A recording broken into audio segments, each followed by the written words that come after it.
The scene erupts midair as a helicopter cuts through the smoky skyline of the city.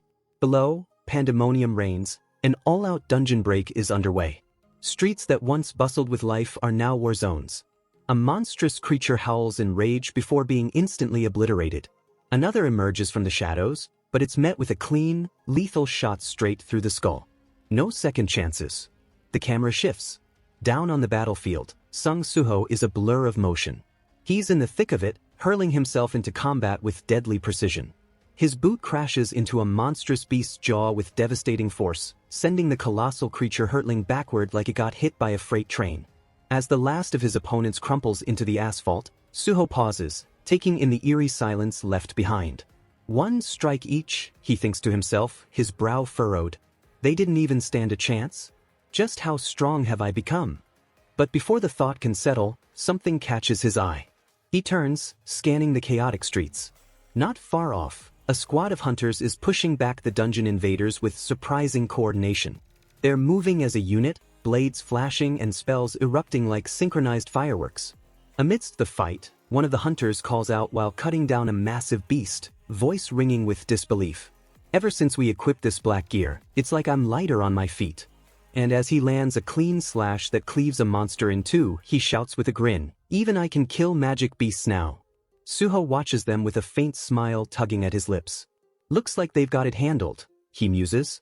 Must be the stat boost from the shadow gear. They're fighting like pros now. He raises his right hand without fanfare and mutters a single command, "Arise." His voice is calm, but the power behind it pulses like a silent shockwave. As the skill activates, Suho's thoughts dive inward. Shadow creation. The ability I unlocked after my class advancement, he reflects. It lets me reconstruct equipment using the residual materials and data embedded in my shadow soldiers. I can pull those fragments into my mind, dismantle, reshape, and rebuild them into any weapon or armor I envision. The channeling completes. Suho approaches the corpse of the massive monster he just defeated. His eyes narrow as shadows ripple across its body, his skill at work. Suho narrows his eyes in contemplation. The item grade depends on how vividly I can visualize it. The shoulder protector and belt came out rare because I pictured them clearly. But the gauntlet? That one I forced. Guess you can't cheat the system, you need to respect the material's nature if you want top-tier gear. Another interface window pops up. Name, Suho. FIFA 0. Level, 42. Class, Irregular, White Shadow. Title, One Who Overcame Adversity. HP, 8525/8525. MP, 820/820. Strength, 130. Health, 62. Agility, 51. Intelligence, 61. Sense, 51. Available points, 0. Suho nods faintly. Finally, I can store shadow-crafted items. Limited to equipment, sure, but still a game changer. Huh, Suho thinks. So, only heroic-grade gear can be contracted.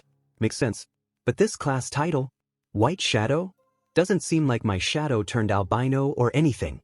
Before he can dwell on the cryptic title, a thundering growl shakes the ground. A fresh wave of monsters is charging toward him, claws gleaming and eyes glowing with bloodlust. Suho shifts into position, eyes sharp and calm. He's ready. But before he can act, a sudden thump echoes behind him. A single footstep, deliberate and heavy. A figure rockets through the air, silhouetted against the broken skyline. He lands like a meteor, crushing a massive monster beneath his boots. The impact sends out a shockwave that knocks debris into the air. Suho turns. The figure's already rising, poised and ready for more. It's Park Dojin. A confident smirk spreads across Dojin's face as he lifts one glowing hand. Without hesitation, 3. No, for monsters break from the horde and charge him from every side. Dojin doesn't flinch. With a casual flick of his wrist, he activates his skill, Amplify. His entire arm surges with radiant energy. One sweeping strike later, and the monsters are vaporized where they stand. Suho and the nearby hunters are frozen in awe. The air seems to still.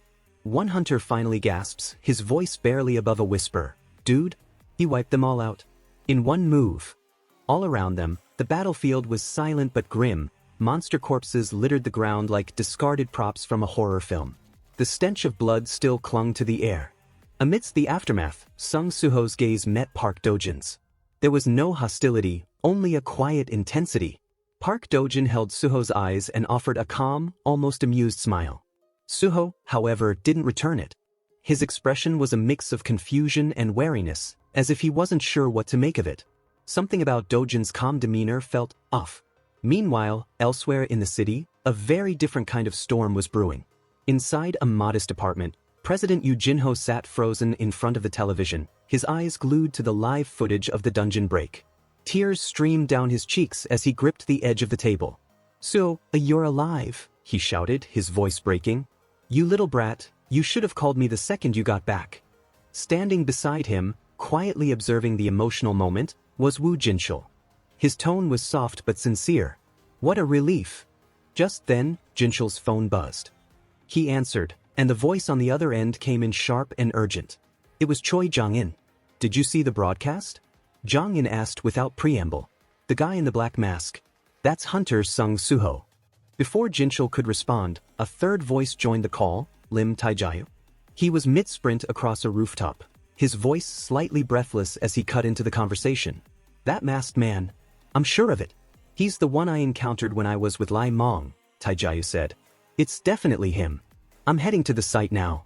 I'll contact Park Dojin and have him place Suho under arrest." Woo Jinchul stiffened, his voice taking on a note of urgency. "Hold on. Don't resort to violence. There's no conclusive proof linking Hunter Sung Suho to anything illegal yet." But Lim Taejae wasn't having it. "Then why did he cover his face back then?" he shot back, frustration thick in his voice. "He's clearly involved with the star powder distribution.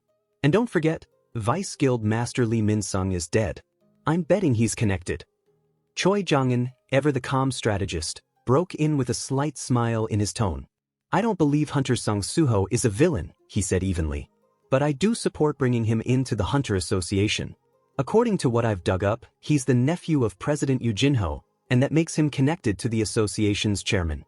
He paused before adding, "I'm helping the Hunter Association because I still believe in your version of justice.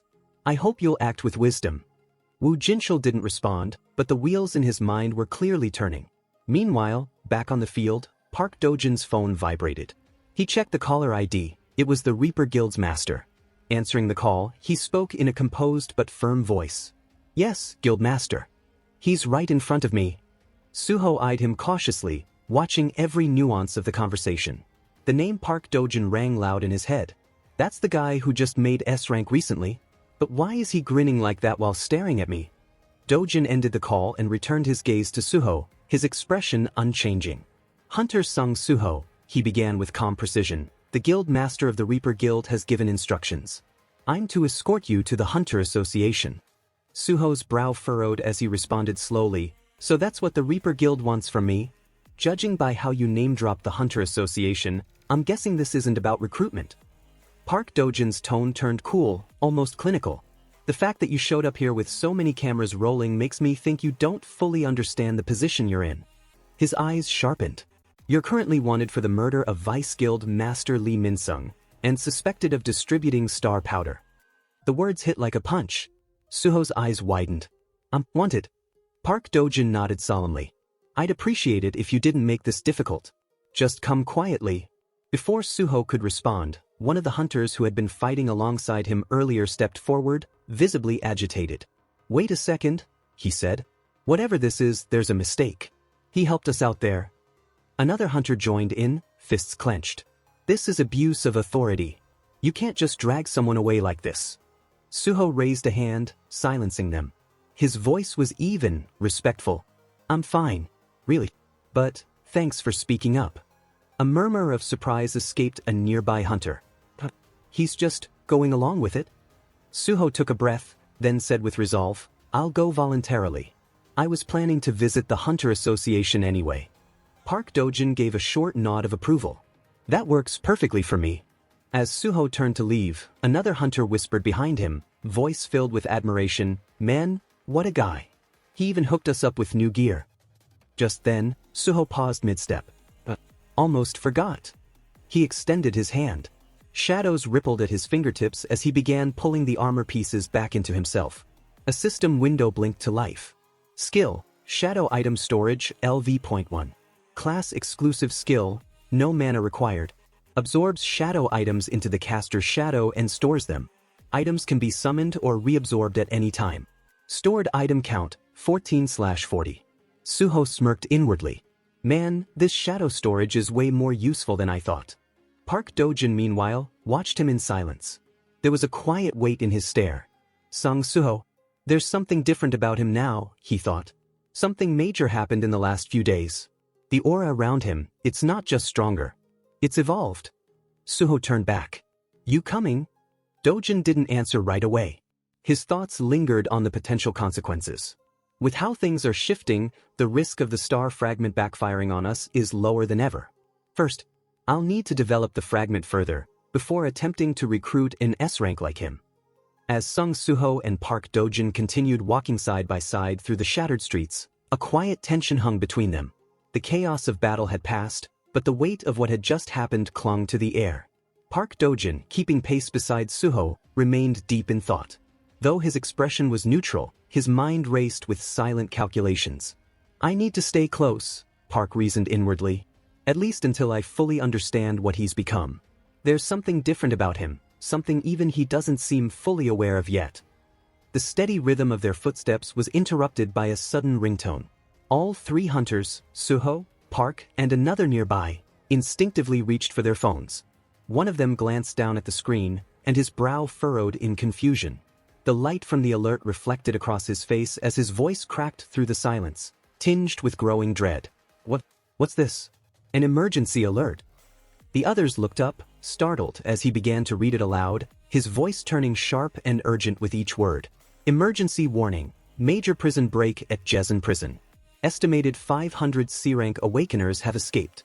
Suspected use of illegal stimulants. Nearby hunters are instructed to respond immediately. Another hunter let out a breath he hadn't realized he was holding. This has to be linked to that star powder, right? There's no way something like this happens without that stuff being involved. The word struck Suho like a jolt. The name, star powder, echoed in his mind like a gunshot, reigniting every suspicion and memory tied to it. His steps faltered, and then he came to a complete stop. Park Dojin noticed immediately. He turned, eyebrows knitting together as he took in Suho's expression. You're not seriously thinking about heading there, are you? His tone wasn't mocking. It was serious, heavy with the weight of what that decision would mean. Suho didn't hesitate. His eyes locked forward, steady and resolute. I need to stop the inmates before it gets worse. Park frowned, trying to keep his voice level. Reinforcements will be dispatched. Hunters will arrive. It's not all on you. But Suho shook his head, the decision already made in his mind. If they've been using star powder, regular hunters won't be enough. I've seen what that drug does. It twists people. Makes them monsters, even if they weren't one to begin with. Dojin looked away for a moment, his jaw tightening. He knew Suho was right. And yet, allowing him to go off the radar would only compound the issues already surrounding him. You do realize, he said carefully, if you don't report to the Hunter Association now, the situation only gets worse, for both of us. There was a long pause. Park Dojin closed his eyes, exhaling slowly. The choice was already made, even if he hadn't wanted to admit it. Let's just say, I tried my best to stop you. Suho gave a short nod, his gratitude evident in the brief glance he shot over his shoulder. I'll make sure to visit the Hunter Association afterward. That's a promise. Without another word, he launched himself into the air, bounding across rooftops with practiced ease. Each leap was clean and silent, the kind that only someone with complete control over their power could make. He moved like a shadow racing toward the eye of a storm. Park Dojin remained still, watching until Suho's figure vanished between the buildings. For a moment, there was only silence. And then, a faint smile broke across his face as he whispered to himself, perfect timing. Let's see just how far he's come. At Jezen prison, the sirens had long since been drowned out by the sound of violence. The sprawling facility, once secure behind concrete walls and reinforced barriers, had become a battlefield of its own. One entire section of the outer wall lay in ruins, shattered and crumbling under the pressure of the breakout. Smoke coiled through the broken landscape, mixing with the distant screams and the dull thud of bodies hitting the ground. Amid the wreckage and confusion, chaos reigned. Some inmates were locked in savage hand-to-hand combat. Others lay motionless, some dead, others simply unconscious from the explosion of power. The ground was scorched, and the once sterile prison floor was now coated with blood and soot. From atop a heap of shattered debris, a voice emerged, calm but laced with contempt. Humans, always so damn creative when it comes to cruelty. The speaker sat with one leg dangling over the side of the ruined structure, surveying the mayhem below him like a king watching his court collapse. There was something unshakably confident in the way he held himself, like he had known this moment would come all along. To think they'd actually implant mana crystals into our necks, just to kill us if we ever acted out. He chuckled darkly, his eyes scanning the mass of awakeners below. "Tell me I'm wrong, boys." A murmur of bitter agreement rippled through the crowd. The inmates looked up to him, not just as a fellow prisoner, but as a leader now, someone who had shattered their chains and given their rage a voice. His voice grew louder, rising above the sounds of the riot. "After the cataclysm, all we did was use the powers forced onto us. And what did the Hunter Association do? They branded us criminals. Locked us in here like animals." He stood slowly, raising his clenched fist into the smoky air. "Well, I say it's time we get revenge." Hundreds of awakeners now filled the yard, from rank D scrappers to former elites fallen from grace. Their eyes burned with years of resentment and fury, and the silence that followed was electric with potential violence. "From dank to bank, we've all been crushed under the same boot," he shouted. "Everything we've been through, every humiliation, every scar, every day in this godforsaken place, it ends now." He raised his hand high, voice booming like a war drum as he delivered the final order. "Trigger the dungeon break." And the man standing at the center of this storm, the one who turned rebellion into a rallying cry, was none other than Hwang Dong-suk, inmate of Jezen prison, and now the spark to a much greater fire. The chaos gripping the city deepened as a thunderous voice blared over the emergency broadcast system, its metallic echo carrying far beyond the central districts. Alarms wailed like a warning from the heavens, rattling windows and shaking buildings as the announcement repeated without pause. "A massive prison break has occurred at Jezen prison. All civilians in the surrounding areas must evacuate immediately. Proceed under the guidance of licensed hunters." Each repetition of the message drove the panic further into the hearts of the city's residents. But in one particular apartment complex, the danger had already arrived long before the citizens could react. In the dim hallway of the third floor, a strange hissing sound began to seep through the air. The metal surface of one apartment door started bubbling, melting unnaturally from the outside as if it were being eaten by acid or scorched from some invisible flame. With a sickening sizzle, the upper half of the door caved inward. From the hole emerged a glowing hand, the skin shimmering with mana. It reached in and twisted the lock open from within. The door swung inward slowly, and through it stepped three men, fugitives no longer restrained by the laws of society. The one who entered first, identified by his number as Prisoner 1, surveyed the space with a calm, calculating eye. He moved with the confidence of someone who knew no one was home, though his expression remained alert. Prisoner 3 stepped in behind him, already relaxing his stance as he scanned the room with casual disinterest. "This place looks untouched," he said, kicking off his shoes like he belonged there. Probably emptied out as soon as the siren started. The three wasted no time rifling through drawers and closets. Within minutes, they were stripping off their prison uniforms and changing into whatever civilian clothing they could find. Prisoner 2, slower than the rest, hesitated as he tugged on a jacket. "I know we've got numbers, but do you really think we can go against the Hunter Association? They've got A-rank and even S-rank hunters on standby." The leader, Prisoner 1, turned sharply. His eyes narrowed as he took a step toward the doubter, irritation surfacing in his voice. "Did you already forget the plan?" He reached into his pocket and pulled out a glowing shard, jagged, unstable, and pulsing faintly with a dangerous energy. "You see this? This is a star fragment. Dong Suk-young gave it to us himself. You want to know why the association outlawed these? It's not because they're dangerous, it's because they're afraid. They know if every awakened being had access to this, their monopoly on power would collapse overnight." Prisoner 2 looked at the fragment with hesitant awe. Some of his doubt melted away, replaced by belief, or perhaps fear of challenging his leader's conviction. If Dong Suk-young says so, then it must be true. And when he becomes an S-rank, we'll be untouchable. While the other two continued their conversation, Prisoner 3 had found a new distraction. "Hey, you're not gonna believe what's in here," he called out, pulling a dusty bottle from the back of a cabinet. It's a 30-year-old Macallan. Prisoner 1 groaned in frustration. We don't have time for this, he snapped. Get changed and get moving. But prisoner 2 was already making his way over, eyes wide. 30-year-old Macallan? That's worth a fortune. Their laughter filled the apartment, drunk on the thrill of freedom and looted luxury. But none of them noticed the trembling presence hiding just a few feet away. Inside one of the lower cupboards, a small boy crouched in silence.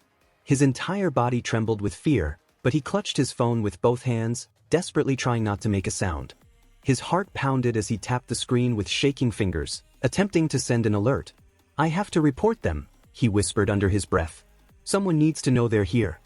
Just as he was about to press send, a shadow blocked the light. He looked up and froze. Prisoner 1 had discovered him. The man crouched low, peering into the cabinet with a twisted grin, his face inches away from the boys.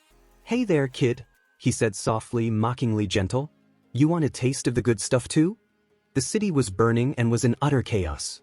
Fires spread without restraint, turning entire neighborhoods into walls of smoke and ash. Explosions rocked the distance. Screams, both human and inhuman, echoed through alleys as hunters clashed violently with escaped prisoners. From atop a high-rise, overlooking the destruction like a director watching his play unfold, stood Hwang Dong-suk. The man's eyes gleamed with delight as he watched the city crumble beneath his feet. To him, it was a symphony of rebellion, and he was the composer. A twisted smile pulled at the corners of his mouth. Not bad, he murmured. One signal from me, and even high-rank inmates jumped into the fire. He savored the view for another moment before turning to the man who had just stepped onto the roof behind him. We should move, the man said plainly. The riots bought us enough time. Dong-suk's expression soured. Don't act like you're the one calling the shots, he snapped. You're just a messenger for my little brother. But the newcomer didn't flinch. His tone remained steady. I'm not under your brother. I was commissioned to retrieve you. That's all. He was Kong Tae-sik, a B-rank awakener with no patience for Dong-suk's theatrics. The fugitive's eyes narrowed as he stepped closer, fury rising. He grabbed Tae-sik by the collar, his fingers digging in with pure venom. So what? You think you're better than me just because of your rank? Dong-suk snarled.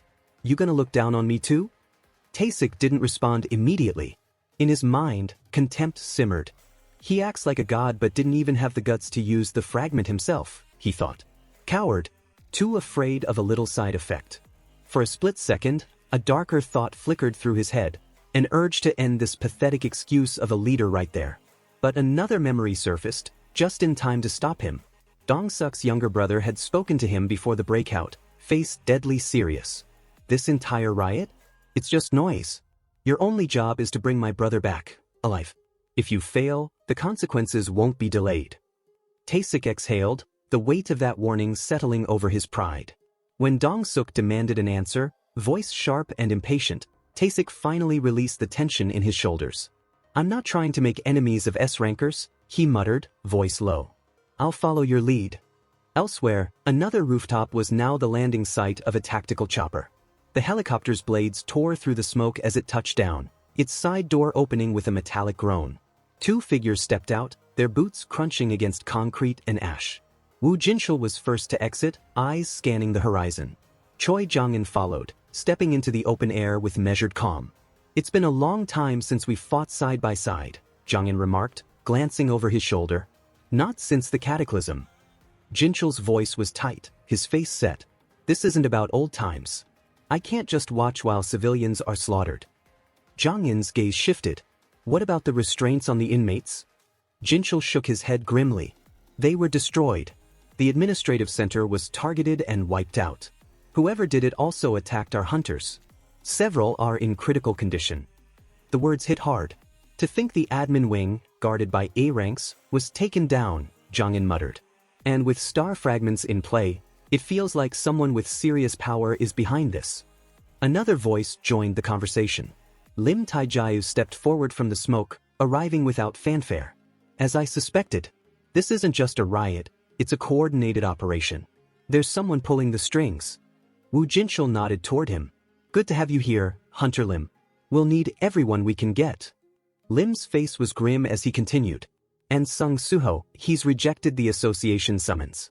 That name struck like a lightning bolt. Jinchul froze, the words catching in his throat as he whispered to himself, Sung Suho. The tension inside the Hunter Association Command Center had escalated from concern to accusation. Lim Taijiao stood before the other hunters with a sharpened glare. He said he was going to Jezen prison.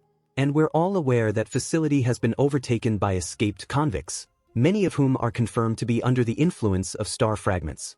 If a man already suspected of trafficking star powder chooses to run straight into a place like that, do I really need to spell out what that means? He didn't stop there. Let's be honest. This didn't start today. It goes back to the very moment Sung Suho first appeared wearing that black mask. Back then, we didn't know what to make of him. But now it's clear, he planned all of this. The murder of Lee Min-sung wasn't an accident or some chaotic tragedy. It was an intentional move to erase someone who stood in his way. Every step he's taken has been to bury his involvement in the distribution of star powder. Taijiao's expression hardened, his conclusion clear and final. He's concealed his true rank. He's hidden his real strength. And someone who lies about something that fundamental is not just a mystery, he's a danger. I'm classifying him as a high-threat rogue. A villain. And that's exactly why I volunteered for this operation. At those words, Woo Jinchul could no longer remain silent. There's no way to know for sure that Sung Suho went to Jezen prison to cause harm, Jinchul argued, his fists clenched at his sides. You're jumping to conclusions without any proof. What if he's trying to stop what's happening there? But before his defense could settle, Choi Jong-in added his voice to the argument. We have no way of knowing his true motives. But what we do know is that he's concealed the most basic part of his identity, his awakening rank. Someone who keeps something like that hidden is someone you can't trust. And in times like this, trust is a luxury we can't afford. Jinchul's jaw tightened as he turned to face Jung, disbelief written across his face. You too? He asked quietly. Park Dojin remained on the sidelines, not yet part of the conversation, but absorbing every word with quiet intensity. His arms remained crossed, and his eyes didn't betray much. But within, his thoughts were racing. There's no way I can take on those S-rank hunters, not now, he admitted to himself. But did Suho really not see this coming? He had to have known that rejecting the association would lead to something like this. His thoughts turned to the deeper rot beneath the chaos, the drug that was now turning even hunters against one another. I thought the spread of star powder would slow down once the Hunter Association declared it illegal. But instead of containing it, they ended up chasing after a more concentrated version, the star fragment. And even knowing the risks, they still used it. A smirk formed on his lips, bitter and quiet. Well, let them rip each other apart for now. I'll wait. I'll stay right here and watch from a safe distance. And when the time is right, I'll catch up to Sung Suho myself. Meanwhile, far from the growing debate and mounting suspicions, Sung Suho was already sprinting through the dense jungle, his breath syncing with the rhythmic pounding of his feet on the forest floor. The trees rushed past him in a blur, branches snapping and leaves scattering in his wake. His body was pushed to its limits, but he didn't slow down. His thoughts raced faster than his legs. I thought beast possession would help me move quicker, but this terrain's denser than I expected, he thought, glancing to his side. Gray, just hang in there a little longer. He pushed harder, every muscle burning as they broke through the final edge of the forest. And then, without slowing, he launched himself out from the jungle and into the open air. The city sprawled ahead of him like a battlefield torn from a nightmare. Smoke choked the skyline. Screams echoed through the streets. The air shimmered with heat and fear. It was exactly as the reports had warned, perhaps even worse. Landing on the outskirts of the city, Suho slowed just enough to absorb what he was hearing. The sounds were clearer now, too clear. Cries of desperation echoed through his enhanced senses, slicing into his mind with terrifying clarity. Please, please help me. I'll do anything, just don't kill me. His chest tightened. Those weren't just screams, they were the final moments of people dying. So this is what the bond skill does, he realized. I can hear them because of the heightened senses. Their fear, their pain, it's being broadcast directly into me. He didn't hesitate. He broke into another sprint, vaulting across rooftops and navigating the maze of destruction below. Every second counted. The longer I stand still, the more blood spills. I don't have time to think. As he dropped down from the roof and landed in the alley, he felt the final pulses of beast possession fade away. His feet skidded along the concrete, but he landed smoothly. His chest heaved as he struggled to catch his breath, sweat running down the sides of his face. Ahead of him, the alley revealed the scene he feared, a cluster of escaped prisoners surrounding a group of civilians. Blood stained the ground. Their expressions weren't just cruel, they were hungry. Their eyes had the wild gleam of men who had shed all remaining humanity. One of the prisoners noticed Suho's arrival first. His mouth curled into a sneer. What in the hell? Did a dog and some guy just fall from the sky? Another turned and laughed, already mocking. What is this? A circus act? But Suho didn't answer. He turned to Gray, who had collapsed beside him, barely able to lift his head. You did well, Suho whispered, resting a hand on his companion's side. Gray offered a tired reply, a low, exhausted woof. Suho rose to his feet. This is where I take over. One of the prisoners laughed again. You a hunter or something? Another scoffed, eyes narrowing in derision. You look like you're about to drop. What do you think you're going to do? But before they could finish their next breath, Suho was already moving. He surged forward like a phantom. His fist drove straight into the jaw of the closest prisoner, slamming the man into the ground with such force that the concrete cracked beneath him. The others froze, stunned, confused. Their minds struggled to catch up to what their eyes had just witnessed. Suho stood over the unconscious man, his expression stone cold. You had your chance, he said, his voice low but piercing. You escaped. You could have run. Disappeared. Started over. He planted his foot firmly on the prisoner's face, holding him there as his aura began to rise like a storm cloud forming above his head. But instead, you chose to prey on the helpless. The other prisoners flinched as they felt the shift in atmosphere. The pressure around Suho thickened. His mana surged. Shadows pooled at his feet like living things preparing to strike. I don't have time to argue. So I'll make this simple. You have two options. Fall or die. The water at the edge of the pond shimmered under the afternoon light, its surface disturbed only by the faint ripples from the man's fishing line. The air smelled faintly of wet grass and soil, carrying the lazy hum of insects. Beside him, a smaller figure stood barefoot on the soft dirt, peering at the man's back. Young Suho's eyes wandered over the old man's skin, tracing the pale lines and ridges that crossed it like a map. Grandpa, he asked after a moment, his voice careful but curious, why do you have so many scars? The old man gave the rod a small jerk, feeling the weight of a catch tug at the other end. His weathered hands were steady as he began reeling in the line. Only after the fish broke the surface in a glimmer of silver did he turn slightly toward Suho. His mouth curved into a faint, knowing smile. Oh, you mean these? He said, shifting his arm so the boy could see more clearly. These aren't just scars. These are badges, kid. With the ease of someone telling a story for the 100th time, he lifted his arm, pointing to one long scar that ran across his forearm. Got this one pulling a 7-year-old out of a burning building. The place was collapsing around us, and I didn't think twice. His hand moved to his ribs, brushing over a jagged mark. And this happened when I stopped a drunk from smashing a bottle over someone's head. Sometimes you step in because no one else will. Suho tilted his head, his brows drawing together. But why would you go so far? Even if it meant getting hurt? The man reached over and rested a calloused hand on Suho's hair, ruffling it gently. It's not that I'm fearless, he said, his eyes softening as they met the boy's. It's just that every time something happened, my body moved before my brain could think about the risk. The pond faded away, replaced by the choking scent of sweat, metal, and the sour stench of alleyway trash. The present came crashing back, and with it the reality of Sung Suho standing in the center of a broken street. Around him, criminals tightened their grip on makeshift weapons, circling like wolves testing the distance before a strike. The air between them vibrated faintly from the pressure of his aura, a warning in itself. His gaze swept over them, calm but cutting, his voice carrying enough steel to leave no room for doubt. You have two choices, he said, not raising his tone but making sure every word carried.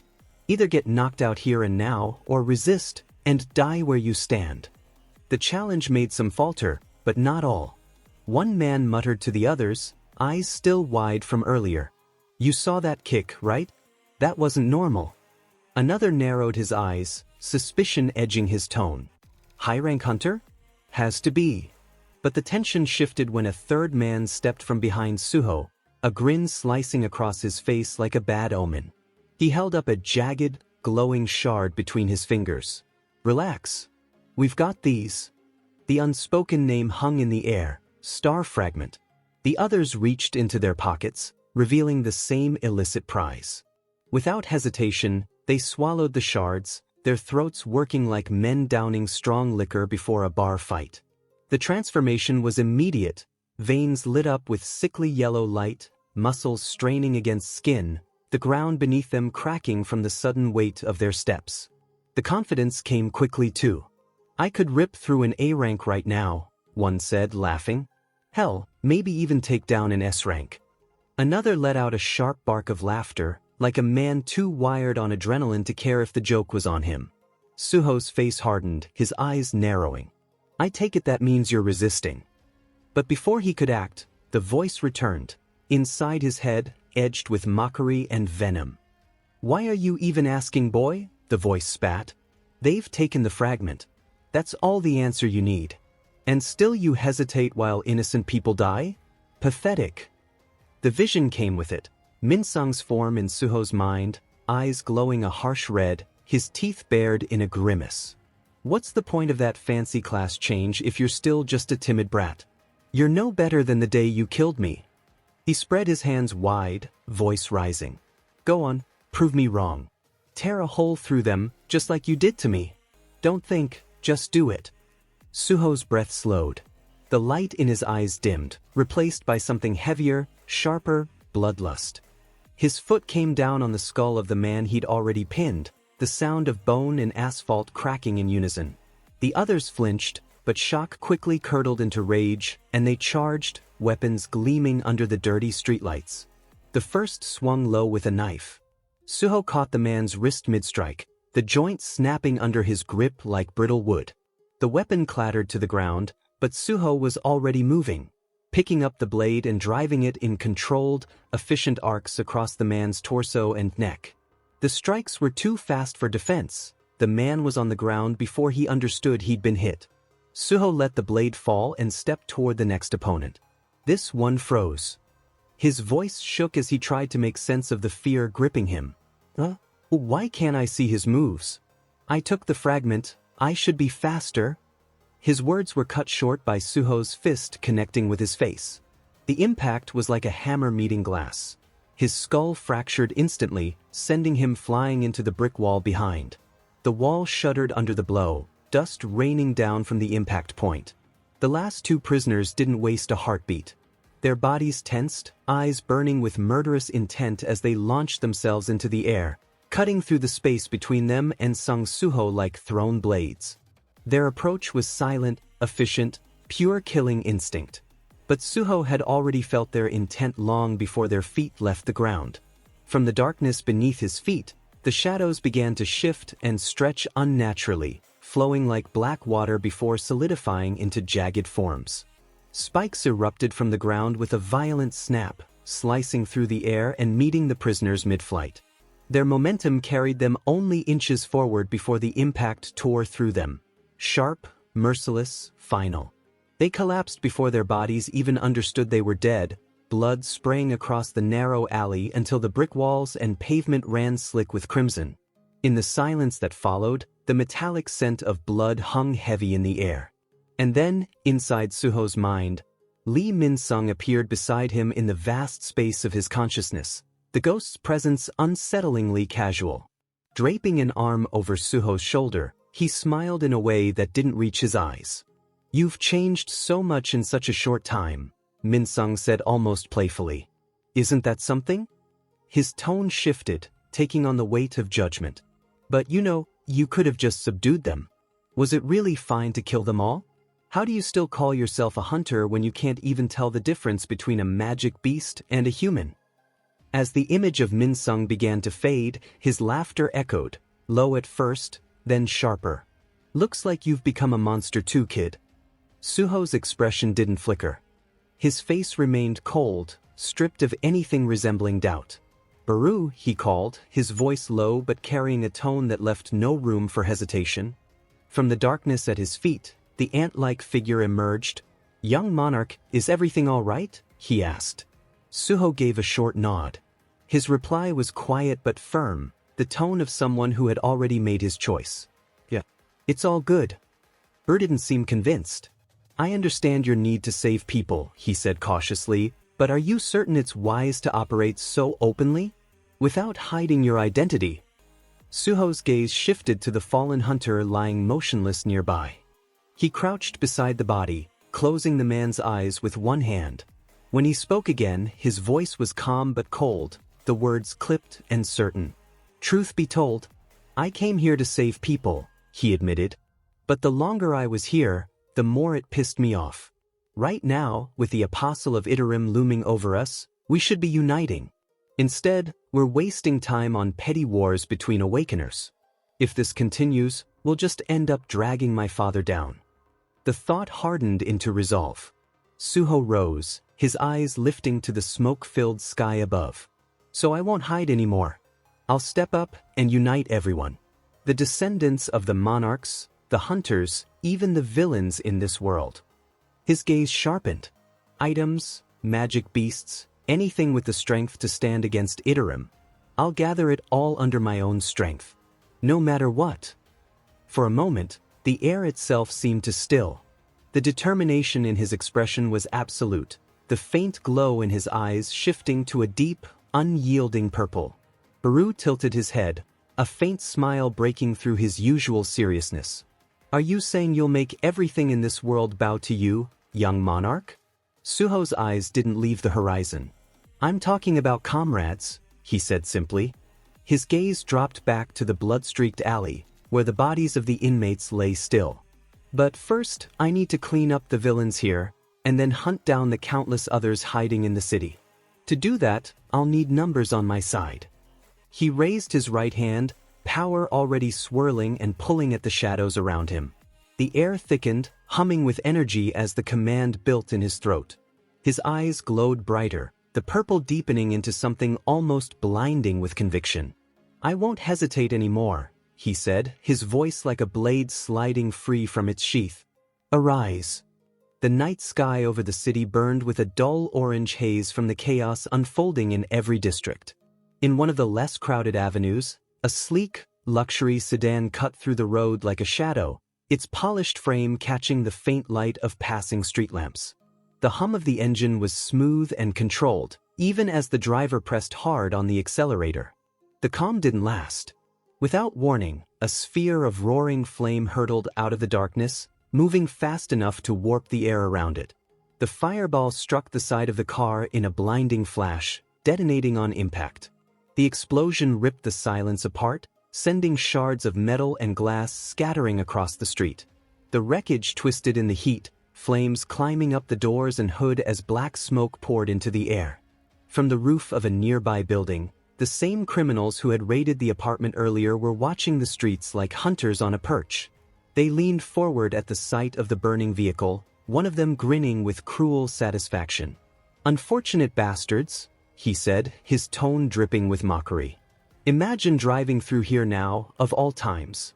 Guess they missed the memo about the city being a war zone. But the scene below was not going as expected. Through the sound of crackling flames, a calm male voice emerged from inside the wreckage. Miho, are you okay? There was no panic, just measured composure. A large hand gripped what was left of the driver's side door, tearing it free with a single pull. The man glanced at the mangled metal, his voice carrying a hint of dry humor. I suppose there's no chance of claiming damages from these mongrels, is there? Without hesitation, he spun on his heel and hurled the door upward toward the rooftop. It cut through the air with a whistling force before smashing against the edge of the building. The impact was so sharp it sent the door ricocheting high into the night. The criminals jerked back instinctively. They hadn't expected survivors, let alone someone strong enough to weaponize a car door. The leader's brow furrowed as he leaned forward to see what had thrown it, only to freeze when the answer became clear. Two figures stepped out of the burning car, brushing aside falling embers as if the flames meant nothing to them. They walked forward together with unhurried steps, their silhouettes cutting through the smoke. The man loosened his tie, straightening his posture as he spoke in a low, almost annoyed voice. What a mess, and in the middle of our family trip, no less. Beside him was a woman whose eyes burned with irritation rather than fear. Her hands flexed, the joints in her fingers cracking one after another. "If there's one silver lining," she said, her voice sharp, "it's that this happened while we're here." The criminals began to recognize them, not civilians, but high-ranking hunters. The woman was Baek Miho, Vice Guild Master of the White Tiger Guild. The man beside her adjusted his collar with deliberate calm, his tone carrying the weight of authority. "Yeah," he said, glancing sidelong at her. "If we're late, your mother's going to give me an earful." That man was Baek Yunho, the White Tiger Guild's guild master, and his eyes were already locked on the rooftop where the fireball had come from. His voice dropped to a focused, commanding tone. "Let's finish this quickly." The scene shifted to the three criminals sprawled across the ground, their bodies beaten so brutally they could barely move. Baek, speaking with a tone so casual it almost felt out of place, asked Miho, "How many inmates did they say were on the loose again?" Miho, standing near the unconscious men, glanced at her phone and answered calmly, "Around 500, give or take." Baek exhaled sharply, rubbing his neck with mild frustration, before saying in a firmer tone, "At this rate, your mom's probably going to chew us out for being late to the family gathering." His words might have sounded light, but there was no mistaking the seriousness underneath. Miho's face tightened with worry as she replied, "The Hunters Association chairman himself is on the way, bringing 3 S-rank hunters. They should be here in about 10 minutes. And," she hesitated, "there's word that Sung Suho, suspected of distributing star powder, might be here." Baek's expression grew thoughtful at the mention of that name. "Sung Suho, why does that sound familiar?" Turning with resolve hardening in his eyes, he declared, "Safety of the civilians takes priority. Let's begin the rescue, Miho." She gave him a small, almost nostalgic smile. "This reminds me of when you used to charge into burning buildings like it was nothing back when you were still a firefighter." Before Baek could respond, his head snapped sharply to the side. His gaze locked on one of the nearby buildings where eerie, unfamiliar figures lingered in the shadows. "Miho," he muttered seriously, "was there any report of a dungeon break nearby?" Her answer was immediate. "No. Nothing like that came in." Baek's voice dropped, confusion cutting into his words. "Then what is that creature over there? It doesn't look remotely human." The scene shifted across the city. A terrified woman trembled, frozen in fear. Her eyes locked on a hunter whose face was pale as death. With his last breath, he stammered out, "Go, run," before collapsing. Blood spread fast beneath his fallen body, covering almost the entire stretch of ground. 2 inmates stood over him, sneering. One of them laughed cruelly, spitting out, "He really dragged it out this long, just to defend you?" The other, gripping a sword with unsettling ease, added mockingly, "So what, you two were dating? Must have been nice, romance in the middle of raids." The girl's hands trembled as she lowered herself beside the fallen hunter, tears streaming down as she gently closed his eyes. Choking on her voice, she cried, "Young Hyun?" Her grief was cut short by a snarl. "Enough with that crying," the inmate barked, his eyes glowing red as he lunged forward. He raised his sword, swinging it with murderous intent. "Don't worry, you'll be seeing him again real soon." Just as death neared her, a command split the air like thunder. "Arise." The hunter's shadow rose, twisting into form. In an instant, a dark soldier stood tall, putting itself between the girl and the sword. The blade met resistance, caught before it could reach her. The girl's eyes widened in shock, whispering in disbelief, "Young Hyun." The soldier said nothing, its jaw locked and form trembling as it held back the inmate's strike. The attacker staggered back, face twisting in outrage. "The hell is this? That corpse just got back up, how?" From the rooftop nearby, Suho's voice cut in, calm but commanding. "So, even in death, you answered my summon. That can only mean you still wish to protect her." His violet eyes glowed with determination as he spoke. "Then take my strength. Defend what matters to you, even if this is your last stand." The shadow soldier braced itself, teeth clenched. Suho raised his hand, granting it new power. First, the Naga warrior belt, increasing agility and defense. Then the Naga shoulder guards, fortifying its stamina. Finally, the Naga warrior sword, a rare weapon that boosted attack by 55, agility by 5, and carried the deadly skill-piercing enhancement, which cut through 10% of an enemy's defense like a blade designed for war. The shadow soldier's eyes burned with a strange, violet gleam as newfound strength coursed through its body like a power surge. Gripping its newly equipped gear tightly, it wasted no time. With a burst of speed, it charged straight at the inmates, a predator with nothing but killing intent driving its movements. Blades clashed and crimson spilled, one after another. The shadow soldier cut them down without hesitation, their screams quickly silenced. The ground grew darker as blood washed across it, but the girl remained safe behind the soldier's merciless defense. Suho stepped forward after the last body fell, his face unreadable, his hand rising slowly but with unwavering purpose. In a low, commanding tone, he declared, "Arise." Immediately, the shadows of the slain inmates began to writhe and detach, each one sprouting into a soldier of the abyss. They gathered, bowing before Suho as their master. His expression sharpened as he ordered firmly, "Search the city. Hunt down every last villain hiding in the dark." Baru, standing proudly at his side, spoke with an excited edge in his voice. "Exactly as planned, my lord. The ranks of your army are swelling." Suho nodded with satisfaction, replying, "At this rate, clearing the city of every last criminal won't take long." Baru let out a laugh filled with strange admiration. "Behold! This is the majesty of the Shadow Monarch's authority." Suho smirked faintly and added, almost to himself, "You're right. I thought this ability was useless at first, but now I see how incredible it really is." His face softened for a moment, his gaze drifting toward the girl and the shadow soldier who had just saved her. They were sharing one last, fragile moment together amidst the chaos. Something so personal it almost felt out of place here. Suho, watching quietly, whispered under his breath, "Yes, it really is an incredible power." Baru, noticing Suho's softened expression, tilted his head. "Are you planning to leave that one behind?" Suho nodded with a faint smile. "Yes.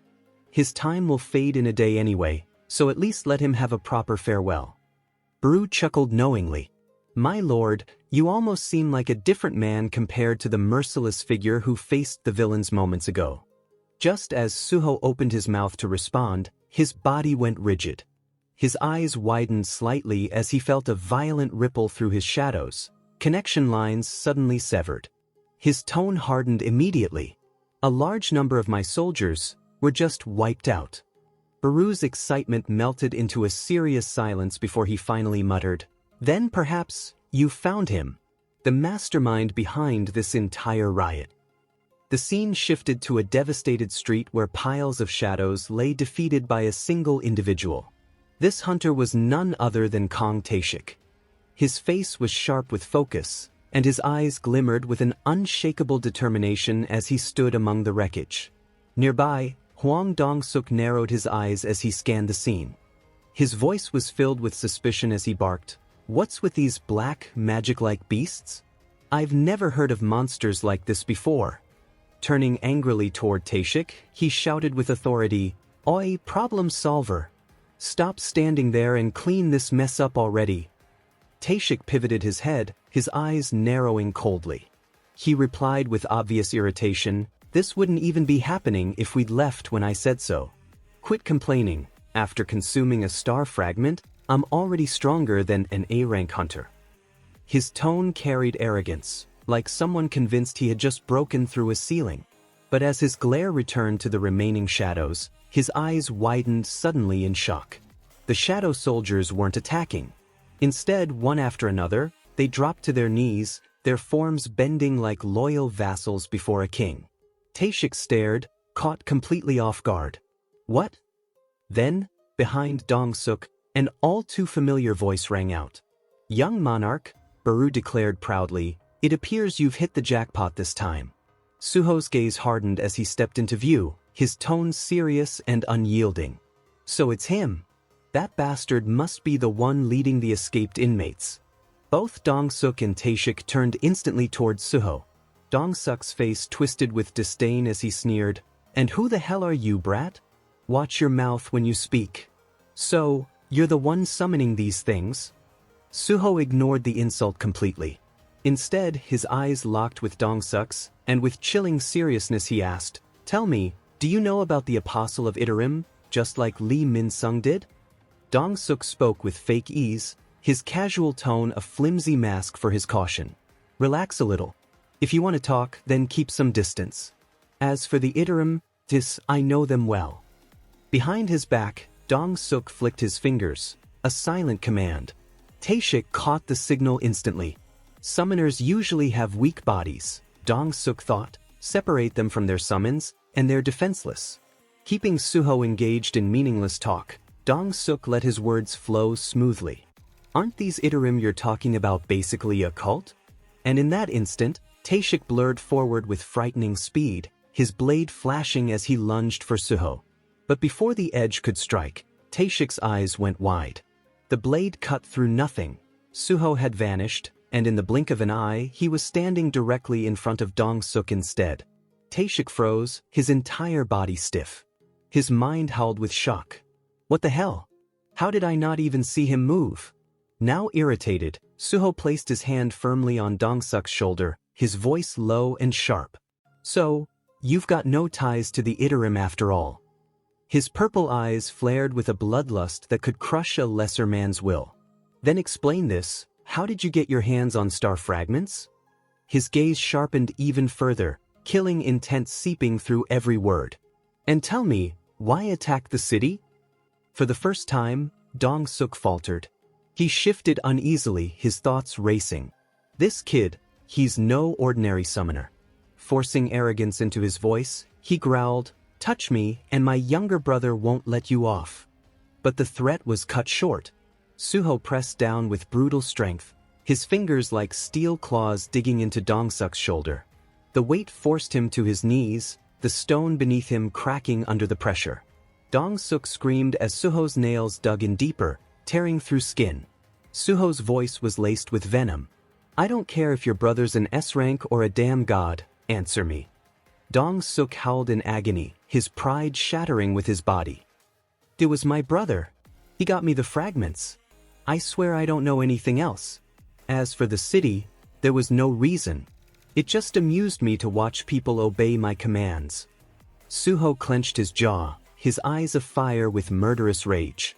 Bloodlust rolled off him like a storm. "So you butchered all those people, for entertainment?" Through his pain, Dong-suk wailed desperately. "I'll convince the others to stop." "Problem solver." He screamed toward Tae-shik. "Why are you just standing there? Help me." But Tae-shik's mind was reeling. Eyes wide, he watched the scene with silent horror. This isn't normal. He's dangerous. If I want to survive, I'll have to run. Even if it means ditching Hwang Dong-suk here and now. Yet before he could even turn, a voice echoed directly inside his skull, violent, commanding, undeniable. "Sorry, but running won't be so simple." Kong Tae-shik's entire body stiffened. Terror flashed in his eyes as sweat broke across his face. "What the hell is this now?" he whispered, barely holding breath. The scene cut to the Apostle himself, moving with the S-rank hunters nearby. His golden eyes snapped open, radiating eerie brilliance. Watching from afar, his thoughts simmered. "Before the other S-ranks intervene, I'll evaluate Sung Suho's worth." The Apostle's voice thundered from a distance, resonating directly in Tae-shik's head. "Obey your impulses, Kong Tae-shik." Tae-shik's body convulsed and began to glow gold. Surging energy rushed through his veins until his will was no longer his own. The Apostle had taken control. Without warning, Tae-shik vanished using camouflage, his form disappearing into thin air. With terrifying swiftness, he lunged at Suho. But Suho's senses flared. At the very last possible moment, he pivoted out of the strike's path. The redirected attack struck mercilessly at the figure standing just before Suho. Hwang Dong-suk's body contorted as invisible slashes ripped across him, blood bursting from wounds that seemed to appear from nowhere. His eyes widened in confusion before the light drained from them entirely. With a heavy thud, Dong-suk crumpled to the ground. Blood spread fast across the street, soaking into the dirt, as Suho remained unshaken. He stood silently, his sharp eyes tracing the unnatural phenomenon. Baru's voice rang out, unusually tense. "Young monarch, that energy, there's no mistake. It's the apostle of Itarim." Suho's violet eyes narrowed, determination carving into every word. "So, someone who ingested a star fragment is being controlled." His glare hardened, his tone cutting like steel. "Fine. I had something I wanted to say to them anyway." Suho stood above the lifeless body of Hwang Dong-suk, whose blood still seeped into the cracked ground. The shadows at his command lingered near him, kneeling as if awaiting their master's will. Yet there was no sign of Kong Taeshik. The assassin had vanished into silence, his presence hidden by the veil of his camouflage skill. Out there in the shifting darkness, Taeshik's sinister grin spread wide. His aura, sharp and murderous, pressed like a blade against the night. The grass at Suho's feet stirred unnaturally as Taeshik moved at impossible speed, invisible to the naked eye. Instead of striking Suho head-on, he chose a crueler path. He went for the shadows.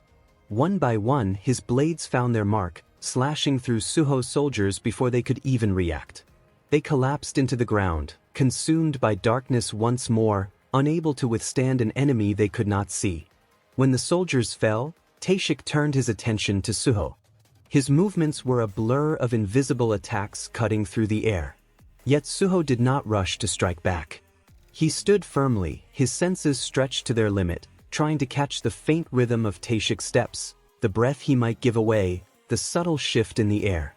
His mind worked furiously. So this is camouflage, the signature skill of an assassin-type hunter. His head tilted slightly, his thoughts narrowing to cold precision. I can hear him, faintly. Just enough to dodge. But I can't retaliate. Not yet. Far away, in an aircraft gliding silently above the city, the apostle of Itarim opened one golden eye. Around him sat the S-rank hunters, unaware of his true nature. His gaze stretched across the distance, following the fight below with quiet calculation. At present, he thought, Kong Taeshik's body is functioning at the higher levels of A rank. That alone is beyond what Suho should be capable of handling. He cannot defeat an opponent like this.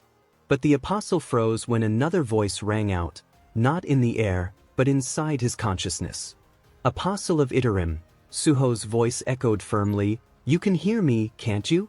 The apostle's expression shifted, the faintest glimmer of surprise crossing his otherwise composed face. Suho's tone grew stronger, cutting through the veil of distance. "I wanted to speak to you again, and this battle gave me the chance.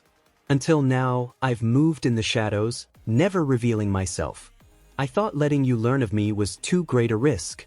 But then I began to wonder, why would someone called the invader from outer space stay hidden as well? You used star powder to manipulate others instead of acting yourself. Was it because exposing yourself would also be a risk?" Suho's eyes narrowed, his aura intensifying as he continued. "But after Lee Min-sung's incident, you began showing yourself bit by bit. For someone who hid so carefully to suddenly appear, that can only mean one thing. You're preparing. You're evolving. You're not fixed, you're growing. Just like me." Inside the aircraft, the apostle's single eye narrowed, his jaw tightening. He hadn't expected Suho to piece it together so quickly. On the ground, Suho's shadows surged, flowing like a black tide as he raised his hand. His voice, low and resolute, cut through the night. "I won't hide from you anymore. Not now, not ever. If you're watching me, then come out yourself." With a flick of his hand, the shadows erupted forward, darting toward the unseen enemy. Kong Taeshik's form trembled under the sudden assault. He gritted his teeth, trying to strike back, but the panic in his eyes betrayed him. He realized too late that Suho had tracked his location. Out of the dark, Suho appeared directly before him, a shadow lance clenched tightly in his grip, his eyes blazing with purple light and raw bloodlust. The lance thrust forward. Shadow spears shot out in all directions, piercing Taeshik's body mercilessly, hemming him in on every side. The assassin's camouflage shattered under the onslaught. Before he could utter another word, Suho delivered the final strike, driving the lance clean through him. Taeshik's body crumpled, lifeless within seconds. The system's voice echoed in Suho's mind. Level up. His wounds began to knit themselves together, his breathing steadying as his strength surged. He cast one cold glance at Taeshik's fallen form, then spoke aloud, not to the corpse, but to the entity behind it. "Come at me, Apostle of Iterim." In the aircraft, the Apostle staggered, his head jerking as pain lanced through him. Blood trickled from his golden eye. Lim Taijayu, seated nearby, turned sharply at the sight. "Hunter Park Dojin," he asked, his tone concerned, "are you all right?" The Apostle forced a hand over his eye, concealing the blood. His voice was steady, but his words clipped. It's nothing."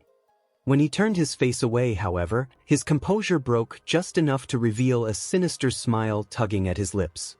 His voice fell into a low mutter only he could hear. "Sung Suho, you're proving to be far more interesting than I expected." The battlefield still reeked of blood and burnt stone where Suho had struck down Kong Taeshik. He stood motionless, his gaze fixed on the two bodies sprawled before him, Hwang Dong-suk and Kong Taeshik, both once ringleaders of the chaos, now reduced to corpses. His shadows stretched across the ground like a living tide, waiting only for his command. Suho lifted his hand, the faint purple glow of mana radiating from his palm. His voice was calm but carried the weight of authority. "Arise." Darkness pooled beneath the corpses, twisting unnaturally as it rose upward. From within that abyssal void, the shadows of Dong-suk and Taeshik clawed their way free. Their features were warped, yet unmistakable, their deaths bound them now to Suho's will. He studied them coldly, his voice cutting through the night. "You too claimed to be the masterminds behind this chaos," he said, his tone firm, unyielding. "Do you even understand how many lives were lost because of your arrogance?" His expression darkened, eyes glowing violet as he raised his glowing hand higher. "Take your punishment. From now on, you'll fight at my command." Black and purple energy roared around him, surging like a storm ready to consume everything in its path. As Suho activated shadow creation, deep violet waves spiraled from his hand, engulfing both corpses. The energy tore at them, reshaping them, their screams echoing through the night as their forms bent into something darker, stronger, and irrevocably bound to his power. Suho closed his eyes, focusing, but something strange rippled through the darkness. His senses sharpened. There was more happening than just the resurrection. When he opened his eyes again, he saw shadows swirling together, condensing unnaturally into solid form. An item was taking shape. His thoughts quickened. "What is this? The shadows themselves are creating items?" The darkness spun again, forming a second object. Suho's face remained cold as he examined them. The first solidified into Swindler's armor, its grade registered as rare, enhancing both defense and health. "The armor's rare," he muttered, his eyes narrowing as he inspected the next. "But this one's heroic. My first at that grade." The second object shimmered faintly, a ring. The system identified it as the killer's ring, grade heroic.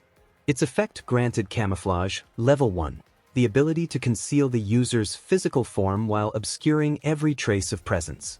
Several windows cascaded into view before him. Creation grade, heroic for shadow items unlocked.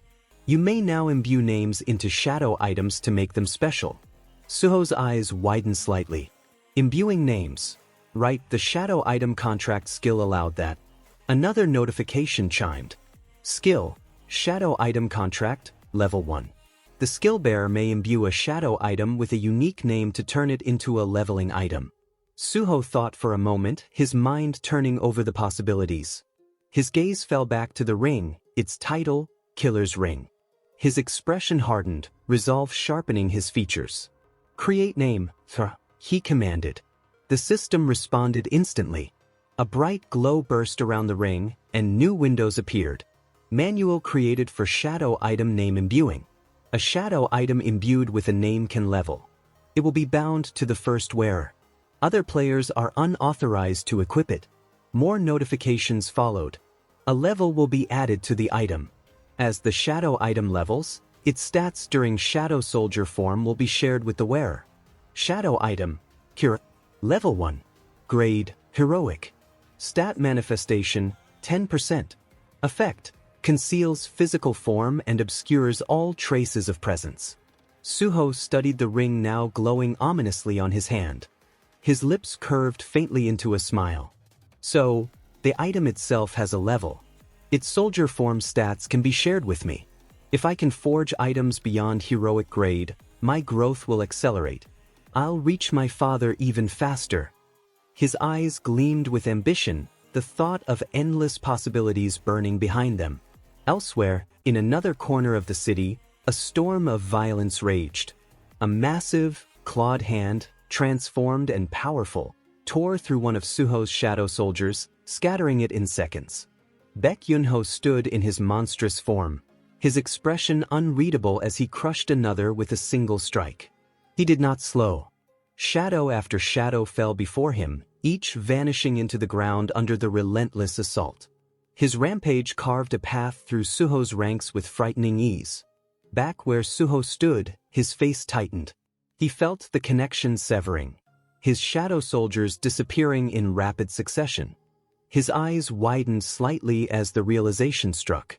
Baru's voice broke through, sharp with concern. "Young monarch, what's wrong?" Suho turned, his gaze fixed in the direction of the losses. "Something's cutting through my shadows, one after another, and it's coming straight toward me." His teeth clenched, his aura flaring as his eyes narrowed with resolve. He straightened his stance, his voice low and certain. "It's here. It's coming." A thunderous explosion tore through the ruins, shaking the ground and sending fragments of stone into the air. A massive hole yawned in the side of the building, blasted open by the sheer force of a shadow soldier being hurled through the wall. Dust and smoke billowed outward, choking the air as debris rained down. Suho raised his arm to shield himself while shattered rock fell in waves. A chunk of rubble struck Baru squarely on the head, the impact cracking against his exoskeleton with a dull thud. The ant general grimaced but remained standing, his gaze locked on the destruction ahead. From the haze of smoke, a towering figure emerged. Each step was heavy, deliberate. His body had undergone full transformation, muscles corded and his beast-like form covered in striped fur. In one hand, he dragged the limp body of a defeated shadow soldier as though it were nothing more than a broken doll. His voice carried firmly across the street. "I ran all the way here after seeing a black pillar." Baek Yunho raised his head, eyes burning through the smoke until they fixed on Suho. His expression shifted, suspicion cutting across his face. "A hunter? What exactly are you?" Suho's own eyes narrowed. To him, the sight before him was not a man but a beast of immense power. "A magic beast?" he muttered under his breath. "Why is something like that here?" Baek's voice snapped back quickly. "You're mistaken. I am no beast. I am Baek Yunho, Guild Master of the White Tiger Guild." Recognition flared in Suho's mind. The White Tiger's Guild Master, an S-rank, known for his rare transformation ability. Baek's demeanor hardened.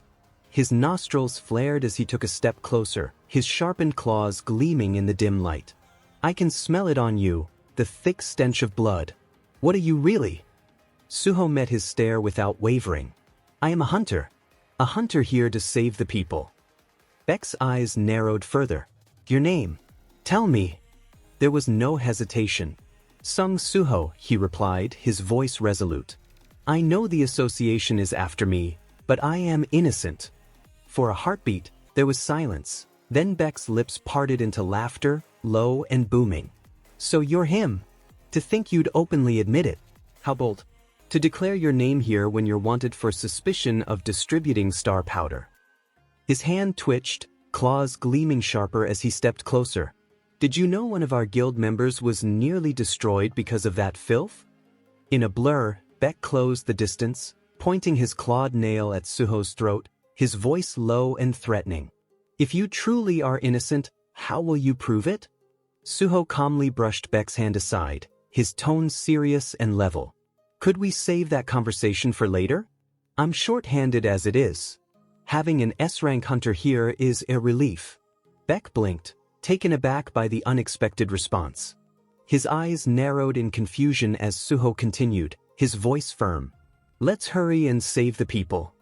Yunho stared at him in disbelief. Are you even aware of your position right now? Suho's expression did not change. His voice cut like steel. Still, a hunter's duty is to save people first. If we hesitate, even for a second, lives that could have been saved will be lost.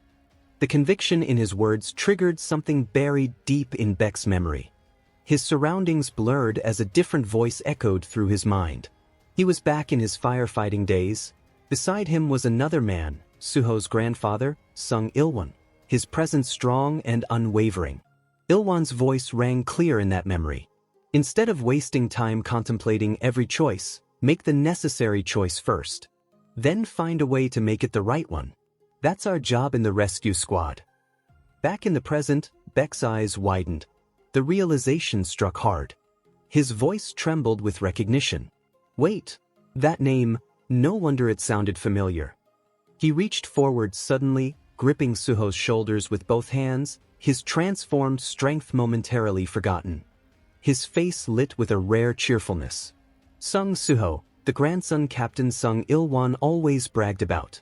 The beastly form faded as Beck slowly transformed back into his human self.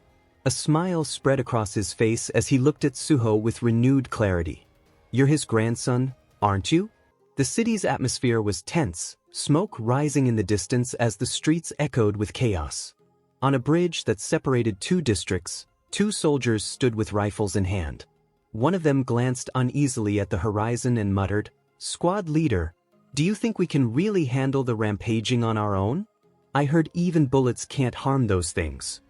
The squad leader didn't answer right away. His eyes narrowed as he scanned the burning skyline, his grip on the weapon tightening. Finally, he sighed, his voice heavy with resignation. Orders are orders. Whether it's possible or not, we have no choice but to follow through. The first soldier shifted uncomfortably, his tone wavering. But hasn't the city felt strange lately? Like the whole atmosphere's changed. The squad leader exhaled sharply, smoke curling in the distance reflected in his gaze. Yeah, chaotic doesn't even begin to cover it. Meanwhile, on the ground, Baek Yunho was tearing through the streets like a storm unleashed. His eyes burned with bloodlust, teeth gritted as his claws ripped through waves of escaped inmates, cutting them down without hesitation. Every strike shook the ground. But he wasn't alone. Sung Suho matched his pace, dispatching enemies with practiced precision, his calm demeanor masking the deadly efficiency of each movement. Side by side, their auras flared, flooding the streets with crushing pressure. Their determination was undeniable. They weren't just hunting, they were cleansing the city. Beck cast a sideways glance at Suho, a grin curling across his face. To have this much strength despite being a summoner, just as expected of Captain Sung Il-won's pride. Suho chuckled quietly, recalling what he had learned. Beck had once been his grandfather's junior during their firefighting days. Meeting Beck's gaze, Suho smiled faintly. You're not bad yourself. S-rank hunters really are built different. Beck laughed warmly, his voice booming with authority. Then just call me uncle. The two continued, their rampage clearing entire blocks. But as the dust settled, Suho turned with a frown. I've been making noise and ransacking the place like you asked, but won't the villains just hide? Beck's grin widened as his aura surged violently, shaking the street. His partial transformation flared across his body, and the sheer force of it forced even Suho to brace himself. That's where you're wrong, newbie. Our job isn't catching villains, it's saving people. The louder we are, the harder it'll be for them to act. Fear forces them into hiding. And when they hide, civilians live. Suho hesitated, then slowly nodded. His admiration deepened as he realized the truth. So this is what it means to be a guild master, to think beyond the battle and carry the weight of protecting everyone. But then, Beck casually broke the intensity with an unexpected question. So, Suho, do you have a girlfriend? Suho blinked, caught off guard, and shook his head. No, sir. Beck's grin turned mischievous. Good. My daughter's single too. Imagine me becoming in-laws with Captain Sung Il-won's family. Before Suho could respond, their attention was drawn skyward. The rhythmic thrum of rotors echoed above as helicopters descended. S-rank hunters leaned from the doors, scanning the chaos below. From one helicopter, the Hunter Association's chairman peered down with sharp eyes, his phone pressed to his ear. His voice was firm, steady despite the devastation beneath him. Hunter Beck Miho. On the ground, Beck Miho raised her hand high, her voice carrying with authority. It's been confirmed. The chairman's gaze shifted to her position, where she had gathered terrified civilians on a rooftop, shepherding them to safety. He allowed himself a brief nod of approval. Excellent work. You've evacuated both dispatched hunters and ordinary citizens. But then his eyes narrowed as he caught sight of black figures moving between the villains on the streets below. His tone darkened with suspicion. Those dark shapes, are they magic beasts? Miho, steady even in the chaos, shook her head slightly, her voice calm but firm. I can't say for certain. Their presence is difficult to discern. The chairman was still speaking when Lim Taijaya rose from his seat.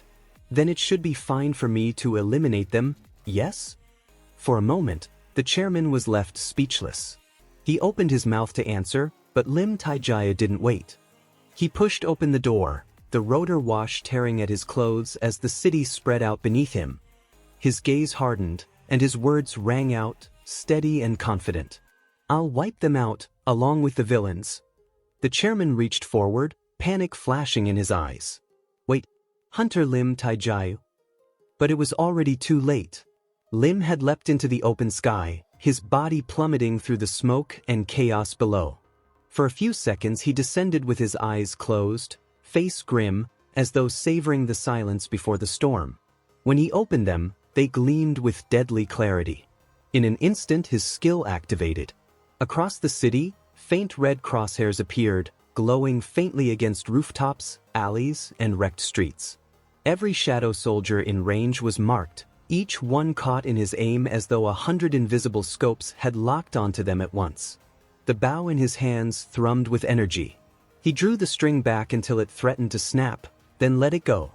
A storm of arrows tore through the air, splitting in different directions and bending unnaturally, each one destined for a separate target. To anyone watching, it looked like a missile strike raining down across the city. The results came instantly. Suho's shadow soldiers were skewered one after another, collapsing before they had a chance to react.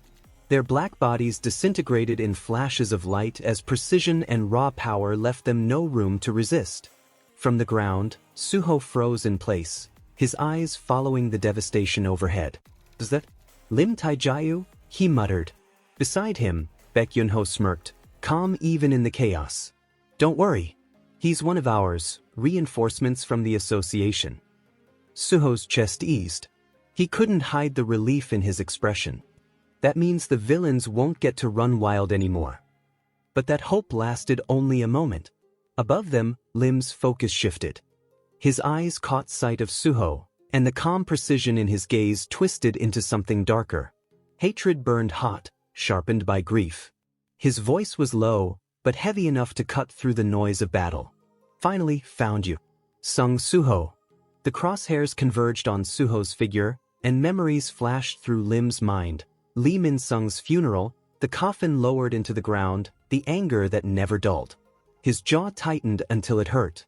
If you hadn't spread that cursed star powder, Lee would still be alive. The bowstring drew again, trembling with fury. Without hesitation, Lim released it. The arrow streaked towards Suho like a bullet, faster than sound. On the ground, Suho's instincts screamed at him. His eyes widened, his body tense as he raised his guard. But why is he attacking me? The question echoed, but there was no time for answers. The arrow closed in. And then, impact never came. A hand caught the arrow mid-flight, splintering it in two with sheer strength. Baek Yunho lowered the fragments, his face set, his eyes hard as he looked toward the hunter above. Lim landed with explosive force, shaking the rooftop tiles as he bounded across buildings, closing the distance in a blur. He stopped before them, bow still drawn, his aura like a storm pressing down on both Suho and Baek. Hunter Baek Yun-ho, Lim's voice thundered, each word dipped in accusation. Why are you standing beside a wanted criminal? Explain yourself. Baek straightened, his tone steady, almost casual, as though trying to break the tension. There's been a misunderstanding. Let's talk this through first. But Lim was beyond talk. His voice grew harsher, louder, every syllable soaked in rage. He's the one who ignored the association summons. He ran when he was called to answer. Sung Suho is no hunter, he's a villain. Baek's jaw tightened. His usual grin was there, but colder, sharper now. A villain? You call him that while he's been out here saving people? I understand your grief over Lee Min-sung, but Suho is no criminal. Before the words could settle, another arrow hissed past, grazing Baek's cheek. He flinched, eyes narrowing. The playfulness was gone from his face. Lim's eyes glowed with bloodlust as his voice rose, deadly and unyielding. Then answer me, Baek Yun-ho, what is your relationship with him? The street fell silent, the weight of the question hanging like the arrow still aimed at Suho's chest. The fury radiating off Lim Taejae was undeniable. His bow trembled with killing intent, and Baek Yun-ho, seeing that words alone would not pierce through that rage, let out a heavy sigh. His pupils sharpened, and in an instant his body began to shift. Bones cracked, muscles expanded, and his aura erupted like a storm. His full transformation was unleashed. The ground quivered under the weight of his presence as his beastly form towered with unrestrained power. Baek's voice cut through the tension, deep and commanding. Seems like words won't get through your skull, Lim. Then I'll have to calm you down myself. The air around them thickened. Two S-rank hunters stood face to face, neither flinching, their power colliding like clashing thunderclouds. Sparks of energy rippled across the ruined street, rattling windows and shaking loose the debris scattered around them. The aura of two titans pressed down so heavily that even breathing became difficult. Suho stood frozen between them, eyes wide, his chest tightening at the sheer pressure of their unleashed powers. His thoughts raced in panic. This is madness. If they fight now, the entire district could collapse. What am I supposed to do? Before an answer could form in his mind, the ground itself rumbled. Flames suddenly roared up around them, forming a blazing ring that sealed all three hunters inside. Suho shielded his face from the heat, startled by the sudden inferno. When he looked past the wall of fire, his heart nearly stopped. Figures emerged through the smoke: Choi Jong-un, the chairman Woo Jin-chul himself, Baek Mi-ho, and even the silent apostle. The sight of so many S-ranks gathered in one place was almost surreal. Choi's voice boomed above the crackling flames, sharp with authority. Enough. All of you, calm your heads. The words cut like a blade. Suho stared, stunned. The chairman himself? His jaw dropped in disbelief. Baek's shoulders lowered slightly, his beastly features relaxing. A small, knowing smirk crossed his face. Looks like I finally get a chance to explain myself.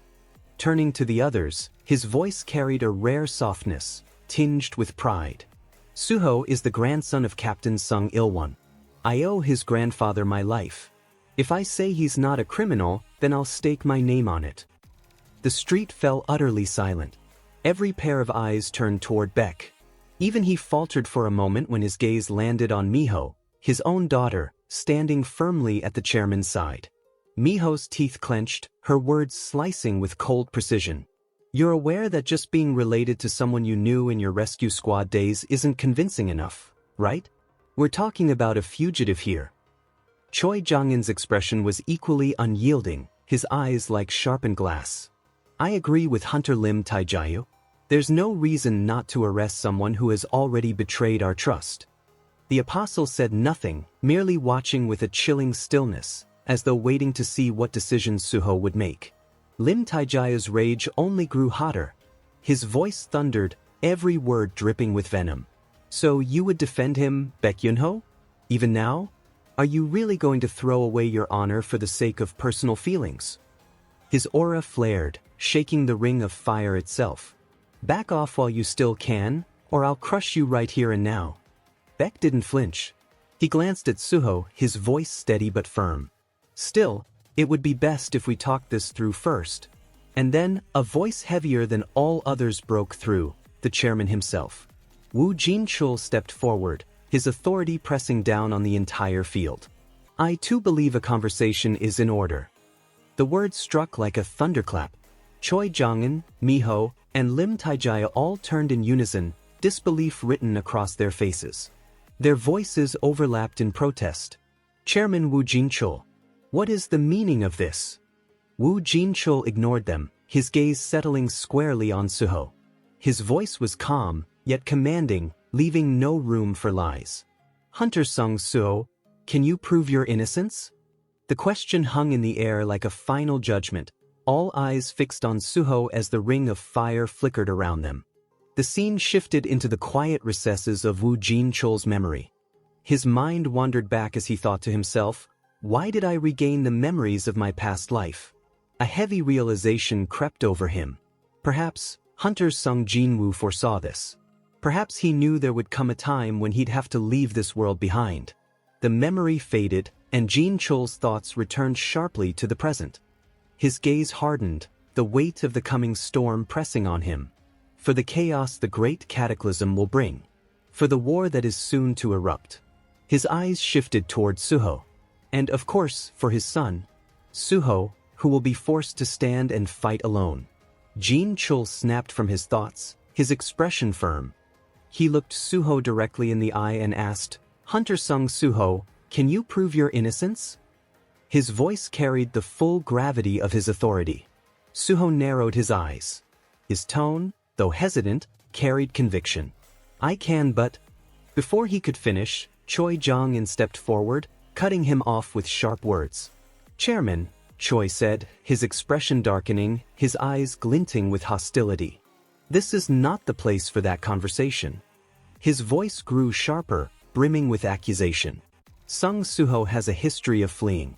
Even if it was under the guise of saving people, he must take responsibility for that. Responsibility cannot be avoided.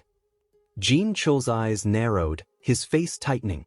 His thoughts darkened. As expected, the biggest obstacle is Hunter Choi Jong-un. Choi's voice carried on, his gaze pinned firmly on Suho. He deceived the association with a false registration. He was present at the scene of every single incident tied to Star Powder. He even joined the raid party while hiding his truth. And on top of that, his words dropped like a blade. Didn't he also murder Lee Min-sung?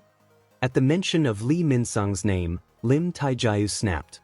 His fury broke loose as he shouted, his voice echoing through the place.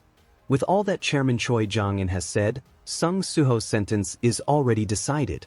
We must arrest him here and now. Jin-chul's thoughts churned. It's true. By all accounts, that is the right decision. Everything points toward his arrest. And yet, would Suho not have had a reason for all of this? His face tightened. Even if I lose every shred of trust I've built, I must stand by Suho. His voice rang out, strong and deliberate. Hunter Sung Suho arrived at the scene faster than anyone. He rescued civilians without hesitation. To arrest him here would be far too harsh a judgment. Choi adjusted his glasses, his eyes narrowing as he observed Jin-chul. His thoughts grew tense. I've known the chairman for years, and yet this is the first time I've seen him make such a poor decision. Can he not see it? Hunter Lim Taijaya is ready to unleash his power at a moment's notice. So why defend Sung Suho? Why risk antagonizing the entire Reaper Guild? Unless, does he have a reason? Before Choi could voice another objection, Suho's voice broke through, heavy with resolve. There's no need to fight everyone. The air around him shifted violently. His aura surged, shadows crawling upward to envelop his entire frame. His eyes narrowed, a determined gleam hardening within them. I'll prove my innocence, he said firmly. Then his voice dropped lower, edged with warning. Though the method may be violent. Jin-chul's expression snapped in alarm. Wait, Hunter Sung Suho, he shouted, worry edging his usually composed tone. But Lim Taijaya's fury had already reached its peak. His face twisted with rage, his teeth grinding as he growled, Did you think I'd let you escape again? Without hesitation he acted. Ignoring orders, ignoring caution, he pulled back his bow. In one smooth motion, he loosed an arrow, the shaft splitting the air as it hurtled toward Suho. The arrow struck. It drove deep into Suho's shoulder, the impact jarring him. He gritted his teeth, his body rocking slightly under the blow. Baek Yunho turned sharply, his expression tensing, hand half reaching towards Suho in alarm. But even Baek's reflexes weren't fast enough to stop it. Yet Suho's feet held firm. His stance didn't falter. He stood tall, the arrow still embedded, blood trickling down, but his body unyielding. Lim Taijai's eyes widened in shock. Well, how? And then he saw it. Without warning, Suho's shadow had slithered toward him, unseen until it was too late. The darkness coiled upward around Taijai's form. In an instant, Suho activated his skill, Shadow Ki. The moment the Shadow Ki pierced Lim Taijai, his entire body convulsed. His eyes widened in shock as torrents of forgotten memories surged violently into his mind. Images of his past life came flooding back. His days as a hunter, the brutal battles, the near-death struggles he had once endured but buried deep within his soul. The weight of it overwhelmed him. His body trembled uncontrollably, his knees buckled, and he collapsed onto the ground. Hunter Lim Taijai, are you all right? Both Choi Jong-in and Baek Miho shouted in unison, their voices tight with urgency as they rushed a step forward, their expressions drawn in alarm. Suho staggered slightly, clutching the arrow wound in his shoulder. Pain carved lines into his face. From the darkness at his back, Baru emerged, his mandibles clicking as his thoughts raced. Young monarch, could it be? Are you truly trying to return their memories to them? Suho's eyes narrowed, blood dripping from his wound as he thought grimly. If hunters who fought in the same era as my father regain their memories, then they will have no choice but to listen to me. Without giving anyone time to respond, Suho leapt into the air, propelling himself forward with a burst of shadow energy. Baek and Woo Jin-chul reached out instinctively, their voices raised in warning, but Suho was already airborne, his mind focused on a single goal. For that to happen, Choi Jong-in must awaken as well. Choi's eyes widened as he saw Suho hurtling toward him, shadows wrapping around the young man's entire body like armor. Suho's fist was clenched, his expression grim, and in his mind a single desperate thought echoed. Hunter Choi Jong-in must regain his memories. Please reach him. But Choi's reflexes were honed by countless battles. He raised his hand and, with terrifying precision, conjured a massive tornado of flame. The fiery vortex roared upward, a blazing wall that split the battlefield in two. The heat warped the very air, and both Baek and Jin-chul shouted in panic. Suho, their voices overlapped, tense with fear. Choi's face was stern, his voice carrying finality. To charge at me so recklessly, Lim Taijai was right. You are dangerous. But before he could finish, his eyes widened in disbelief. The blazing tornado buckled. Suho tore through the raging flames, his shadows shielding his body as he pushed forward, his gaze burning with determination. He was unstoppable. His fist drew closer, every muscle coiled with intent. Yet, at the last instant, two figures struck. Miho's kick slammed into his head, while Park Dojin's blow crashed into his gut. The force sent him spiraling, blood spraying from his mouth as his body smashed against the ground. Even so, the mission was complete. Choi Jong-in's expression faltered. He froze, his eyes snapping downward. At his chest, a faint glimmer pulsed, the Shadow Ki. His breath hitched as the floodgates opened. Memories came crashing down upon him, scenes of a past life filled with desperate battles, comrades falling one by one, the endless struggle against forces that threatened to consume the world. The weight of it crushed him. His legs weakened, and he fell to one knee, his mind spinning under the torrent of forgotten truths. Miho and the apostle exchanged stunned glances. First Lim Taijai, and now Choi Jong-in? Suho lay on the ground, his head bowed low, his hand pressed against his wound. His voice was weak, but resolute. I've done all I can, now all that's left is to wait. Miho's face twisted with rage. She lunged forward, her fist clenched, her voice breaking into a furious scream. "You bastard! What did you do to them?" But before her strike could land, Lim Taijia's voice rang out, halting her in her tracks. "Wait!" Miho turned sharply. Lim Taijia's face was wet with tears, his voice trembling. "What are these memories? Is this a skill?" "No, it feels different. It feels like I've remembered something I had lost, something forgotten long ago." At the same moment, Choi's voice broke free, harsh and shaken. "So all this time, I had forgotten something like this?" His hands trembled as his body shook. His stern face cracked and tears welled in his eyes. "How ridiculous!" He looked at Suho, his voice breaking with the weight of emotion. "Hunter sung Suho, can you tell me yourself? What did you do to us?" Suho staggered, blood still dripping from his shoulder wound, but forced himself upright. His breath was ragged, yet his expression hardened with determination. "What a relief," he said in a strained voice, a faint smile breaking through despite his pain. "Looks like we can finally talk." He steadied himself, his tone growing more serious. "Those memories you saw, they're from before the world went through a reset."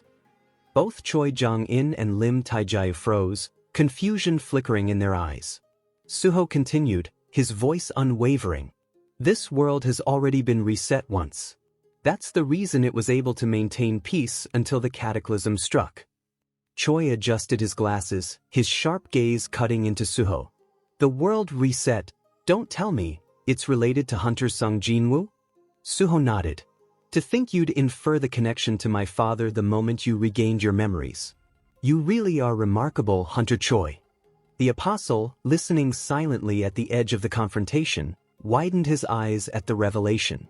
"Sung Jin Woo? And this boy, Suho, his son?" Suho's voice grew firmer, edged with conviction. "I don't know the details of my father's life as a hunter. What I do know is that he carried everything on his shoulders, always alone. Even now, as we stand here, he is holding back the forces of an invasion from outer space by himself. That is why I've been fighting against the invaders of the Iterim, to shoulder even a part of that burden." Lim Taijia's face tightened, his brows furrowed. His words sound absurd, he thought, but then a strange understanding tugged at his heart. And yet, for some reason, they feel true. Choi's expression darkened as he turned inward. "If the memories I've regained are real, then Sung Suho's claims aren't far-fetched at all." Woo Jin Chul stepped forward, his voice cutting across the tension with authority. "Every word Hunter Sung Suho has spoken is true. I, too, am a hunter who has regained the memories of my past life. The reason I was able to prepare for the cataclysm as swiftly as I did was thanks to those memories." His gaze swept across the others, then settled on Suho. "So let us hear him out. First, we listen to what Sung Suho has to say." What followed was a long, weighty conversation. Suho spoke openly, sharing everything he had come to know. He told them of the outer gods, the Iterim, who lurked beyond, of the apostle who walked among them now, and of the star powder the apostle had spread to destabilize the world. Both Choi and Lim listened in shock, their eyes widening. Choi's voice broke first. "Most of the incidents we've faced, they were tied to the Iterim?" Lim clenched his fists, his head dipping lower. "Then, Lee Min-sung's death, it was all because of this." Woo Jin Chul turned his gaze on Suho, his voice grave. "Why didn't you tell us sooner?" Suho uncorked a recovery potion, the liquid glowing faintly as he downed it. His reply was measured. "Because if the apostle discovered me before I was ready, I would become my father's weakness. I couldn't reveal myself until I was strong enough to withstand that." Choi and Lim exchanged a look. A realization dawned on them. Lim spoke first. "Then Suho, you must also be a hunter who can level up. Just like Hunter Sung Jin Woo." Suho gave a short nod. "That's right." Choi suddenly grabbed Suho's hand, his lips curling into a strangely eager smile. "Suho, did you know that Hunter Cha Hae-in once belonged to the Hunters Guild?" Suho's eyes widened in astonishment. "Hunter Cha Hae-in? You mean my mother?" His face lit up with admiration, his voice brimming with awe. "My mom was a hunter too, that's so cool." At the side, The apostle's golden eyes narrowed as he quietly absorbed the scene. The hunters now know the truth of his mission. And worse, they're rallying together, which I hadn't anticipated. His expression hardened. Bold move, sung Suho. If I had been stronger, this would have ended you. Do you believe you can grow faster than I can? His gaze lingered on Suho. A boy who advances decisively and without hesitation once his mind is set, he will become a key player in the Great War. I cannot allow him to move unchecked. The next fragment must arrive quickly. Meanwhile, Baek Yunho and Miho stood off to the side, watching the exchange with conflicted expressions. Baek scratched his head and muttered, "So what now? I mean, it's good the misunderstanding about Suho is cleared. But honestly, I still don't fully get what's happening here." Suho turned calmly toward him. "I understand. Without context, it must be confusing." Then his expression shifted, his tone tightening with resolve. "That's why I'll verify the memories of the past world." The apostle's face darkened immediately. A flicker of fear crept into his chest. If he continues, he might uncover me. Standing at the center of them all, Suho allowed a faint smile to touch his lips. His voice was steady, decisive. "I think it would be best if we confirm the memories of the others here as well, don't you agree?" The scene shifted back to Suho standing among the hunters. From his shadows, he drew out the shadow dungeon key, its surface shimmering faintly with an ominous black glow. A faint smile touched his lips as he held it aloft. "I suppose it's time," he said, his voice calm yet certain. "We should all recover the memories of the previous world." Baek Yunho raised an eyebrow at the strange object and let out a low chuckle. "My memories of the previous world, huh? Now that sounds interesting." Miho, still wary, stepped forward quickly, placing herself between her father and Suho. Her voice was tense. "I know the world's been strange since the cataclysm, but something like this? It's impossible. Father, don't you think this could be dangerous?" But Baek did not hesitate. He brushed past his daughter's protests and strode toward Suho without so much as a pause. Miho's eyes widened in disbelief at her father's easy trust, but Yunho's expression was steady. He placed his hand over Suho's, which held the shadow key, and said firmly, "I trust Sung Suho." As the key activated, shadows erupted outward, coiling around both Suho and Baek. The air grew thick and heavy, as if the world itself was holding its breath. Every hunter present froze in place, their eyes fixed on the process unfolding before them. Miho's heart raced as she stared into the dark haze. "Father!" she shouted, panic straining her voice. "Stop acting before thinking." The apostle, too, watched from the side, his own expression betraying concern. His golden eyes gleamed as the shadows swirled violently. When the ritual ended, Suho stepped back, lowering the key. Yunho's body trembled violently, his breathing ragged as the tide of memories returned. The weight of it forced tears down his face, though his mouth curved into a soft, bittersweet smile. "This is so strange," he murmured, voice thick with emotion. "To feel warmth in memories I thought I'd forgotten forever." Lim Taiju and Choi Jong-in stood nearby, their bodies stiff, their eyes locked on Baek Yunho. They could feel the truth in his words, could see the raw weight of regained memory etched across his face. Miho's expression collapsed into shock, her lips parting as her eyes searched her father in disbelief. She wanted to reject what she was hearing, but his trembling form and tears left no room for doubt. The apostle, meanwhile, stood at the edge of the gathering. His gaze sharpened. "This is bad," he thought grimly, his mind racing. Miho slowly stepped toward Suho, her voice quieter now. She clenched her fists, then raised her chin. "Then please, do it for me too." The apostle's eyes narrowed as he considered the possibility. So this world truly has been reset. If that's the case, the key won't respond to me, because I am not of this world. If they try to use it on me, suspicion will fall instantly. His expression darkened further.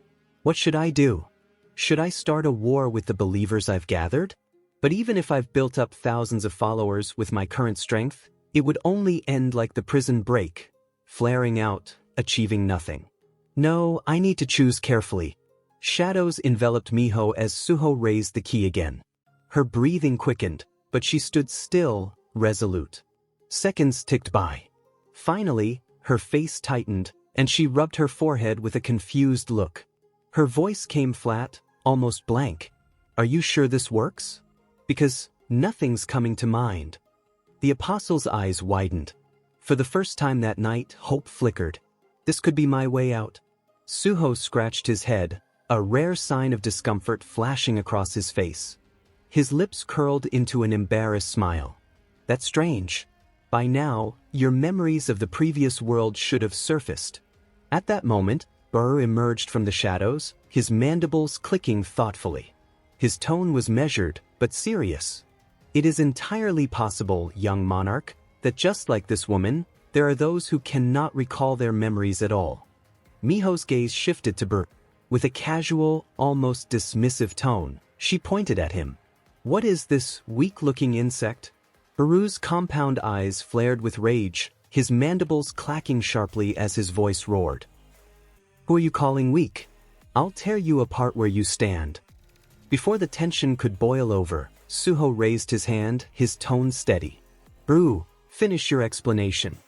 The ant general calmed only slightly, still bristling, but obeyed. The previous world was 20 years ago. It was within that timeline, back when mana still existed. If you think of the peaceful world that existed without mana 2 decades ago, it isn't surprising there are differences between then and now. In other words, his eyes glowed faintly as he finished, this woman was not born in the previous world. Miho's eyes widened in shock, her voice barely more than a whisper. "I wasn't born?" Suho's expression darkened, his gaze dropping to the shadow key in his hand. Again, the same phenomenon repeated. He had used the key on Park Dojin, the apostle wearing his mask of humanity, and nothing had happened. The apostle smirked, his expression smooth. "It seems I, too, cannot recall any memories." Suho's brows furrowed. "So, Hunter Park Dojin didn't exist in the previous world either." As the apostle turned and walked away, quietly slipping out of the spotlight, Miho's voice cracked through the air, her anger bubbling into a burst. "Father, does that mean I truly didn't exist in the previous world?" Baek Yunho tried to calm her, but the two quickly fell into their usual father and daughter banter. Woo Jin Chul approached Suho, his steps deliberate, his voice calm. "Don't you think it's a wonderful thing?" Suho blinked, confused. "What do you mean?" The chairman's gaze softened slightly. "This is the peace hunter Sung Jin Woo chose. Countless lives that would never have existed in the previous world are alive now, living in this one. Isn't that something to be grateful for?" Suho turned, his eyes sweeping over the hunters. On one side, Choi Jong-in and Lim Taejayu stood together, their conversation intense as they quietly compared their restored memories. On the other side, Baek and Miho bickered like any ordinary father and daughter. He understood. This was what his father had wanted. A world where lives once erased could exist again. After a moment of silence, Suho stepped forward. His voice rose, steady and resolute. "Everyone, if we allow the outer gods to invade, this world will surely be destroyed." He pressed a hand to his chest, his violet eyes blazing with conviction. "So I ask you, please lend me your strength." The scene cut abruptly to the calm voice of a news anchor. The prison break incident that shook the entire nation has finally quieted down. The number of unidentified escapees is now under 1%. Thanks to the swift response of the Hunter Association, the threat was contained. She shuffled her notes, her voice lowering slightly as a recording played beside her. Moreover, eyewitnesses at the scene testified that had it not been for the appearance of that black, human-shaped being, the casualties would have been far greater. The anchor leaned in toward the camera. Additionally, it has now been confirmed that the black figure was not a monster, but a hunter skill. Specifically, it was revealed to belong to E-rank hunter Sung Suho.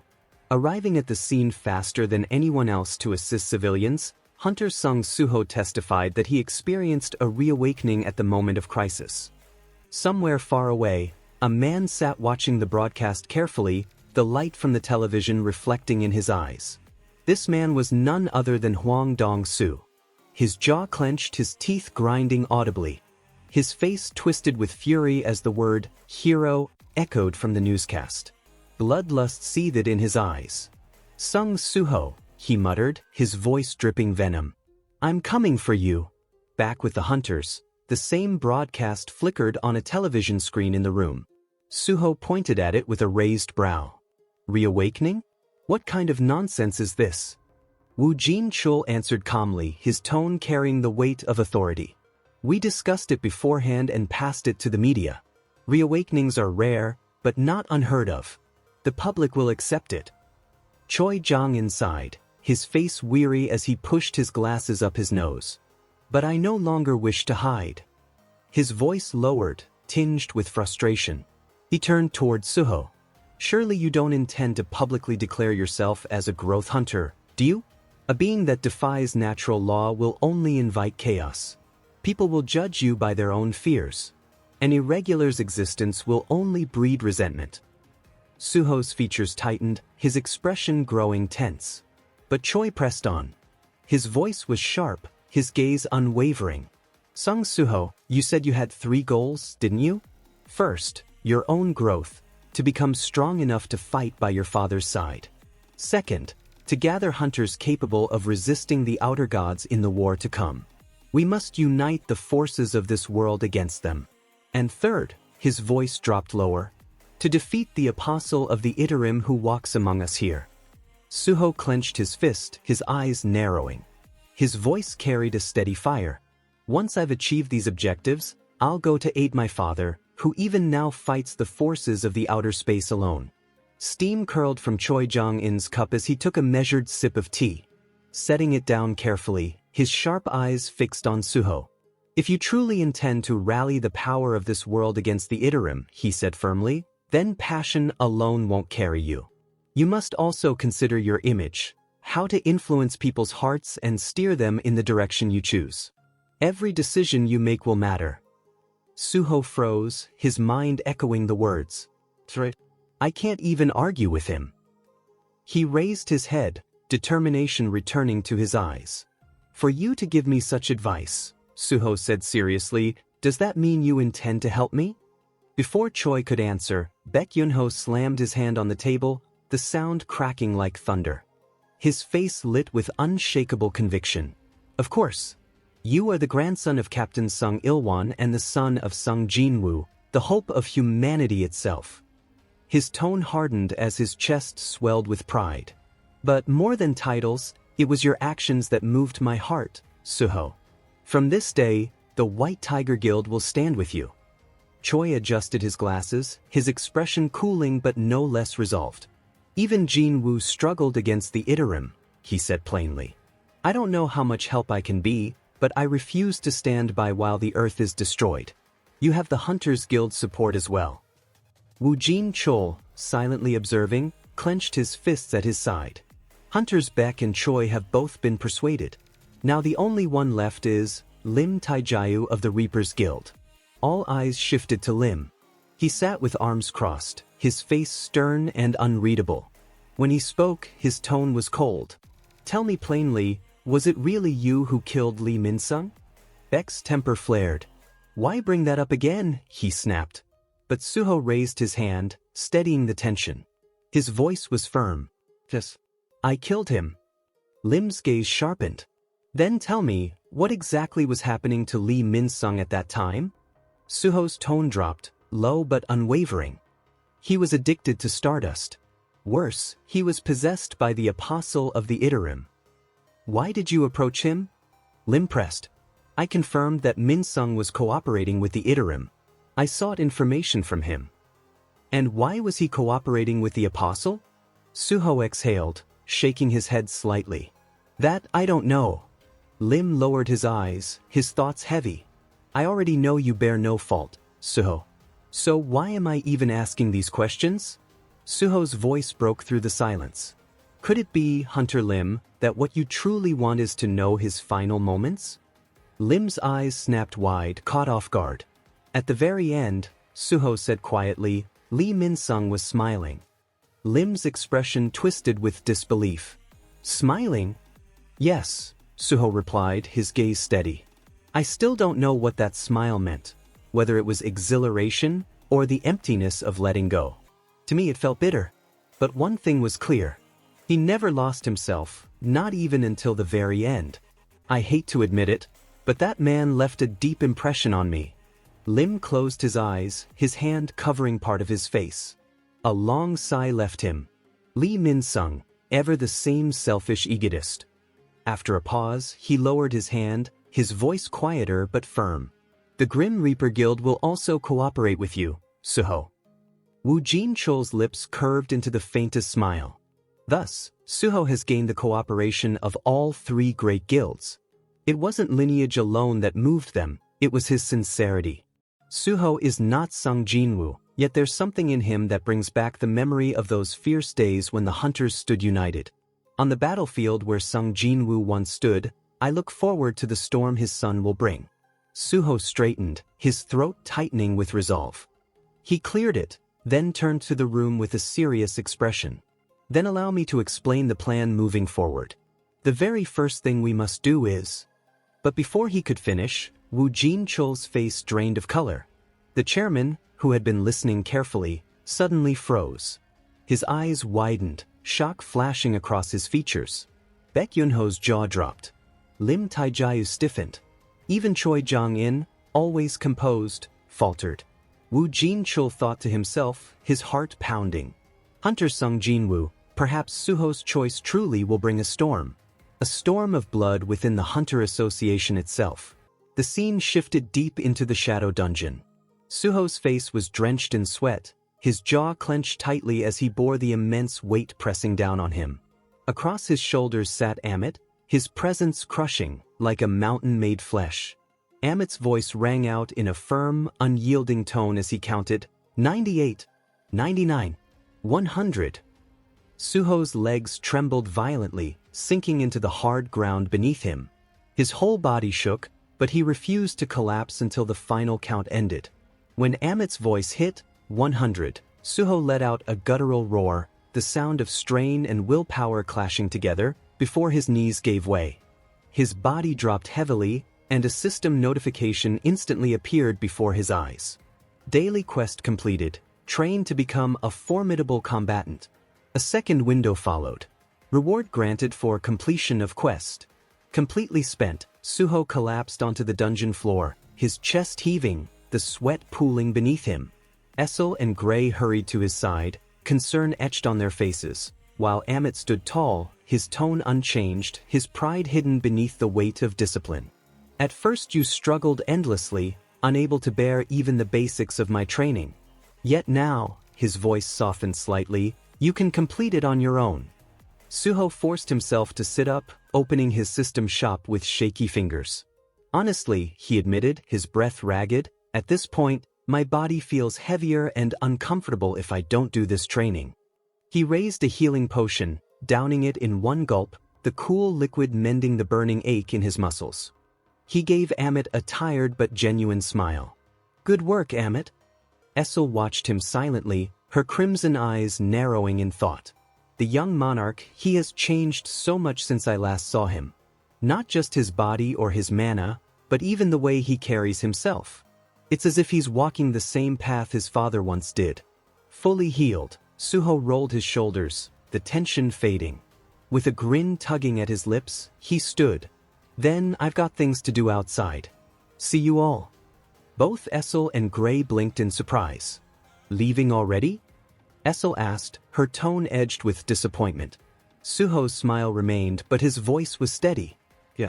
From now on, I'm going to be busier than ever. I plan to remove a field-type dungeon. He recalled the serious meeting from the day before with the S-rank hunters and the chairman. I had a talk with the higher-ups in the Hunters Association. To stop any more star powder factories from being created, I asked them to cooperate with me in clearing the field-type dungeons across Korea. Essel's eyes widened. And? They told me the other guilds would object, Suho admitted with a shrug, but I made a condition and in exchange, they promised their cooperation. With that, he opened a dungeon gate, the swirling black portal expanding beside him. Turning back with a small wave, he added, so now I'll do everything I can to fulfill that condition. Essel leaned forward eagerly. Then let me help too. You'll call us, won't you? For a moment, her hopes rose high, imagining herself at his side as he tackled field dungeons. But Suho's final words cut those hopes down in an instant. I'll call you when I need help. The gate closed behind him, leaving Amit, Essel, and Gray staring at the empty space, their expressions frozen in shock. The scene shifted to the D-rank field-type dungeon, Katchison Field. Miho's cold voice cut through the air. What are our guild masters even thinking? Handing over ownership of every field dungeon to one hunter, do they realize what kind of impact that'll have on the guild's earnings? Her glare sharpened. And who is this Sung Suho supposed to be anyway? It's not even like he asked A ranks or S ranks to help clear this dungeon. He only dragged us along to fill spots. Sung Ji-hoon smirked faintly, his eyes gleaming with curiosity. Still, I can't help but be intrigued. A hunter who can strike, mine, and haul all on his own? Aren't you even a little curious? Miho clicked her tongue in annoyance. Tisif sounds like nothing but exaggeration. Yet inwardly she seethed. Even father, completely engrossed in these so-called memories of the past world. How could he believe so easily? Ji-hoon's thoughts were sharper, quieter. A hunter who can level up, huh? Let's see if Guild Master Choi Jong-in's words about him are really true. The apostle stood at a distance, observing, his golden eyes narrowing. He said nothing, but his silence carried a weight heavier than words. Suddenly, a thunderous sound echoed across the mountainside. The ground quaked, dust erupting into the air in the distance. Miho's eyes widened. Could this quake be? Ji-hoon finished her thought, his own expression incredulous. It hasn't even been an hour since he entered. Moments later, their doubts were shattered. From the dungeon entrance emerged Suho, calm and steady, his armor glinting faintly in the sun. Behind him marched his shadow soldiers, their presence looming and oppressive, like an army born of the abyss. Suho grinned, rubbing his sweat-soaked hair. Looks like I kept you waiting. Took down the boss pretty quickly, but mining out the essence stones slowed me down. His voice was casual, as if he'd just returned from a morning workout instead of clearing an entire dungeon solo. He glanced at the group, his smile widening. I want to hit 3 more places today. So, how about we move on to the next field dungeon? Miho and Ji-hoon could only stare, their hearts pounding in disbelief. In his hands were the mana stones, gleaming proof of his victory. Even if it was a D-rank dungeon, he cleared it in an hour by himself? Their thoughts screamed in unison. Just who the hell is this guy? The apostle watched from the shadows, lips pressed thin as he measured the rising momentum around Suho. Even he felt the tremor of unease. This boy's growth, and the sudden rallying of the guilds behind him, tightened something in the apostle's chest. It was a small, dangerous pressure that warned. This could spiral out of his control. The scene cut to a conference room where the S-rank hunters and Chairman Woo Jin-chul had gathered. His voice was level but edged with worry as he addressed the room. Entrusting all the field-type dungeons our guilds own to one person, was that really the right decision? Choi asked, folding his hands. Those sites are founts of mana stones and materials from magic beasts. Think of the resources we're giving up. Baek Yun-ho's laugh broke the tension in a single, warm burst. He clapped a hand on Choi's shoulder as if the answer were obvious. Choi, you're the walking embodiment of greed, he said, half joking. Then his tone turned grave. If the Iterum destroy the world, what's the point in hoarding stones or money? The value disappears if the world burns. Choi shot a sideways look at Lim Taiju, drawing the Grim Reaper Guild Master into the exchange. Still, he continued, it was a surprise. Who would bet most heartily on handing their dungeons over? The guild with the largest stake in them. You must have felt sorry for him. Lim's expression stayed hard. His voice was cold as a blade. Those field-type dungeons were where factories making star powder were discovered. I'll do anything to root out that stimulant, the same stuff that left Lee Min-sung like that. His words carried a personal, righteous edge that left no room for debate. Choi's features darkened as a different fear took shape. In his mind, the memory images of Monarchs flickered, colossal, alien dangers they had once faced. But what if those invaders from outside our world are of a scale similar to the monsters we fought back then? He asked, quiet but serious. Would we even be able to stop entities like that? Even Beck's posture shifted. He lowered his head as the memory of those overwhelming powers reminded him how wide the gap had been. The chairman cut through the rising unease with a statement that was equal parts command and consolation. You're worrying too much, Woo Jin-chul said, voice firm. This isn't something we can dodge forever. Suho can do it. He let the pause hang, then allowed the practical problem into the open. The plan would invite fierce opposition from guilds who relied on field dungeon income. He replayed for them the argument Choi had made earlier, convincing hunters like Miho and Park Dojin, people who lacked memories of the old world, would be difficult. They wouldn't naturally believe in an invasion from beyond the stars. Persuading them would require more than reasoning. Suho's eyes narrowed, meeting the chairman's. How do we persuade them then? He asked, voice taut with urgency. Woo Jin-chul let out a slow breath and named the one lever he believed would change hearts and minds. There's one thing that tends to sway people, he said, and began to list names as if reciting a geopolitical shorthand. National levels. Thomas Andre of the USA. Liu Jigang of China. Siddhart Bakon of India. These are outliers. Hunters whose personal power rivals entire nations. People rally around figures like that. The implication was clear and seismic. If Suho could rise to national-level renown, his authority would not be merely moral, it would be magnetic. Suho felt the weight of the idea settle on him. The chairman's words were not idle. They pointed to a path that would convert influence into hard persuasion. A quiet resolve brightened Suho's face. The scale of the goal did not faze him, only focused him. Then I'll do it, he said, voice steady with a new iron.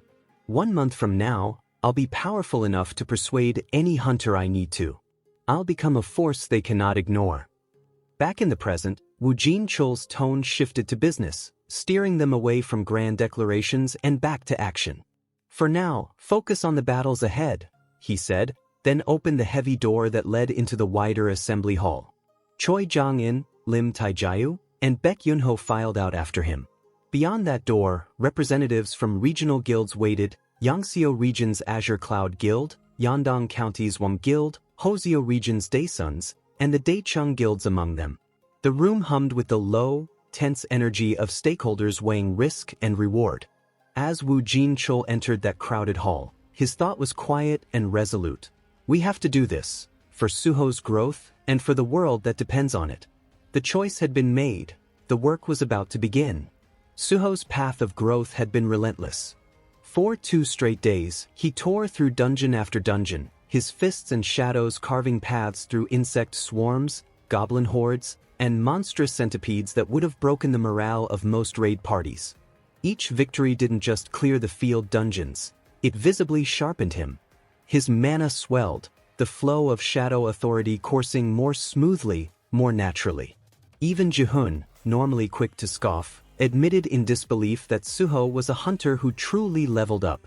When Suho finally stepped out of the collapsing dungeon, his shadow soldiers trailing behind him like a disciplined army, Miho and Jihun were left gaping.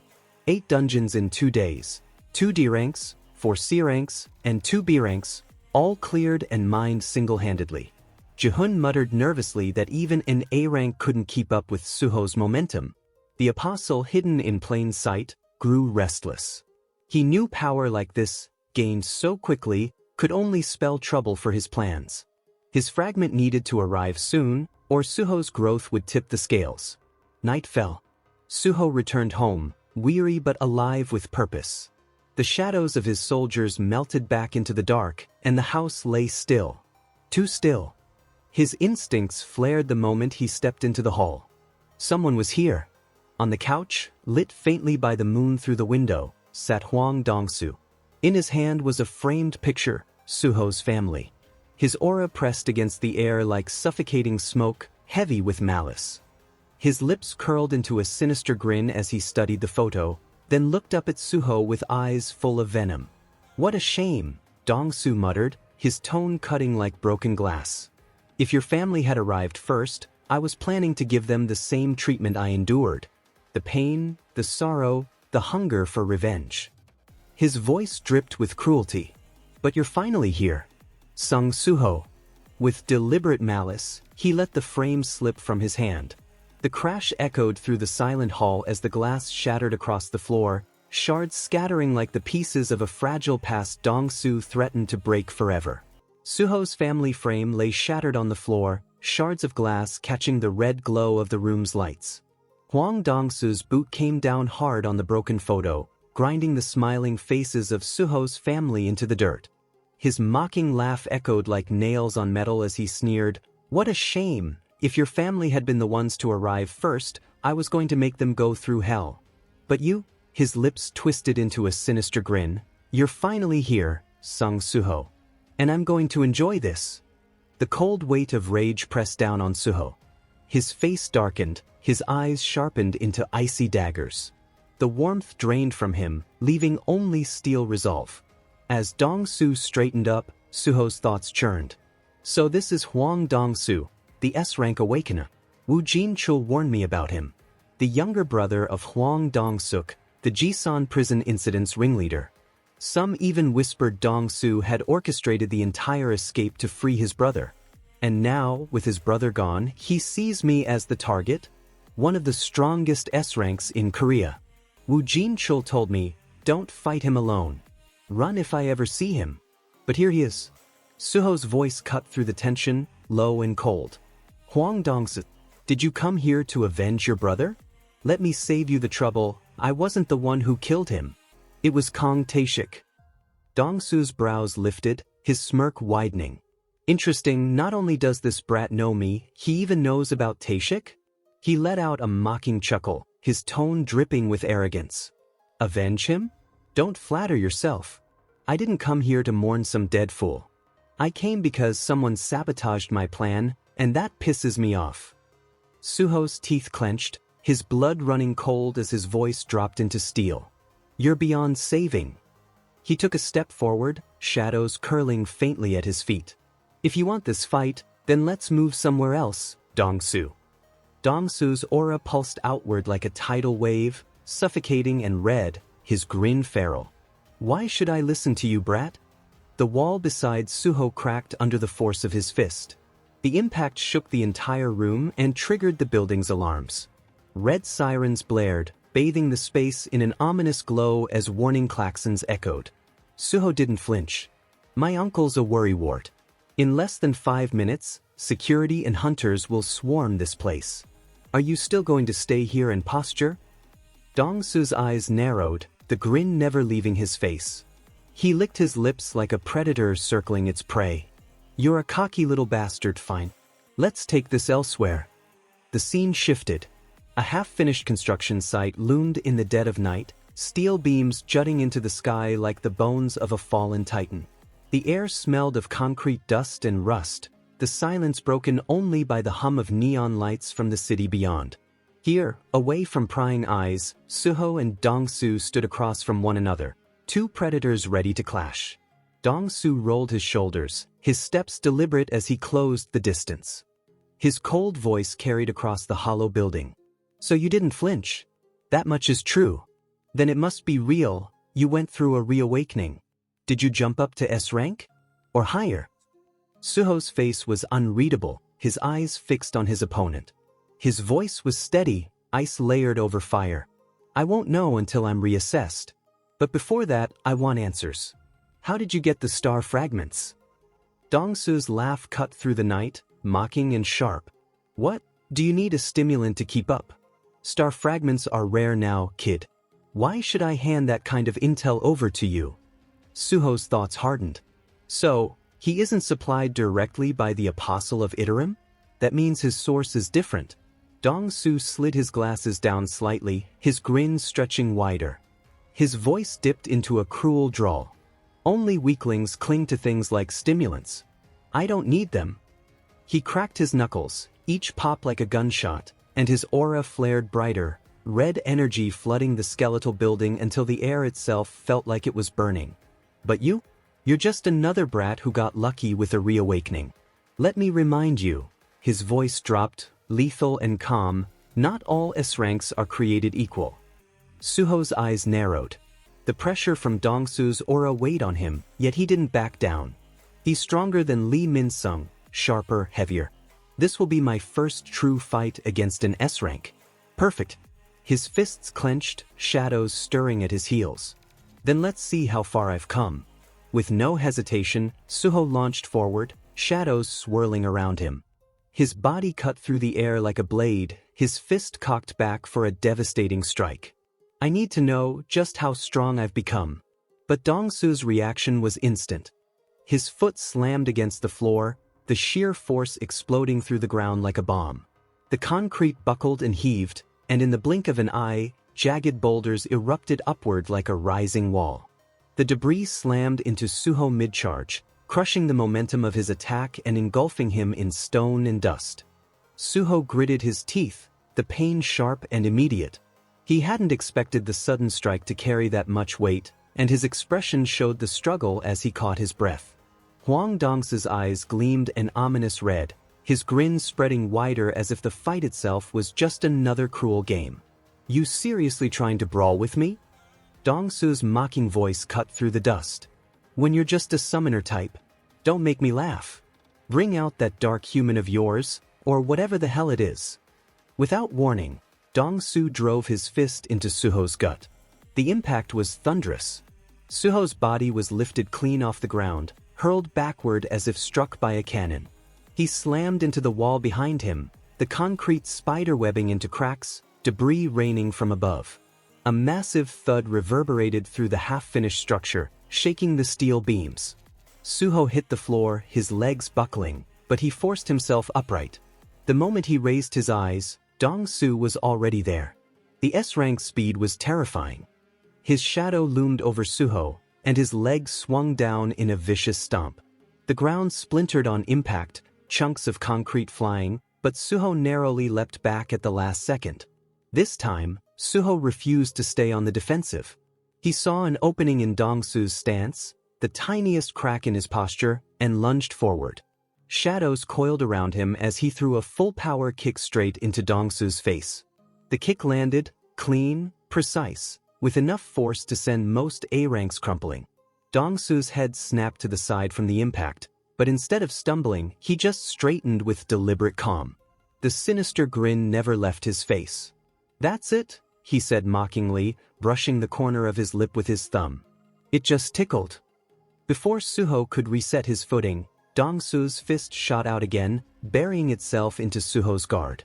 Suho caught the punch with both arms crossed, but the sheer raw strength sent him flying backwards across the building. His body skidded along the floor, sparks jumping where stone met steel. Dongsu laughed manically, closing in with relentless speed.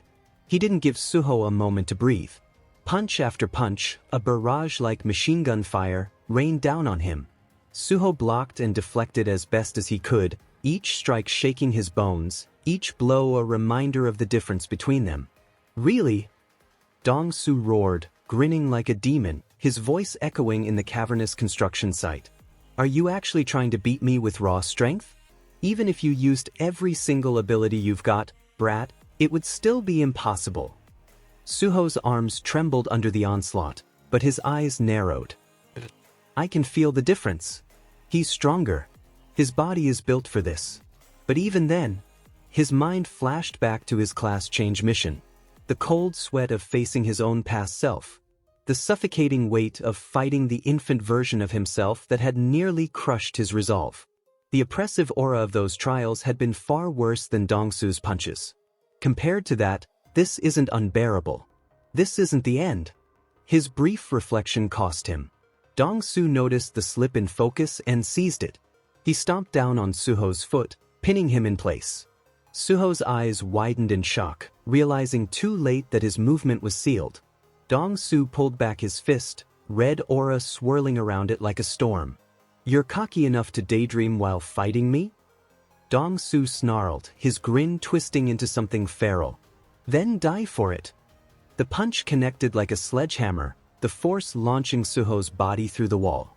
The reinforced concrete shattered, dust exploding outward as Suho was hurled into the open air. He crashed down onto the ground outside, rubble collapsing in waves around him. Dong-su's grin faltered. He looked down at his own hand, his expression darkening. A shadow weapon, long and jagged, had pierced through his flesh. Blood ran down his knuckles. His teeth clenched, his voice dropping into a growl. "You bastard, when did you summon that weapon?"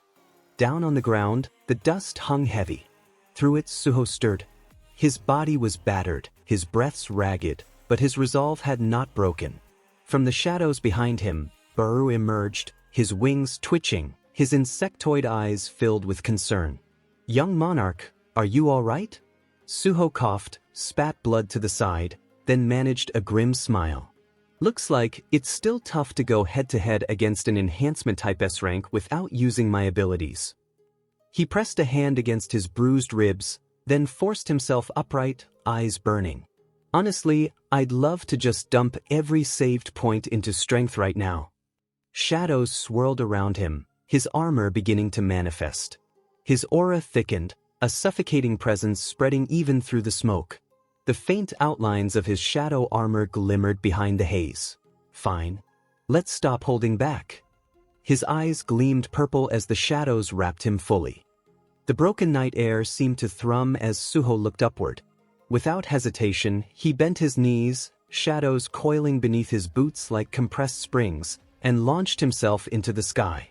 His body cut through the air like a black spear. He landed with a thunderous crash on the half-destroyed building, the shockwave sending cracks crawling across the rooftop. Waiting for him there was Huang Dong-su, calm but smiling with that same mocking grin, as if the destruction itself was a stage prepared for him. Suho's armor rippled like liquid night, every jagged edge of it radiating power. His voice was steady, firm, like a judge handing down a verdict. "Shall we start round 2, Huang Dong-su?"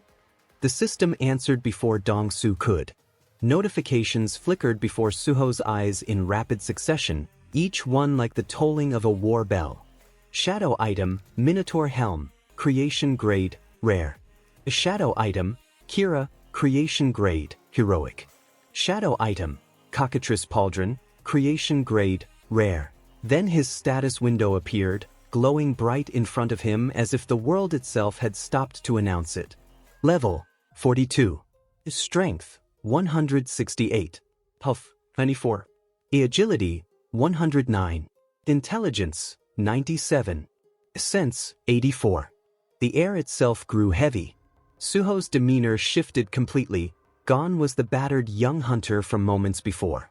What stood there now was cloaked in shadows and bloodlust, his aura so ominous it felt like the night had thickened around him. His eyes gleamed with a predator's certainty. "I'll fight you with my powers now, Huang Dong-su." Dong-su's grin faltered for the first time. His mind scrambled at the sight of the shadow-crafted armor. Where did these items come from? He thought. Out loud, he spat venom. "You think you can beat me just by putting on all that crap?" But the words died in his throat. His smirk collapsed as his eyes widened in shock.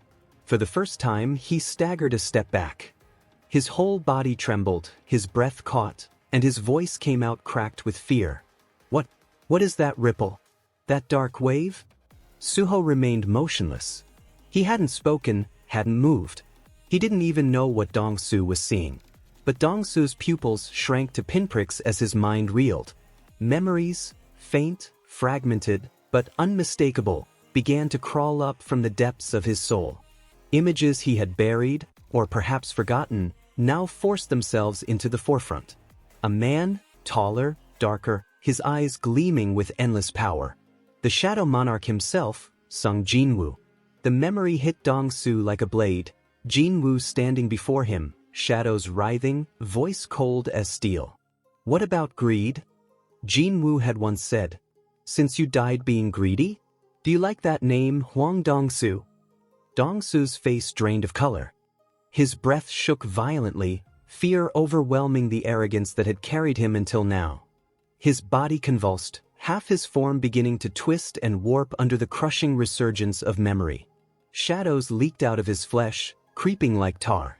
And then, just as the old scar of Jin Woo's dominion reawakened, half of Dong-su's body turned into something else entirely. The form of Jin Woo's old shadow general, greed. The air on the battlefield rippled with a pressure so heavy that even the shadows trembled. Suho stood in the middle of the torn ground, his shadow armor gleaming like a storm of obsidian glass. His expression was calm, yet his eyes carried the chill of a frozen sea as they locked onto Hwang Dong-soo, who looked nothing like himself anymore. His body twitched, his aura unstable, as though something deep within him was clawing to break free. Then, a faint spark passed through Suho's gaze. A thought hit him, sharp and clear. Without hesitation, he began removing his armor, the black mist peeling away from his body like smoke dispersing in wind. His tone was cold and deliberate as he muttered, "This really isn't my style. It's too much trouble. I should have just kept item appearance off." The armor melted away completely, exposing the battle-worn uniform beneath. Suho's focus returned to Hwang Dong-soo, who was clutching his head tightly, gritting his teeth as he muttered words that no one could understand. His face had gone pale, fear stretching across his features like cracks through porcelain. Something was breaking inside him. Fragments of memories began to surge, old, buried, and unwanted. The scenes tore through his mind like a film reel running too fast to stop. He saw himself standing before the shadow monarch, Jin Woo, in a clash that had once shaken the world. He remembered the sound of Jin Woo's steps, the way the ground split under each one, and the look in those merciless eyes that said everything. "You are beneath me." No matter how hard Dong-soo had fought, no matter how much power he poured into that fight, it was never enough. He was crushed, humiliated, and in the end, consumed by shadow. The sheer weight of those memories sent a violent shiver through his body. His breath quickened, the edges of his vision darkening. He whispered to himself, his voice trembling, "Are these hallucinations?" The moment I saw that black haze around him, those memories, they weren't someone else's, they were mine. He raised his head, eyes wide and terrified. And those eyes, I've seen them before. I know that gaze. Rage surged, burning away the fear in an instant. He gritted his teeth and growled, "It was Jin Woo." The name escaped him like a curse from another lifetime. Suho frowned, confusion flickering across his face. "Why does Hwang Dong-soo know my father's name?" he murmured. From the shifting darkness beneath his feet, Baru rose, his towering, insectoid form emerging like a nightmare with wings. "Greed," he said, his voice deep and resonant. "It seems he's regained the memories of the previous world." "Greed?" Suho asked, his brows tightening. "What do you mean, Baru?" Baru turned his gaze toward Hwang Dong-soo, his tone steady but heavy. "In the last world, Hwang Dong-soo was no ally to my liege. He fought Lord Jin Woo and lost. He died that day and was reborn as one of his soldiers, the shadow named Greed. Now it appears those memories have returned." Suho's eyes narrowed slightly. "He can remember his past life without a shadow key?" Baru nodded slowly. "If Woo Jinchul could recall his memories on his own, then it's not impossible." Meanwhile, Hwang Dong-soo's anger burned brighter with each passing second. His mind spun with thoughts drenched in hatred. Jin Woo, Suho, he muttered under his breath. The fragments of reality began to connect inside his head. That family picture in the kid's house, Suho must be Jin Woo's son. But why isn't that monster working as a hunter in this world? Unless...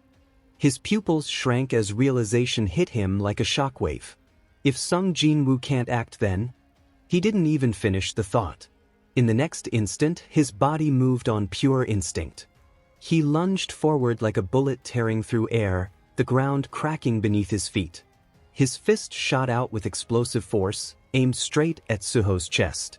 Suho reacted just in time, crossing his arms to block, but the impact sent a thunderous shockwave rippling outward, dust and debris flying like a blast wave in a war zone. Hwang Dong-soo didn't let up. He launched a relentless barrage of punches, his movements wild but deadly. Each strike left a gust strong enough to carve into the dirt. As Suho blocked, Dong-soo's thoughts twisted into dark satisfaction. The dark human skill, that was what Jin Woo used on me. Even if this brat has something similar, he's just a rookie. This is my moment to break free. But with every hit, fragments of his past burned deeper. He remembered what came after the battle, the moment Jin Woo's shadow had crawled up his body, consuming him.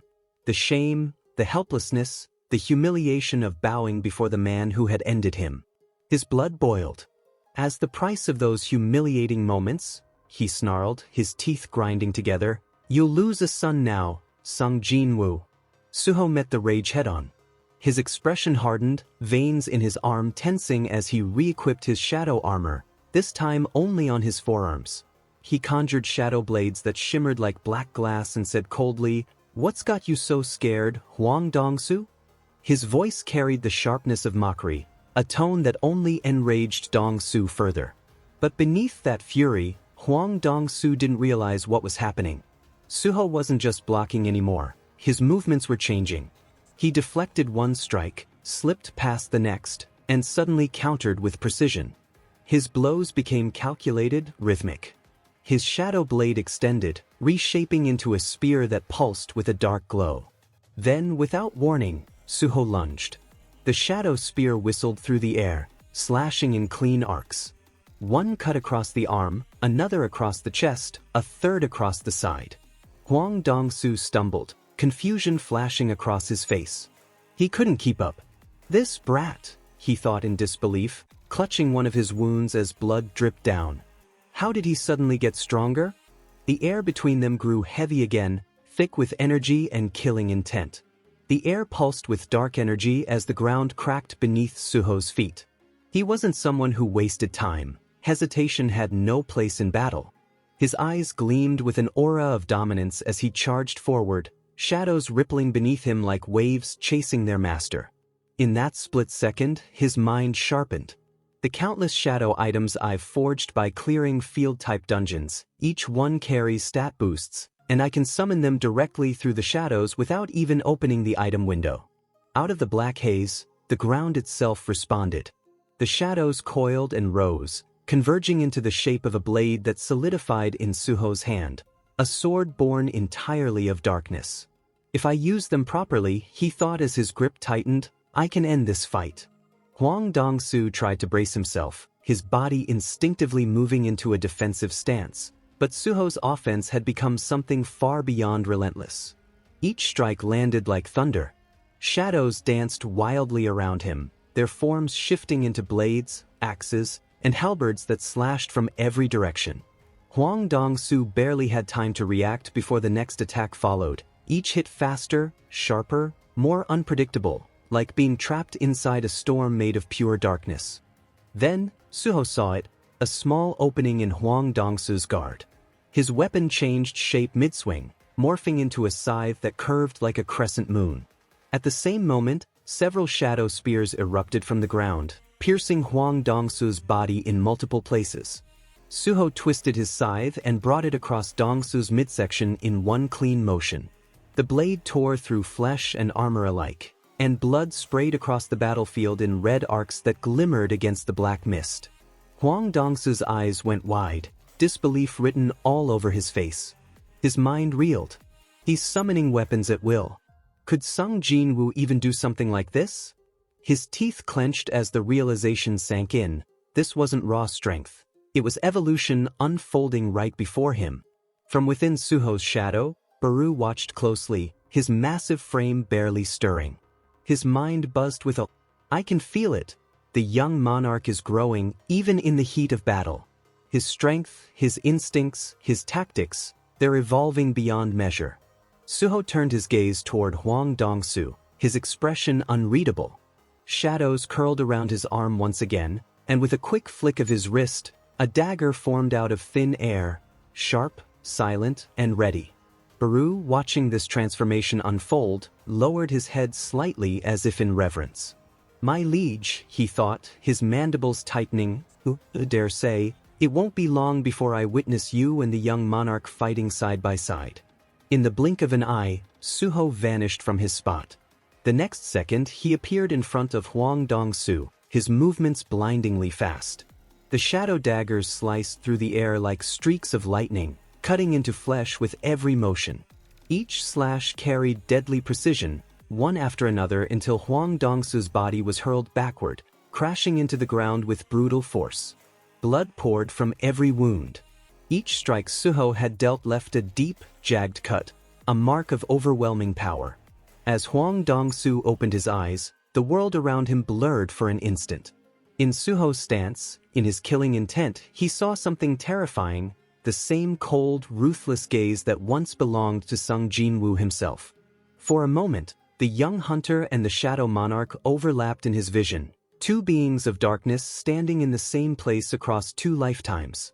His heart skipped a beat, a primal fear clawing through his chest.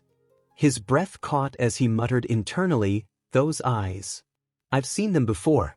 Both father and son, monsters born of the abyss." Hwang Dong-soo's legs wobbled as he stomped the ground to steady himself.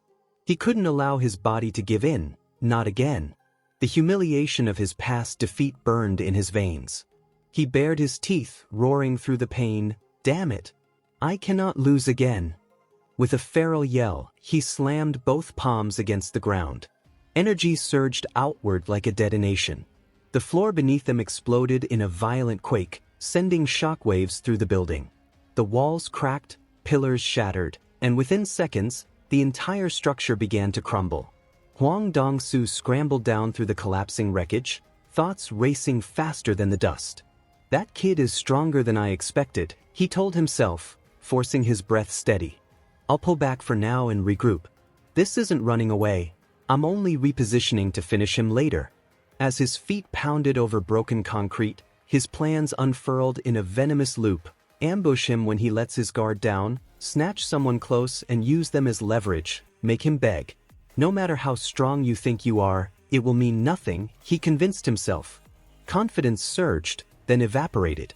In the instant his strategy hardened, something inside him snapped. Color drained from his face, fear replaced swagger.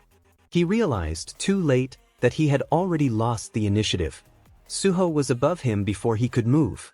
The younger hunter descended like a shadow made solid, twin daggers poised to end everything. As Suho closed in and struck, a second, even larger explosion detonated nearby. The blast sent concentric shockwaves tearing through the air. Dust and rubble smeared the world into a choking haze. When the grit finally settled, two figures emerged from the gray. Hwang Dong-soo collapsed on his knees, and Suho stood over him, towering and unshaken. Suho's shadow blade jutted from Hwang Dong-soo's chest. The older man writhed in agony. Through ragged breaths, Hwang Dong-soo spat, "Damn it. Not again." He raised a shaking hand and, with a voice raw from pain, snarled, "Are you going to make me your slave too? Go on, try it." His eyes narrowed, equal parts defiance and defeat. "I will resist. I'll kill you if I have to. Not only you, but your father," sung Jin Woo. The blade in Suho's grip bit deeper as his fingers clenched. Blood welled and ran in slow, hot lines. Suho's expression went cold, hunger for the kill sharpening his tone. "What a greedy dream," he said, voice flat and dangerous. "You couldn't reach my father when you could not even beat me." He looked down with a hardness that left no room for hope. "Try it then. Although I doubt those thoughts even belong to you anymore." Hwang Dong-soo let out one final, frantic cry. Sung Suho, "I'll kill you." But Suho had already decided. With a single, brutal twist of his wrist, he drove the shadow blade through again, then slashed with surgical precision. Blood sprayed into the air and glittered against the settling dust as Hwang Dong-soo's voice thinned and fell away. His body gave out and crumpled to the ground. The fight finally finished. The scene shifted, and before Suho, a cascade of system notifications appeared one after another. "You have leveled up." He stood there, shadow energy still flickering faintly around him, towering over Hwang Dong-soo's lifeless body. Another notification materialized in front of his eyes, this time glowing in dark blue text. "Skill, strength increase has leveled up." Suho took a deep breath, the weight of battle still heavy in his chest. His gaze lingered on Hwang Dong-soo's corpse as a quiet thought surfaced. "To think you could recall memories of your past life without even using a shadow key. That just shows how much hatred you carried for my father, doesn't it?" His expression hardened into something somber, touched with an understanding that wasn't pity but recognition of pure resentment. Turning toward the black mist beside him, he spoke calmly. Baru, what do you think? Should I make him a shadow soldier? Baru stepped forward, his mandibles twitching with excitement, eyes narrowing with reverence. My lord, it would be a great honor to serve beside the shadow monarchs chosen once again. Suho looked down at Huang Dongsu's still body and replied quietly, becoming a shadow soldier isn't an honor. It's a punishment. You're bound to fight for eternity, loyal even after death. His hand moved to summon a familiar weapon, dark energy swirled, and a shadow blade appeared in his grasp. Each shadow soldier has a will of their own, a mind capable of judgment and choice, Suho said, his voice steady. But shadow equipment only retains the ability it once had. No consciousness, no soul, just lingering power, like karma refusing to fade. He walked toward Huang Dongsu's body, his boots echoing on the cracked ground. It's as if the soul dissolves, leaving behind only what it owes to the world, he muttered, eyes narrowing. When he stopped beside the corpse, Suho raised his hand. The air darkened instantly. Shadows rippled outward from his feet, expanding and pulsing with energy that made the very ground tremble. His eyes glowed faintly as he commanded in a deep, resonant tone, "Arise." Black tendrils of energy crawled over Huang Dongsu's body, coiling like smoke before wrapping him completely. But then, the shadows flickered and faded. A system notification flashed before Suho, shadow extraction has failed. You have 2 attempts remaining. Suho's jaw tightened. He exhaled sharply, frustration simmering beneath his calm expression. He glared at the corpse, his voice low and grim. So, you resist me even in death, Huang Dongsu? Fine. But I won't allow it. He raised his hand again. Arise, he commanded once more. The shadows surged, engulfing the corpse again, but then dissolved into nothing. Another cold message appeared before his eyes. Shadow extraction has failed. You have 1 attempt remaining. Baru's patience broke. He stepped forward, his voice thundering through the room. Greed. Damn you. How dare you defy the young monarch? You are nothing but a soldier. Remember your place. Suho closed his eyes for a moment, his expression calming but grave. He crouched beside Huang Dongsu's body, resting a hand lightly on the man's chest. His tone softened. That must be the last scraps of willpower you have left, he murmured. Go ahead, resist all you want. Dark mist gathered around his palm, and shadows began to flow from his body once again, creeping across Huang Dongsu's form like veins of night. The air grew heavy. Suho's voice dropped to a deep, commanding timbre. No matter how deep your rage and hatred go, he said, eyes gleaming with shadowed authority, I have no intention of understanding an evil man like you. His gaze darkened further, the ground beneath him cracking as the shadow energy built. What I need now is power. Even if I must take it by force, I'll make you use that strength for the world, Huang Dongsu. He stood, lifting his hand one final time. Now, arise. The scene shifted to the street just outside the shattered construction site. A car came tearing down the road, engine roaring, and screeched as its brakes locked. Tires smoked as it skidded to a halt only a few feet from the wrecked site where Suho's battle with Huang Dongsu had unfolded. The area looked like a war zone. The violent clash between shadow and rage had turned the abandoned structure into a crater of ruin. From the car, Wu Jinchul and Choi Jongin leapt out the moment the wheels stopped spinning. Both moved fast, their coats flaring behind them as they sprinted toward the epicenter. Choi spoke first, his tone tense. The explosion came from this abandoned building. Wu Jinchul's face was grim, his voice clipped. That's far too close to Suho's house. If he engaged an intruder, we need to hurry. His thoughts raced as he ran. He remembered the report from the security system. The alarm went off at Suho's house, then silence. The memory darkened his expression further. After the alert triggered, contact was lost, and now there are cracks in the outer wall, he said, his teeth gritting with concern. There's no doubt. Someone broke in. As they rushed through the haze, a figure stepped out from behind. His eyes flickered in mild confusion as he saw the 2 men approaching at full speed. What are you 2 doing here? He asked, his voice steady but puzzled. Both Wu Jinchul and Choi Jongin called out at once. relief blending with disbelief. Woo's shoulders loosened just slightly as he reached him. "Thank goodness you're safe," he said, catching his breath. "What happened? Where's the intruder?" Suho tilted his head slightly, almost casual in contrast to their urgency. Hwang Dong-soo came. For a second, neither of them moved. Woo Jin-chul's face drained of color as the realization hit him. "It really was the S-rank criminal, Hwang Dong-soo?" he asked, his tone sharp. Suho gave a small nod. "It was close," he said simply, "but I managed to win in the end." Both men froze in disbelief. Choi's eyes widened, while Woo's narrowed in a mix of shock and incredulity. "You defeated Hwang Dong-soo?" he asked again, as though needing confirmation. Suho's answer came with a faint, confident smile. "Yes, I won." Then, without ceremony, he lifted his hand. The air warped around him as dark energy condensed and shaped itself into something massive. A shadow gauntlet formed on his arm, thick, sleek, and emanating pure power. Suho looked at it with quiet satisfaction, his expression filled with pride. "The victory was mine," he said under his breath.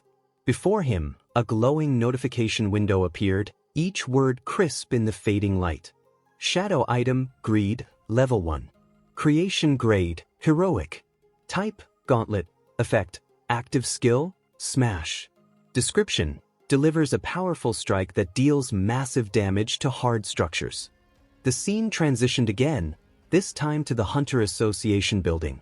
Outside its entrance, a restless crowd of reporters had gathered, microphones and cameras clutched tightly in anticipation. Everyone knew something big was about to break. Inside, newly awakened hunters lined up nervously for rank evaluations. The mood was thick with anxiety and hope. One hunter stumbled out of the testing chamber, his face pale, shoulders slumped. "I was so excited to awaken," he muttered, "but, dear rank? That's all." His disappointment carried the weight of crushed dreams. Another hunter, already waiting near the corridor, put a hand on his shoulder. "Hey, cheer up," he said kindly. "D-ranks still get mining jobs. It's steady work, you don't have to risk your life in the dungeons." The D-rank hunter nodded weakly and shuffled away. Watching from nearby, another man leaned forward in his chair, counting silently. 4 D-ranks and 2 E-ranks so far, he thought. His heart kicked up, the corners of his lips twitching in excitement. "All right, probability's on my side. The jackpot should be next." His name was Kim Panseok, an unemployed awakened who looked like he hadn't slept in days.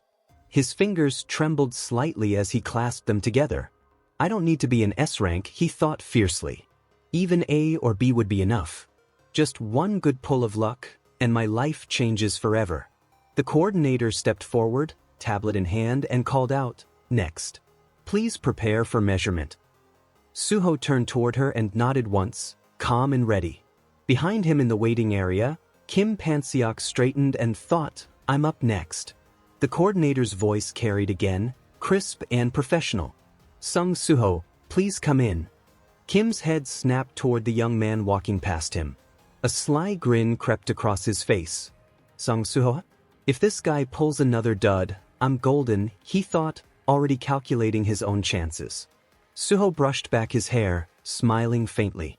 Inside, though, he felt a ripple of nerves. "It feels strange, but kind of exciting," he admitted to himself as he stepped into the testing chamber.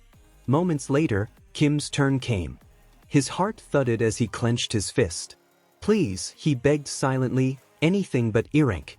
But his hopes crumbled as soon as the reading finalized. The coordinator looked up from her screen. His face froze, the words sinking like stones in water. "E-rank?" All the excitement drained from him in an instant. Outside, the glass doors of the Hunter Association burst open. The air was alive with camera flashes and shouts as Sung Suho emerged.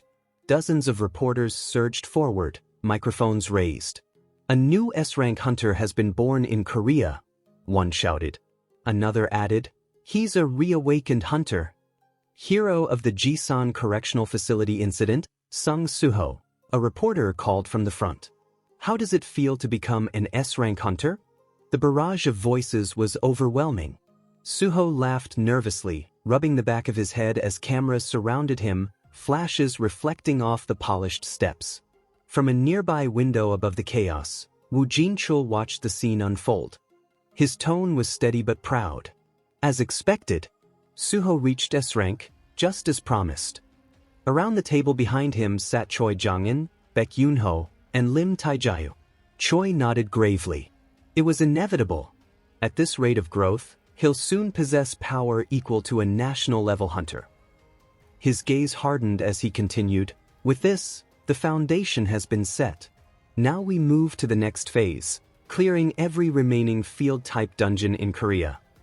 He paused, his expression tightening further. "And beyond that, we'll need to unite hunters worldwide. It's the only way to strengthen the power of hunter Sung Jin Woo." His voice dropped, the weight of responsibility pressing in. But there's no telling how long it will take. Baek folded his arms. "The real problem is that while we're building up strength, the Iterim's apostle won't sit still." Woo Jin-chul's eyes stayed fixed on Suho through the window below, his tone low and sharp. Even though Stardust was outlawed by the association, it evolved into something worse, star fragments, and they're spreading faster. They dodge every investigation, as if they already know our next move. If they've infiltrated us, then we'll have to decide who we can truly trust. One thing's certain, our enemies are far more cunning than we ever imagined. Among the reporters below, unseen by the crowd, stood the apostle of Iterim himself. His eyes narrowed, watching Suho as flashlights bathed the new S-rank in white light. A faint smirk crossed his lips, and then he vanished. 1 second he stood there, and the next he was gone, leaving only a faint shimmer in the air. The scene shifted again, to a dense forest, where an ominous dungeon gate pulsed with a dark blue aura. The apostle stepped through it, entering a vast, echoing hall filled with his followers. They were in the midst of a gruesome hunt, stabbing a massive demon that lay convulsing under their blades.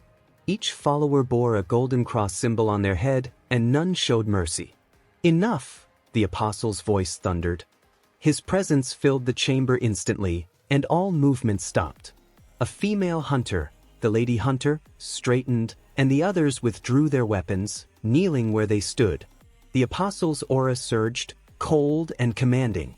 "Everyone, gather here. Now." At once, his followers obeyed, forming a circle and kneeling before him. Their voices were silent, eyes bowed. The apostle studied them, expression dark. Unlike Lee Min-sung, even A-rank hunters can't withstand star fragments anymore, he thought grimly. The problem is, the fragments haven't evolved enough to increase their ranks. His thoughts turned to Suho. Since Sung Suho became S-rank, he's been expanding fast, absorbing guilds, building influence. He's challenging me to a territory game. Whoever recruits more awakened ones will rule. His gaze drifted toward the glowing blue light deep within the dungeon. With Korea's S-rank hunters and top guild masters now following him, adding more followers here is pointless. If I face him directly instead of playing this game, could I win? He glanced around at his kneeling followers, their loyalty unquestionable yet expendable.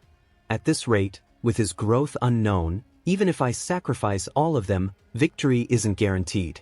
The apostle stood in the dim glow of the dungeon's great hall, the air thick with the smell of blood and burned mana. His eyes flickered faintly, his thoughts spiraling deeper as he muttered under his breath, "When the fourth fragment arrives, the fourth fragment." A dark smirk tugged at his lips as his face twisted into something predatory. "My goal of obtaining the authority of darkness. At some point, I started focusing on Sung Suho," he continued, voice dropping into a low growl. His eyes narrowed, glowing faintly gold as his aura pulsed through the chamber. "I want to win this game. When the fourth fragment, no, when the fifth fragment arrives, I'll claim that power too." He raised a hand to his face, brushing his fingers against his lips. His eyes gleamed with devilish light, cold and calculating, like a predator savoring the anticipation of the hunt. The silence of the dungeon was suddenly cut short by a voice behind him. "Aren't you Hunter Park Dojin?" The apostle froze for half a second before slowly turning his head. Behind him stood a young woman, an unfamiliar female hunter. her face lit up in surprise as she continued, "It really is Hunter Park Dojin. I can't believe I ran into you here in a dungeon." She smiled brightly, her tone naive and oblivious to the suffocating aura filling the air. "Thank goodness I got separated from my party. This worked out perfectly. Would you mind if I tag along?" But before she could say another word, the apostle's hand flicked upward. A golden projectile burst forth, faster than a bullet, and pierced straight through her face. Blood splattered across the ground as her body dropped lifelessly with a dull thud. His expression didn't waver. Eyes narrowing, he said coldly, "This dungeon belongs to the Grim Reaper Guild. Unauthorized hunters aren't allowed to enter."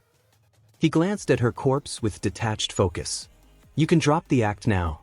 Who are you supposed to be?" As the golden light of his projectile faded, a sound broke the tension, a laugh. It was wet and distorted. The body on the ground began to convulse. Sharp instincts, the woman's voice echoed as her body twitched unnaturally. "You're good." Her shape started to shift and twist, bones cracking, skin splitting into plates. Her once human form warped into something monstrous and insect-like.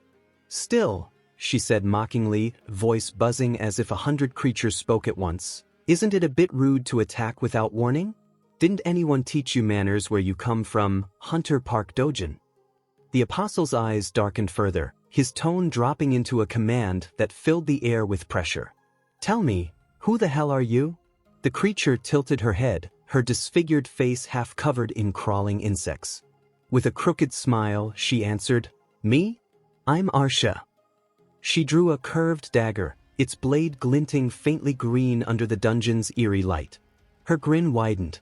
"I'm a resident from another world," she said softly, her tone playful but sharp, "and I'm here to offer the Iterim Apostle a proposal, one that'll be very hard for you to refuse." The dungeon's dark air pulsed with energy.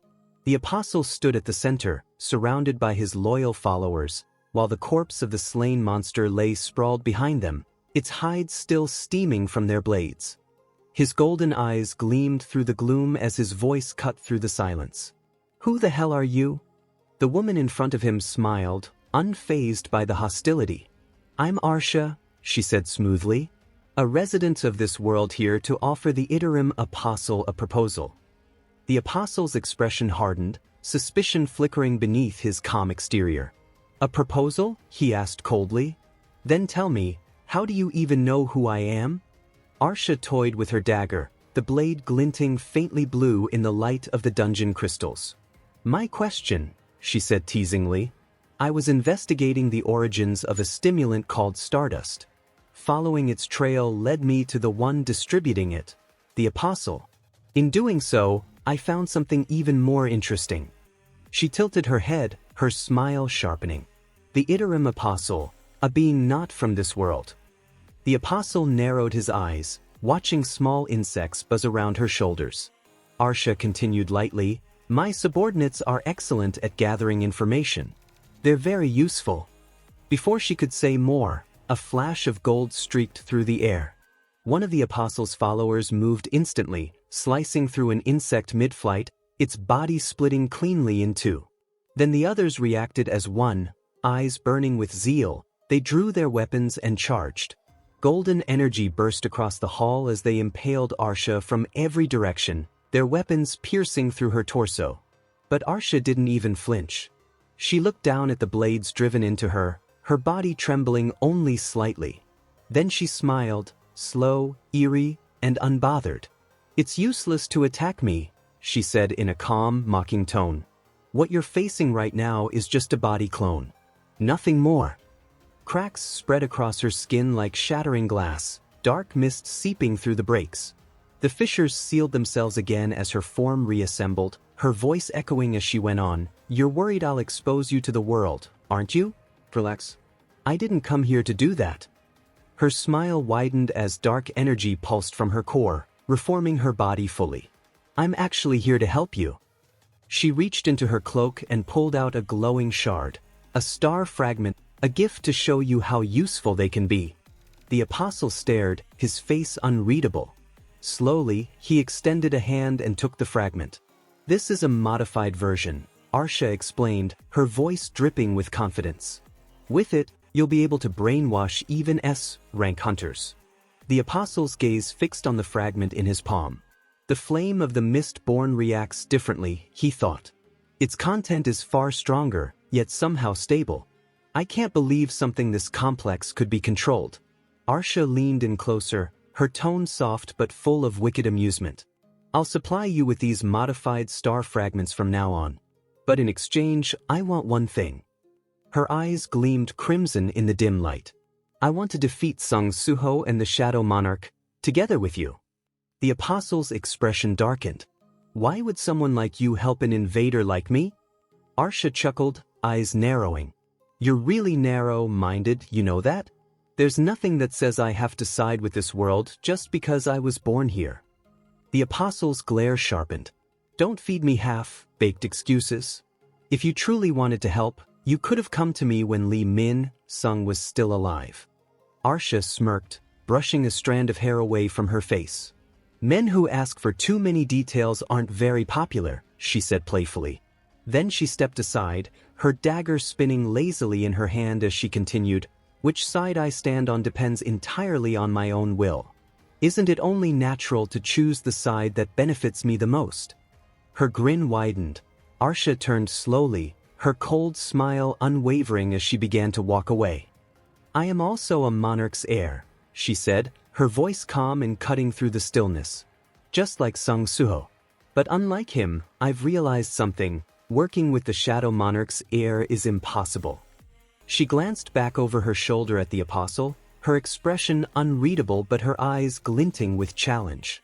You possess a power unlike ordinary humans, don't you? Something unusual, just like Suho. But if you're wondering whether it's the power of shadows, no. Her lips curved into a sharper smile. My power is a little different. Arsha raised her head slightly, her voice dropping to a low hum. For example, behind her, the corpse of the massive magic beast they had slain earlier began to twitch. Its limbs jerked once, then again. The apostle's golden eyes narrowed. Slowly, the monster rose, its bones cracking as its muscles spasmed back to life. It turned its mutilated head toward them, teeth gnashing, eyes burning with a dull red light. The apostle didn't move. His tone was cold, almost dismissive. Your finishing touch was a little rough. The beast let out a guttural roar that shook the chamber, claws slashing through the air. It lunged forward toward the group, the ground splitting beneath its weight. The apostle's followers immediately formed ranks, blades drawn, golden light erupting from their weapons as they prepared to defend their master. But before the creature could strike, it froze mid-motion. Its massive frame trembled. Blood began to pour from its mouth, ears, and eyes like streams of molten tar. The sound of its heartbeat faltered, then stopped. Without a word, Arsha lifted her hand. The gesture was casual, almost graceful. The beast's skull suddenly imploded in a burst of red mist. Flesh and bone exploded outward, raining down across the hall as the body collapsed in a heap. Arsha extended her hand again, and an insect, small, black, and pulsing faintly with mana, landed neatly on her fingertip. As the Plague Monarch's heir, she said with quiet pride, I can do things like this. Her eyes gleamed with confidence as she turned back toward the apostle. How was that? They say the enemy of my enemy is my friend, right? The apostle's golden gaze hardened, his followers lowering their weapons slightly but keeping their guard.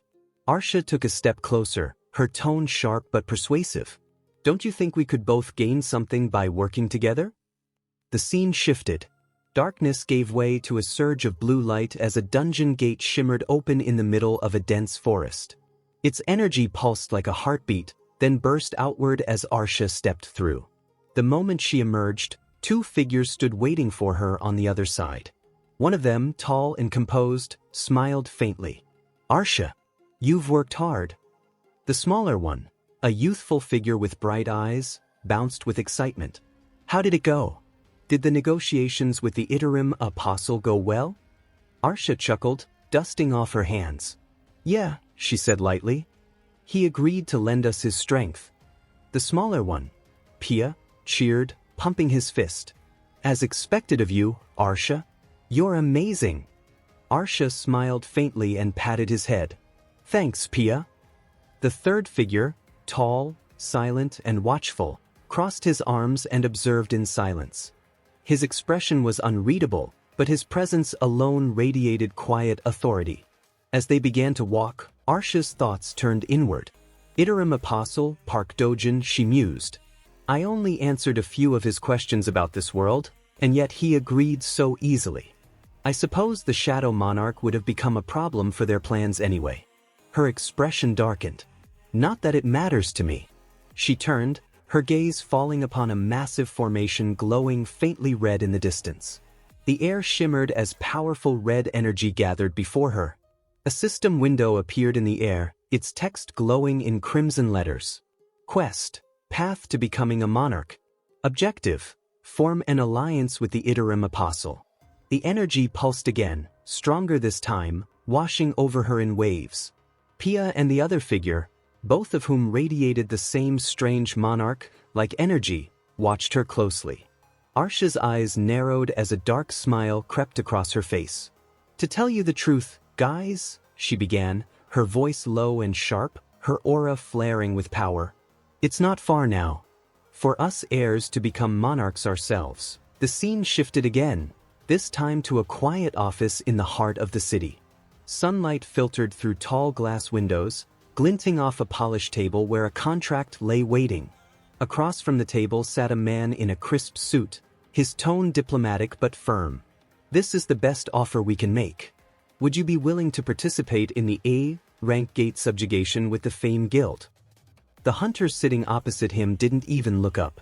He was calm, expression unreadable, his presence steady but cold.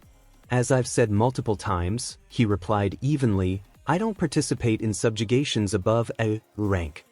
The representative hesitated, frustration creeping into his voice. But isn't that a waste of your S rank potential? If you join the Fame Guild, surely. The hunter finally looked up, eyes sharp and unwavering. Lee Yunseok, the freelance S-rank hunter, met the man's gaze with quiet finality. A man bound by no guild and no allegiance, in a world where power itself was now the currency of survival. Surely, Mr. Lee, with your rank? Before he could finish, Lee Yunseok pressed a trembling hand to his temple and cut him off. No amount of persuasion will make me take that risk, he said flatly. Please leave. The representative tried again, unwilling to give up. You're one of the few S-rank hunters in all of Korea. Don't you think an A-rank dungeon is reasonable? Lee's eyes went cold. Reasonable? His voice cracked under the weight of what came next. Every night I have nightmares of being devoured by monsters. Both representatives froze. The tremor in Lee's hand grew worse as he went on. They gather around me, gnawing at my arms, my legs, my chest, tearing me apart piece by piece. His face turned pale, the memories dragging him back to a place he couldn't escape.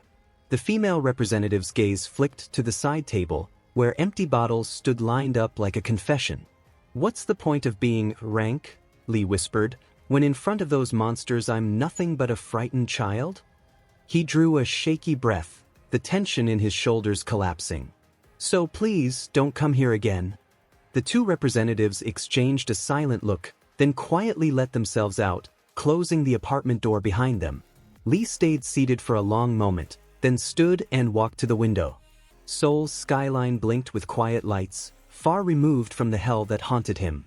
He stared out, trying to steady his breathing, but the tremors came back. Images surfaced again, the swarm of ant, like creatures from that cursed dungeon, their mandibles closing in. His knees buckled, he clutched his head. Damn it, he gasped. Not again. Down the stairwell, the female representative broke the silence. Are we really leaving it like this? Her superior didn't slow his pace. You saw his eyes, he said. What good is rank if a man can't fight?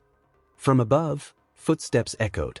A man passed them going the other way, tall, dark-haired, his aura too dense for an ordinary hunter. The woman glanced back, unease prickling her neck. Sir, wasn't that an S-rank hunter? She murmured. Her superior stopped mid, step, recognition dawning. But the stranger was already gone, heading straight for Lee's floor. A knock came, then the apartment door opened without waiting for a reply. Lee spun around. Standing in the doorway was a man whose eyes gleamed faint gold. "You're with the Reaper Guild," Lee said sharply. "I've heard you people have no manners, but barging into someone's home without warning?" The apostle stepped inside, his voice low and commanding. "I came because I heard there's an S-rank hunter who trembles before monsters." Lee's teeth ground together. "So you came to mock me? I don't need your pity. Leave now." The apostle took another step forward. That was enough to set Lee off. The room lit up in a flash of blue lightning as mana exploded from his body, crackling across the walls and furniture. "Stop right there," Lee warned, eyes narrowing, lightning coiling tighter around him. "Another step, and I'll roast you alive." But before Lee could move, the apostle acted. His hand shot out with surgical precision, pressing a refined star fragment against Lee's forehead.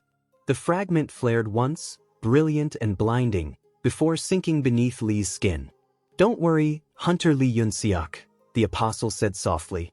"From now on, what you'll face won't be monsters." Lee's pupils dilated as a golden glow flooded his eyes. His body went rigid, posture collapsing forward as his will emptied out. The fragment pulsed once, then disappeared completely into his flesh. The apostle studied him carefully. If this works, he thought, that would be perfect. His mind turned to Suho and Arsha. Darkness, the Shadow Monarchs' heir, Sung Suho, and the other heirs who oppose him. The tide of this game has already begun to shift. A new variable has entered the board. He turned and began to leave. Behind him, Lee's body twitched, a faint hum of golden energy filling the room. They've spent too much time watching the invaders from other worlds, the apostle reflected, and not enough on the cracks forming within their own. Lee slowly raised his head, his eyes burning gold, his face empty of all humanity. The apostle paused at the threshold and allowed himself a thin smile. "Well then," he murmured, "I'll make good use of that crack." Then he walked out, the door closing softly behind him. The scene shifted. To the control tower in South Korea buzzed quietly with routine chatter. Screens glowed, radar blips pulsed, and controllers spoke into their headsets as planes crossed in and out of airspace on schedule. Everything was calm, until one operator's monitor flashed and his headset crackled with urgency. "This is KL-472, came a strained voice. "Control tower, please respond." The man straightened instantly, hand darting to the console. "This is Control Tower, go ahead KL-472. The pilot's reply came with a mix of confusion and tension. "Currently at flight level 350, approaching South Korea. I have a question, at our current altitude, is it possible for it to snow?" The controller frowned. "Obviously not. There's no snowfall above the clouds in the upper atmosphere." The pilot gave a forced laugh, the sound brittle. "Yeah, that's what I thought." He exhaled sharply, his voice dropping lower. "Then how do I explain this?" Outside the cockpit, a vast shadow hung in the sky. The clouds glowed faintly blue as something immense formed above them, a swirling rift tearing reality itself. The captain's eyes widened as he realized what he was looking at.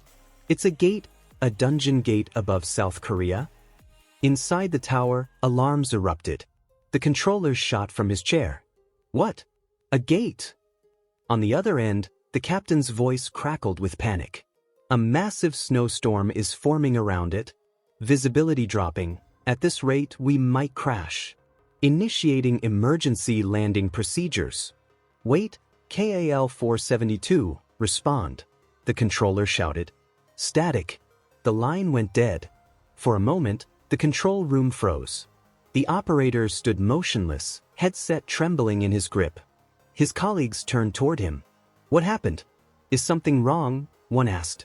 The man swallowed hard, eyes still fixed on his screen. "A gate," he whispered.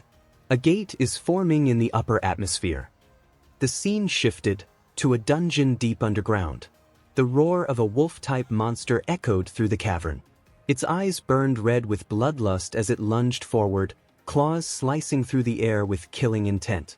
But before the beast could strike, its motion halted, then lines of crimson split across its body. In an instant, the creature was sliced apart, its remains scattering across the floor like shredded paper. Suho landed gracefully amid the carnage, his shadow dagger still humming with dark energy. The black gauntlet, greed, gleamed faintly on his arm. His eyes were cold, focused, until frustration crossed his face. "Wait," he muttered.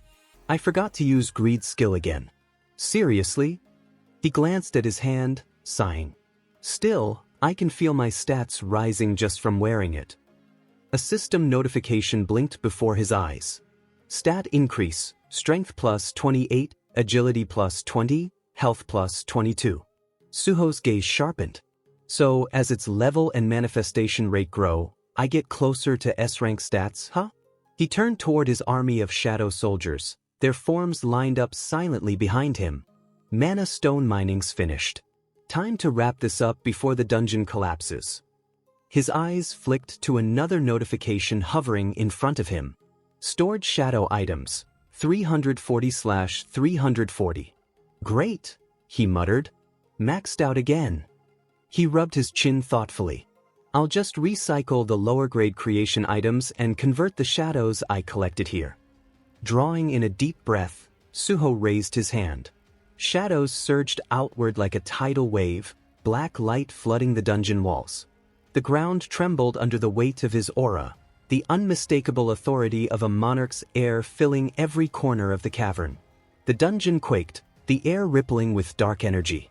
And in that moment, as his shadows pulsed in unison spreading outwards, another system notification flickered to life before him.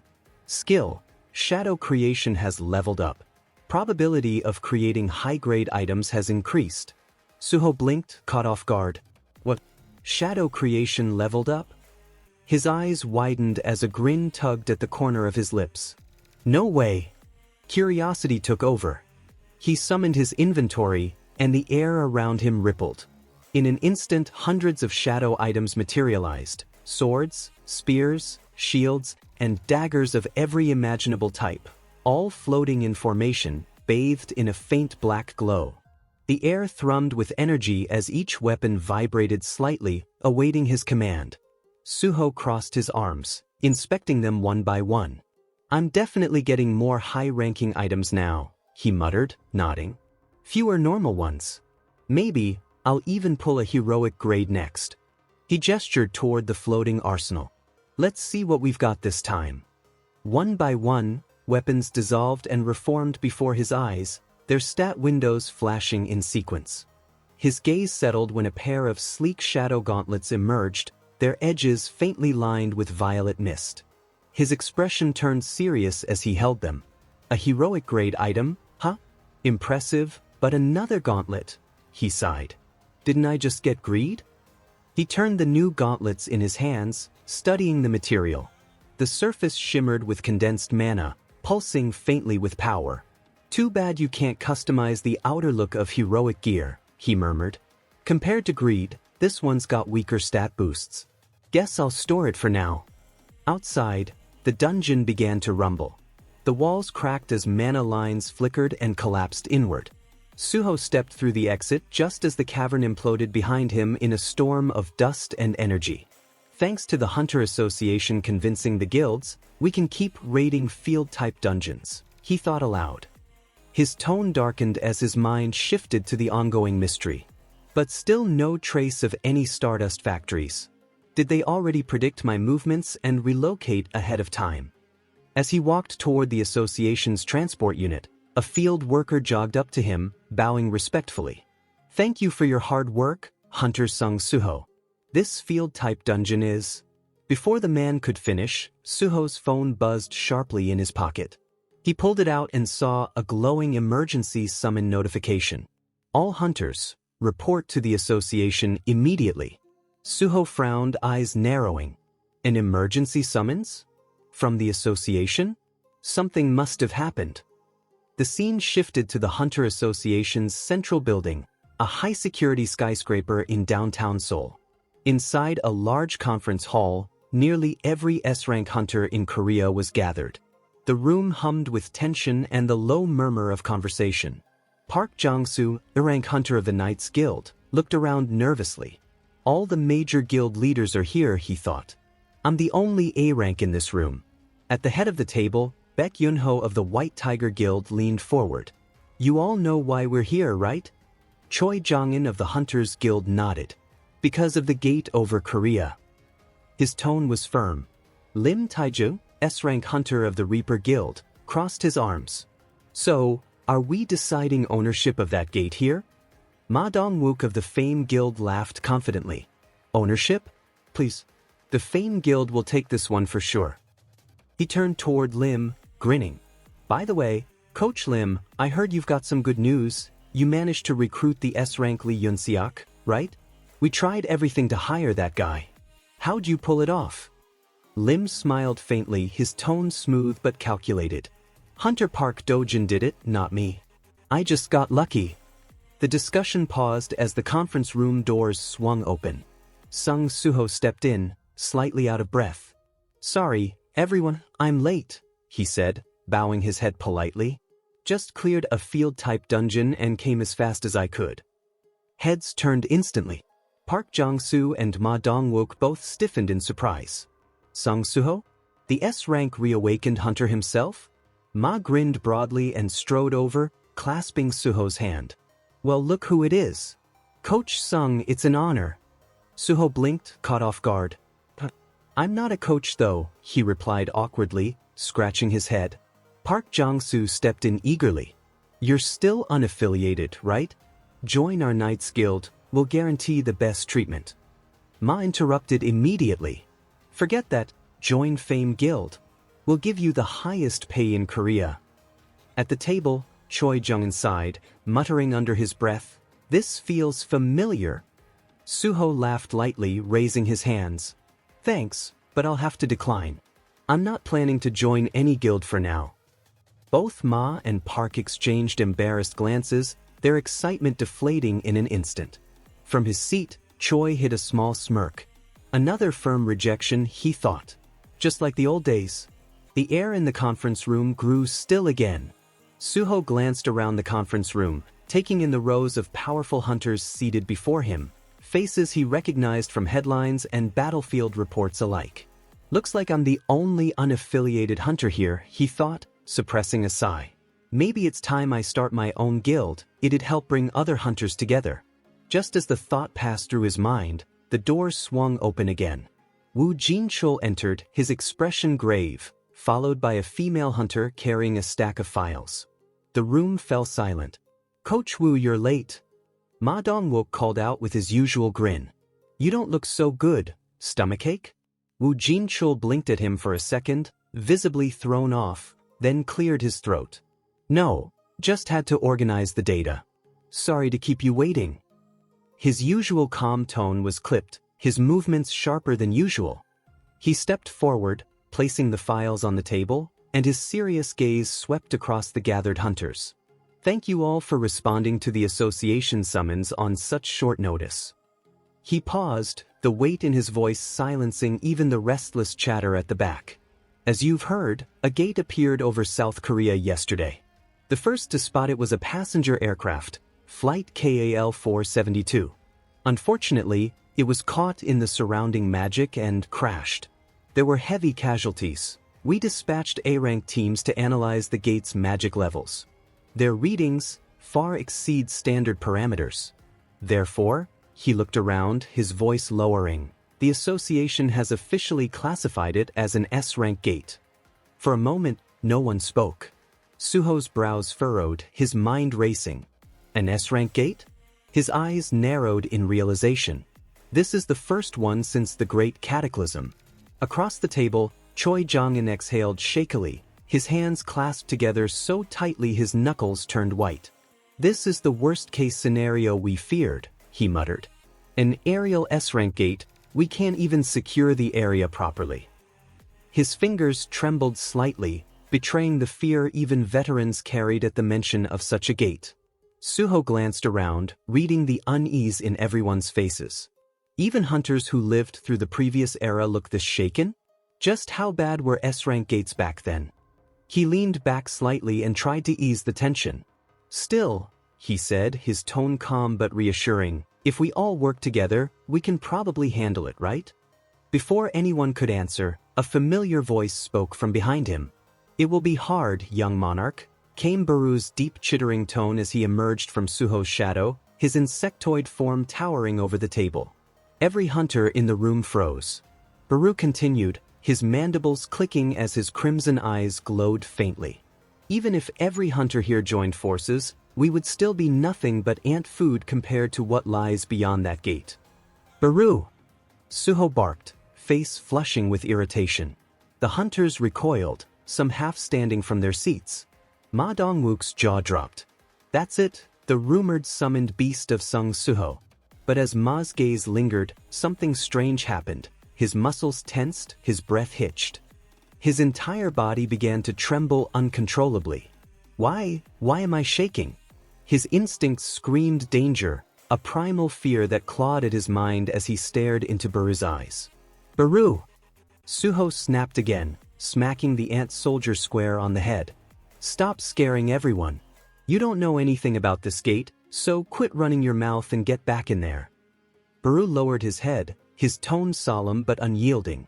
"My apologies, young monarch," he said, his voice echoing faintly through the room. "But I do know. Better than anyone here." The room went still again, every hunter's eyes fixed on the creature. Baru straightened slightly, his gaze distant, almost nostalgic. "For in the previous world," he said, his tone resonant and grim, "the boss of an S-rank gate, the one that wiped out entire nations, was none other than me, Bu, the Ant King." Baru stood tall behind Suho, his tone lowered yet unmistakably clear as he spoke to everyone present. "For the boss of an S-ranked gate in the previous world was none other than I, Bu." A ripple of unease moved through the room. Shoulders stiffened. Breath hitched. Even the most veteran hunters felt the shiver run down their backs. Suho looked at Baru in quiet disbelief.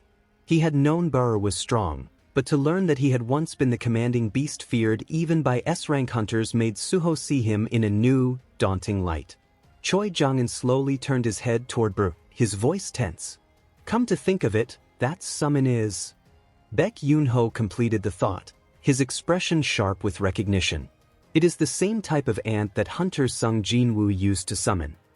Baru's aura flared, filling the room with a suffocating pressure that felt like the presence of a natural predator. His mandibles curled slightly as he let out a low, authoritative laugh. "After witnessing such a predator as myself, your instincts have reminded you of your place. You have realized you are prey." His voice held a command that sounded ancient, as if echoing from another era entirely. "Therefore, kneel and beg for your lives. Prostrate yourselves before me." The tension snapped with a single loud impact as Suho brought his fist down onto Baru's head. The smack reverberated throughout the room. Suho scolded him sharply. "Why are you threatening people who are on our side, Baru? What is wrong with you?" Baru hunched down, his wings folding as he answered with a lowered voice. "My apologies, young monarch. I merely have not felt this sense of superiority in a long time." Before he could continue, Choi Jongin looked directly at Suho and spoke with urgency. "If what he says is true, then aren't you capable of clearing the S-rank gate with just that summon?" Suho breathed out slowly and shook his head. "That will be difficult. I do not know how strong he was in the past, but right now he has lost all of his powers. In his current state, he is no help." Baru lifted his hands dramatically in despair. "Young monarch, please do not say such things." Across the table, Park Jong-soo and Ma Dong-wook exchanged confused glances. Park leaned slightly toward Ma and whispered, "I cannot understand a single thing they are saying." Ma nodded in agreement. "Yes, the conversation has lost me completely." Choi Jongin adjusted his glasses with a thoughtful expression. "A single experience is far more effective than any explanation. Hunter Sung Suho, can you allow them to regain their memories of the previous world as well?" Suho nodded once. "Yes, I can do that." He reached into his shadow and pulled forth the shadow key, which radiated a dark aura that spread across the room like mist. Park Jong-soo and Ma Dong-wook both reacted instantly to the energy, their eyes widening in shock. Past memories? What do you mean? They asked together. Suho gave a reassuring smile, though his expression held a quiet seriousness. You will understand soon. Moments later, both Park and Ma were trembling where they stood. Their faces had turned pale as fragmented, overwhelming memories surged back into them. Memories of destruction, of terrifying magic beasts, of the old world swallowed by fear and war. Park spoke with a quivering voice. To think the world truly reset. Ma's voice shook as he continued, an S-ranked gate similar to Jeju Island. Does that mean we must fight a monster of that caliber again?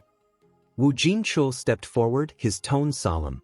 A dungeon break occurs 7 days after a gate appears. If an S-rank dungeon breaks above Seoul, the scale of destruction will be beyond control. Park rose to his feet, his voice filled with concerned urgency. But if the dungeon break happens mid-air, wouldn't the magic beasts fall and die the moment they emerge? Woo Jin-chul shook his head slowly. The association examined that possibility. The gate's altitude has been decreasing steadily since it appeared. At its current rate, on the 7th day, the moment a dungeon break would occur, it will be positioned directly over the center of Seoul. Park sat back down, overwhelmed. A moving gate. That means we have no choice but to clear it. Silence held the room for several long seconds. Baek Yoon-ho stared down at his hands, his fingers curled tightly. He remembered the warnings. The invaders known as the Eternum, the impending struggle against powers beyond this world, all of it. Yet here they were, already faltering in front of an S-rank gate. His eyes shifted toward Suho. Considering how he defeated Hwang Dong-soo, Suho possesses the potential to surpass us all. He clenched his fists, unable to steady the tremor in them. How long has it been since I last felt this powerless? The room remained tense, and the silence that followed was filled with memory rather than thought. Lim Tae-jae exhaled and spoke in a strained voice, the weight of recollection pulling every word down. The subjugation of the S-ranked dungeon in the previous world was only possible because he was there. Choi Jong-in lowered his gaze, finishing the meaning without hesitation. If only Hunter Sung Jin Woo were here. Their words struck the room like a gust of winter air. The S-rank hunters stared at the table or the floor, unable to speak. Suho watched them quietly. What is wrong with them? He wondered, unable to understand why seasoned hunters were reacting this way. He turned slightly toward Burr. Why is everyone becoming so anxious? Burr answered him without hesitation. Do not shoulder too much responsibility, young monarch. When my liege defeated me, his level was already beyond yours. Suho's eyes widened. The implication hit him harder than any shout. Father was stronger than I am now. Does that mean defeating something like that is impossible for me at this moment? But then, just as quickly as doubt took root, another memory surfaced. He remembered the night of his class advancement. He remembered the state of his body, his spirit, his shadow, when the impossible was removed from his path. Impossibility is no longer a problem for me. He looked at the hunters sitting around the table. Their expressions carried exhaustion, uncertainty, and fear. Every one of them was feeling the absence of Sung Jin Woo. Every one of them was thinking the same silent thought. Without him, we may all die. Suho straightened his back. Whether we are prepared or not, the S-rank gate has already appeared. If we let this fear take over us, we will lose before the battle even begins. What can I do? Not my father. He clenched his teeth. I need to find an answer. And quickly. Time is not on our side. Just then, a system window flickered before him. Quest, S-rank gate. Mobilize everything the player can do to clear the S-ranked gate that appeared in the sky. Progress, 0/1. Suho's expression stiffened. Even the system expects me to clear it. He was still processing the quest when he felt something touch his shoulder. The sensation was cold, like a hand made of fog. He turned sharply, his breath catching in his throat. No one was behind him. The door remained closed. The air was still. A faint unease crawled up his spine. What was that? And why did it feel familiar? Choi Jong-in noticed the shift in his expression. Hunter Sung Suho, is something wrong? Suho did not answer immediately. He stared at the glowing quest message for a brief moment and thought to himself, everything the player can do. The system is telling me that the answer lies within me, not outside. He finally turned toward Baek Yunho. His posture was steady now, his voice firm. Hunter Baek, you are a brawler-type hunter like me, correct? Baek blinked, taken off guard. Yes, that is correct. Suho opened his inventory and sorted through his shadow items. Right, I had that. Something I got from the field-type dungeon. His brows lifted slightly when he found what he was searching for. Here it is. A pair of shadow-forged gauntlets rose into the air. Their surface shimmered like metal dipped in nightfall. Suho held them out with a casual tone that contrasted sharply with the atmosphere around him. As for the name, White Tiger and Fist, Becca, that sounds fitting, doesn't it? A system window appeared before everyone. Shadow item, Bekku. Level, creation grade, heroic. Type, gauntlet. Stat manifestation, 10%. Attack plus 130. Effect, active skill, search. Mana cost, 120. Description, closes the distance to the target instantly and inflicts heavy damage. Baek Yunho's eyes widened as he looked down at the shadow gauntlets in his hands. The surface of the equipment shifted like dark steel breathing. He raised his head when Suho spoke again, his expression calm but firm. Hunter Baek Yunho, Suho said, placing the gauntlets into his hands directly, I have something I want to test. Could you help me?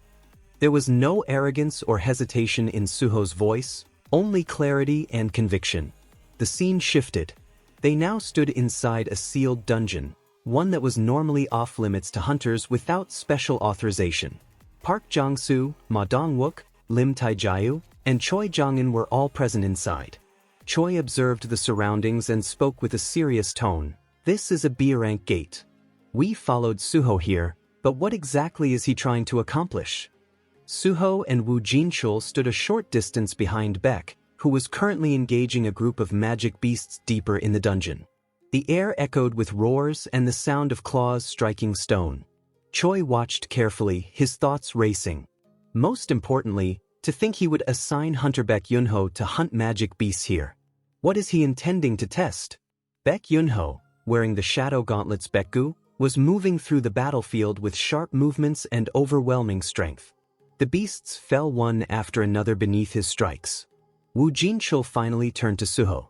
Suho, why is Hunter Baek hunting magic beasts here specifically? He asked.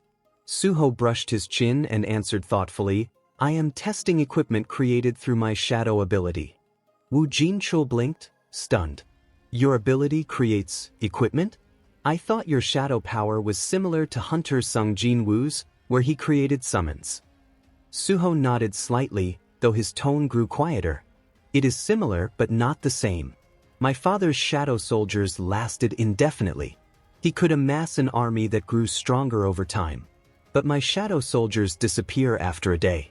I cannot replicate what my father could do. Woo Jinchul heard the quiet frustration in Suho's voice but said nothing. There was nothing to offer except understanding. Suho then raised his own arm and summoned a shadow gauntlet. It materialized in a swirl of dark smoke before solidifying into armor that wrapped around his hand. His voice carried a sharpened resolve now. However, even if my method is different from my father's, there are still things I can accomplish. He held up the gauntlet. My shadow creation ability uses shadow soldiers as material to create shadow equipment. Some of these items can level up, and when they do, they pass the stats and combat ability of their past lives to their wielders. Woo Jinchul's eyes widened with realization. Then the item you gave Hunter Baek Yunho is equipment that can grow stronger? Choi Jong-in stepped closer, his tone more analytical than shocked. If what you said is true, then you are suggesting that its wielder can hunt magic beasts and become stronger alongside the equipment? Suho nodded. His expression was serious, but there was also a spark of determination behind his eyes. Yes, I believe it is possible. But I need to be sure. He looked toward Baek, who continued to battle further inside the dungeon. The only uncertainty is whether this kind of leveling applies to someone other than myself. Meanwhile, deeper in the dungeon, Baek Yunho continued fighting. Claws scraped stone, and mana bursts erupted as he moved.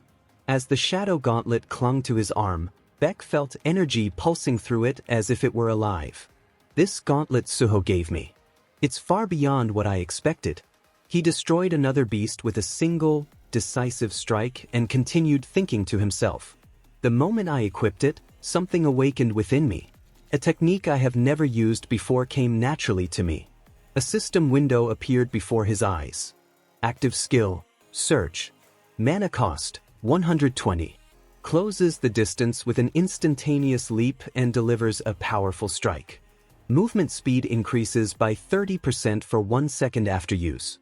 Beck landed, dust rising at his feet, his heartbeat steady and focused. The gauntlet pulsed once more. And everyone watching saw that something new was awakening. Woo Jinchul and Suho continued watching Beck Yunho fight inside the dungeon. With each movement, Beck's strikes became cleaner and more decisive. Suho observed closely, and a faint but genuine smile formed at the edge of his lips when a system notification appeared before his eyes. Shadow item, Bekgu. Level 2. Creation grade, heroic. Type, gauntlet. Stat manifestation 11%. Attack power 130. Beck Yunho lowered his arm for a moment and looked at the gauntlet. His expression shifted as he felt the change within his own body. His movements were lighter, his steps more grounded, and there was a sense that his strength was flowing more naturally than before. He thought to himself that this was not a simple piece of equipment. It was affecting his body and combat instincts directly. Suho turned toward the other S-rank hunters and addressed them with clarity in his tone. We have 6 days before the dungeon break. Before that happens, I will do whatever it takes to create equipment for all of you. Choi Jong-in's expression stiffened as he processed the implication. When he finally spoke, there was disbelief in his voice. Equipment that levels up for every one of us. Is something like that truly possible? In response, Suho summoned his own shadow gauntlet, Greed. The gauntlet formed around his hand as shadows drew together and hardened into shape. He clenched his fist, and there was determination in the way his voice carried through the chamber. The trials ahead will not be easy, but we will face them together. We must overcome them. The hunters were taken aback by the conviction in his words. There was no hesitation, only resolve. Park Jong-soo and Ma Dong-wook reacted first, moving quickly towards Suho. Choi Jong-in spoke urgently, asking if Suho could create an item that enhanced fire affinity. Lim Taijia followed immediately, insisting that a bow enhancement should come before anything else. Suho raised both hands slightly, taken aback by how quickly they closed in on him, and replied in a calm but slightly overwhelmed tone. I cannot decide the attributes myself. That depends on the soldiers used to create the equipment.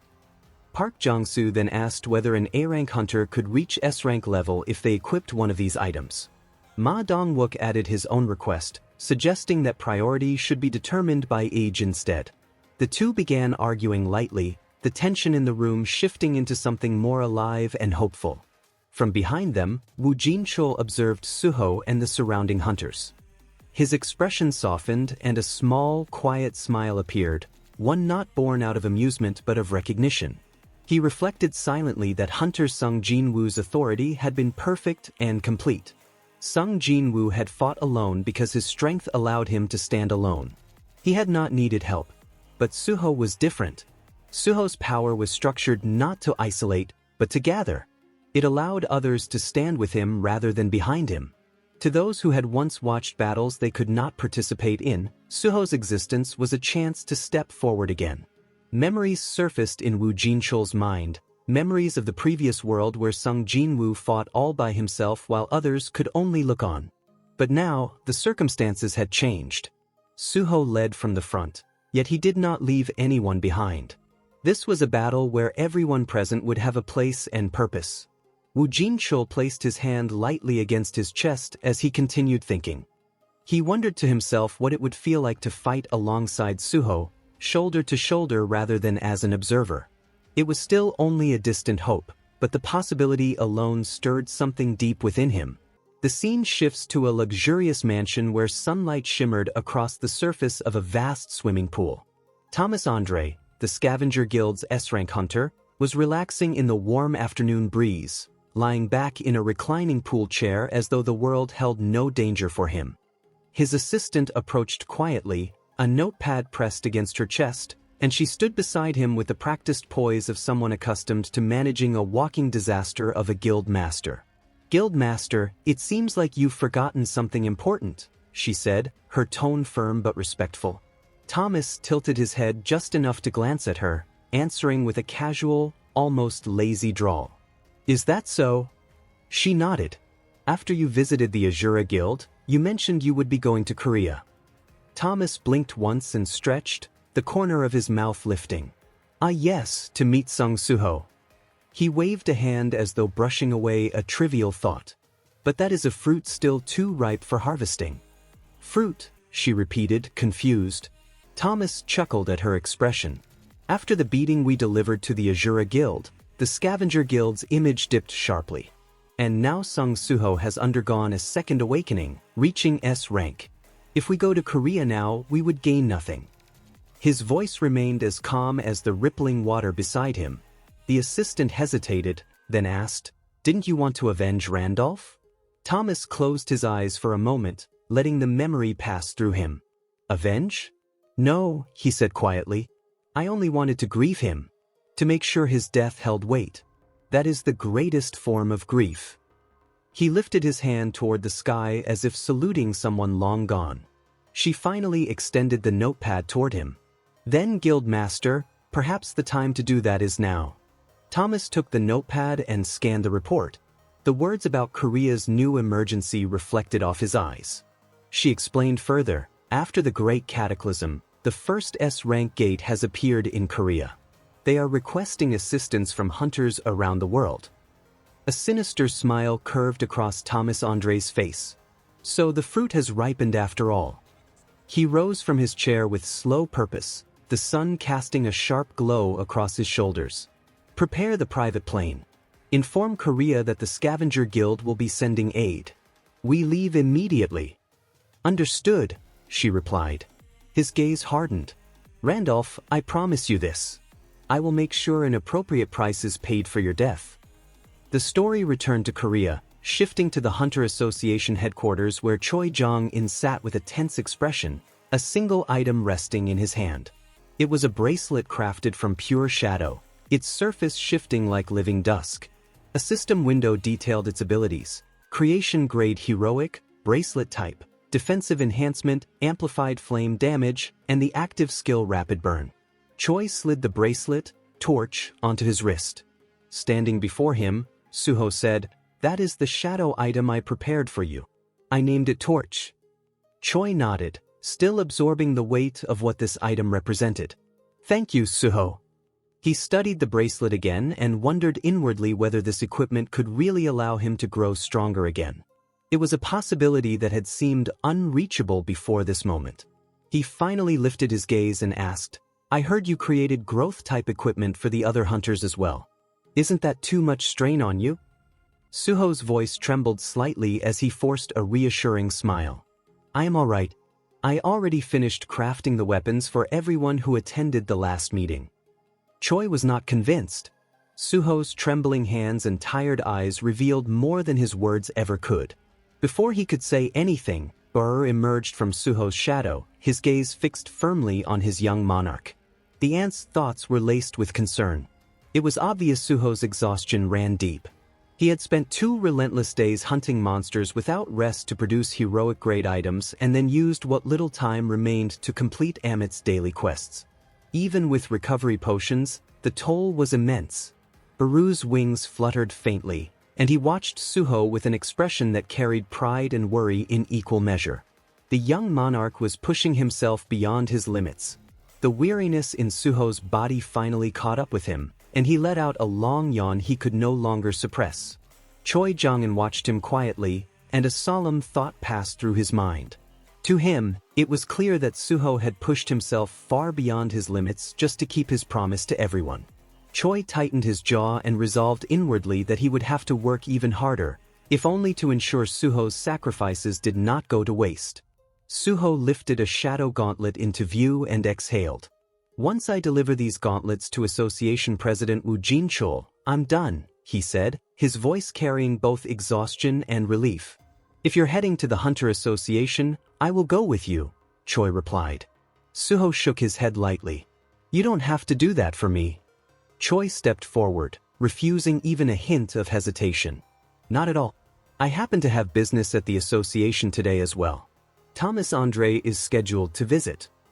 The moment Thomas's name was spoken, Suho's brows narrowed and surprise flickered across his face. Thomas Andre? You mean the national-level hunter from America? The world shifted instantly to the Hunter Association building in Korea. Inside, the atmosphere was tense, and the air felt charged with the presence of many powerful individuals. Suho and Choi had just arrived, walking side by side down the corridor toward the conference hall where Woo Jin-chul and Thomas Andre were waiting. As they approached, Suho's eyes widened. A large crowd of hunters blocked the entrance, all dressed in dark colors and exuding overwhelming pressure. Their expressions were carved from stone, cold and unwelcoming. Suho felt the heaviness of their gazes and murmured, "There are so many people gathered outside the association president's office." Every hunter present turned their eyes towards Suho and Choi with suspicion and narrowed stares. Choi placed a hand out gently to stop Suho from advancing. "Those are the members of the Scavenger Guild, led by Thomas Andre. Hunter Sung Suho, please wait here for a moment." Suho nodded and stepped back. He observed the Scavenger Guild members carefully, and a sharp memory stirred in his mind. They were the same guild that had tried to monopolize the rewards inside the pyramid dungeon, the very guild that attacked them with no hesitation. So they too would be part of this S-rank gate. The scene shifted to the interior of the conference hall. Choi Jong-in entered with a serious expression, closing the door behind him. Inside, Woo Jin-chul sat across from Thomas Andre and his assistant, both appearing calm yet intimidating in their own ways. Woo Jin-chul looked up immediately. "You've arrived, Hunter Choi Jong-in," Woo Jin-chul said. Choi took a seat beside him. Woo Jin-chul gestured toward Thomas. "This is the commander of our Korean raid strike team, Hunter Choi Jong-in of the Hunters Guild." Choi nodded respectfully and introduced himself. "It is an honor. I am Choi Jong-in of the Hunters Guild." The moment he looked at Thomas Andre properly, his thoughts tightened. He could feel the overwhelming pressure radiating from the man. This was America's #1 national hunter, a monster whose name alone shook the world. Thomas leaned back, arms folded with casual arrogance. "Pleasure to meet you," he said. "I doubt I need to introduce myself." Choi felt the weight of that confidence settle across the room like a storm cloud. The assistant stepped forward, cutting straight to the matter with businesslike precision. "Then let us begin.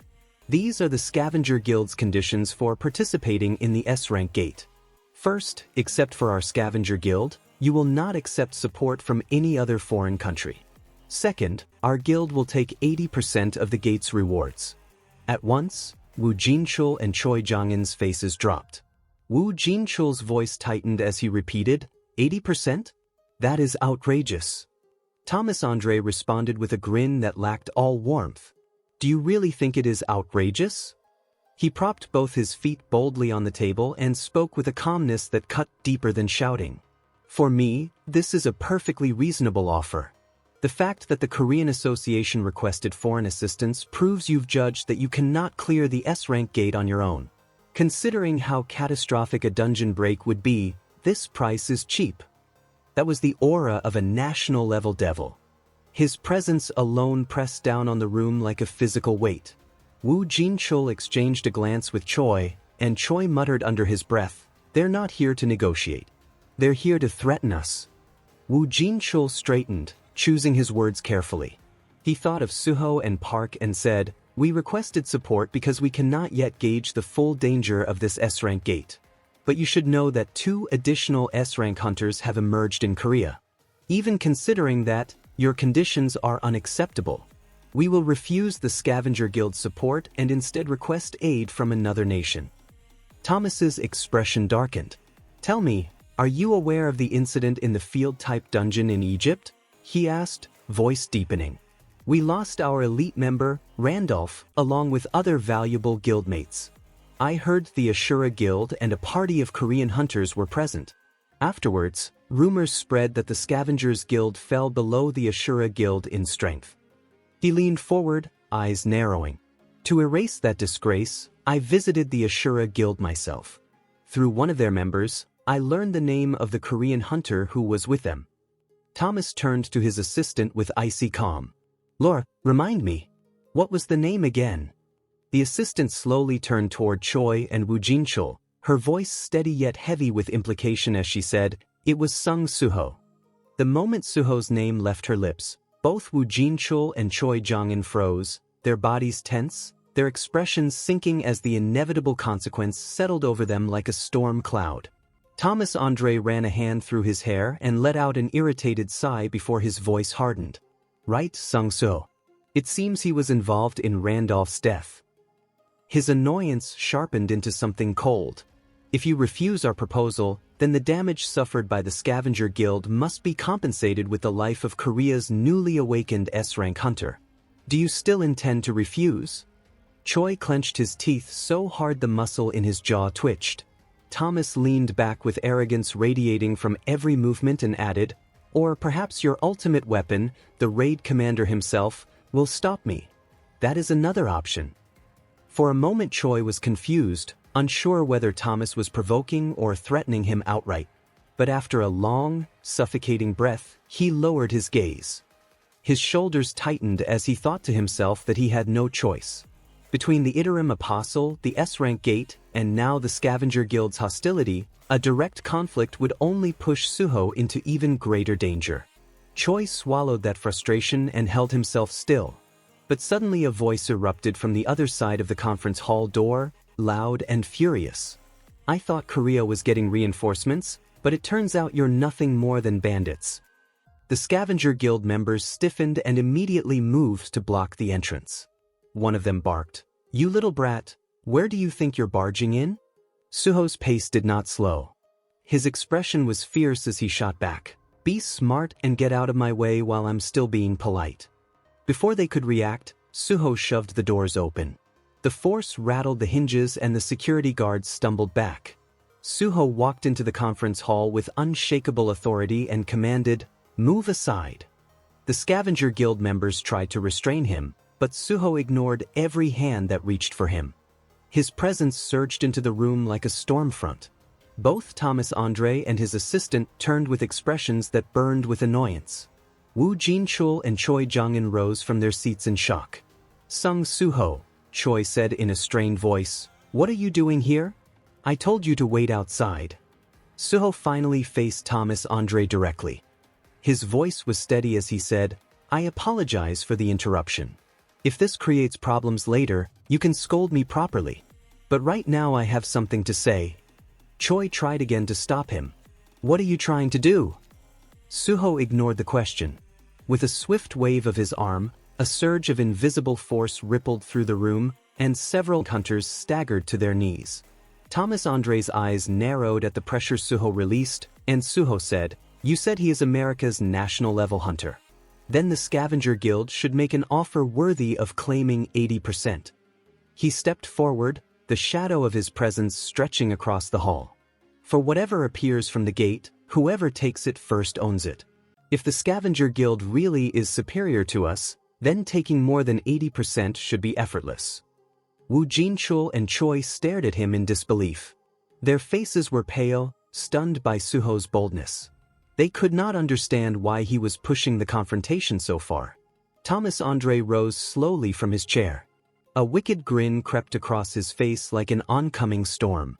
"This is interesting." His boots hit the floor hard as he approached Suho until the two stood face to face. He let out a loud, unsettling laugh. "So this brat actually has guts." He leaned in so close their foreheads nearly touched. "If I turn you into paste right here, what then?" Suho stood his ground without blinking. "Then the Scavenger Guild will fly all the way to Korea just to gain the reputation of throwing a tantrum and leaving empty-handed." His aura burned hotter, his eyes narrowing with unwavering resolve. "And what makes you think I am the one who will lose here?" Thomas Andre's expression twisted with rage. He removed his glasses slowly, revealing eyes filled with fury. His jaw tightened and he growled, "You arrogant brat." The pressure in the room ignited, two monstrous auras clashing violently in the confined space. The walls themselves seemed to tremble as Thomas stepped even closer and spoke through gritted teeth. "You have a death wish, kid." The scene shifted to the Hunter Association's main briefing hall, where Woo Jin-chul stood behind a podium with unwavering composure.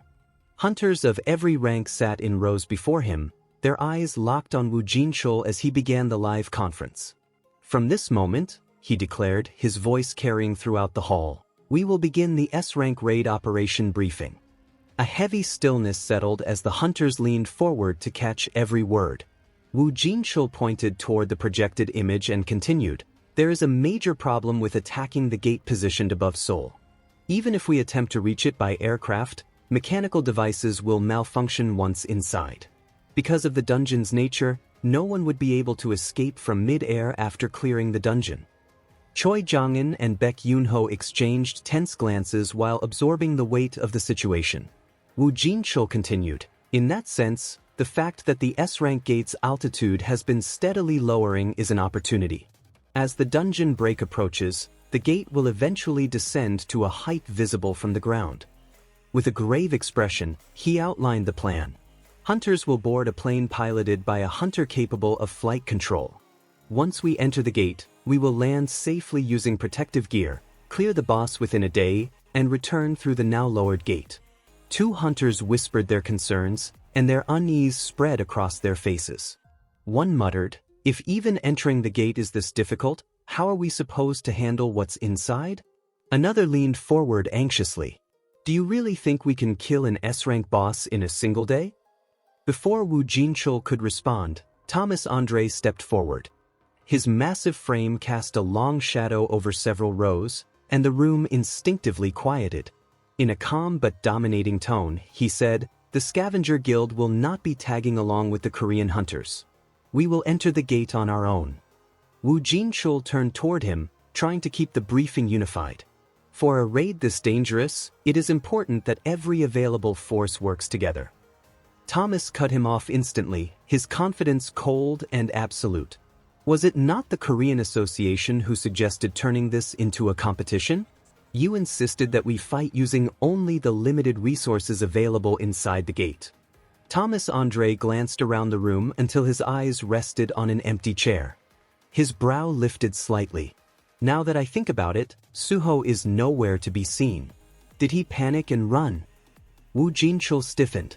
His pulse jumped as he thought back to the explosive confrontation from the previous day. As expected, he worried silently, Suho must have gotten on Thomas Andre's bad side. Letting them meet again would be dangerous. Before the tension could climb further, the apostle stepped forward, calm and unreadable. "Sung Suho is currently in the middle of a raid." Thomas clicked his tongue in irritation. Already overworking himself without managing his condition? What a rookie! Thomas shifted his gaze to the white-haired man, scanning him from head to toe with sharp assessment. "Who exactly are you supposed to be?" The apostle bowed slightly. "My name is Park Dojin." Thomas studied him with a faint smirk, recognizing the timing of his awakening. "You became an S-rank around the same time as Suho. Unlike him, you actually seem like someone I could fight. If you ever wish to work with us, contact me. I can offer you terms far better than the agreement you have now." The unexpected offer rattled him enough to show in his voice. "I will think about it," he replied quietly. From the side, Lim Taijaya's eyes widened, shocked. Thomas Andre reached into his coat and pulled out a coin with a relaxed but confident grin, the kind of expression athletes wore right before a championship play. "Then we will decide who enters the gate first with a coin toss. Heads, Scavenger goes first. Tails, the Korean Association." He flicked the coin into the air with practiced ease, and the small piece of metal spun upward, catching the lights in rapid flashes.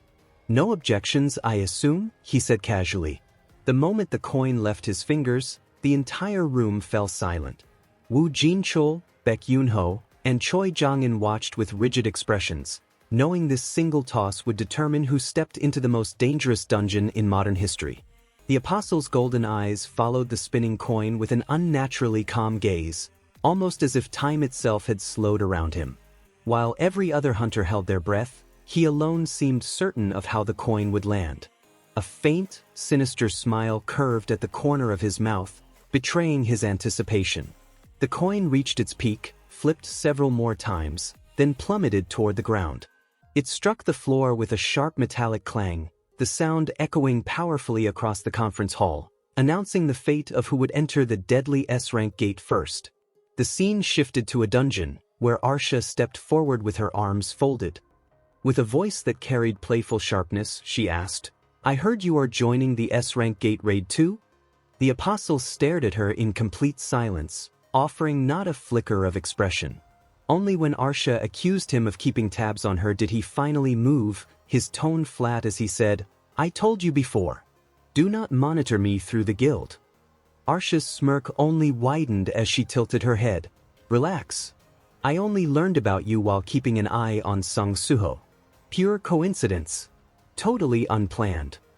Her gaze drifted briefly toward the sky as she thought of Suho relentlessly pushing himself day and night, grinding through raids just to surpass Thomas Andre. "He has been raiding non-stop," she muttered under her breath. "He probably has not even noticed us moving around. Maybe that is for the best." Then she looked back at the apostle with a sly grin. "Since we are raiding together, we could try getting closer. After all, betraying someone hits harder if you pretend to be friends first. Modern villains do it all the time." The apostle blinked once, clearly unimpressed. "I do not understand the idea of using friendships like that." Arsha gave a soft laugh. "No friends at all, huh? That is kind of sad." The apostle's golden eyes narrowed as he finally confirmed their plan. "Yes, we are going into that gate as well." His expression sharpened as he shot Arsha a cold look. "But why are you heading there?" Arsha stepped forward, her confidence almost regal as several shadow-like figures emerged behind her. She answered without the slightest hesitation, "Because we are the ones who created that gate." For the first time, real shock cracked through the apostle's calm. His eyes widened, and his voice dropped to a whisper edged with disbelief. "You are telling me that gate was man-made?" Arsha gestured to Pia, the small girl in the bunny hoodie who bounced forward as glowing horns lit the air. "With Pia's ability, we can create gates." Pia puffed out her cheeks proudly and let out a cheerful, "Hee-hee." Arsha explained calmly, as if discussing something completely ordinary. "Her ability is unstable. That is why the gate appeared in the sky and began drifting downward." Pia flailed her arms in panic. "Arsha, you did not have to say all that." The apostle processed the information slowly, his brows drawing together as he murmured, "So that is the truth." He turned sharply toward Pia.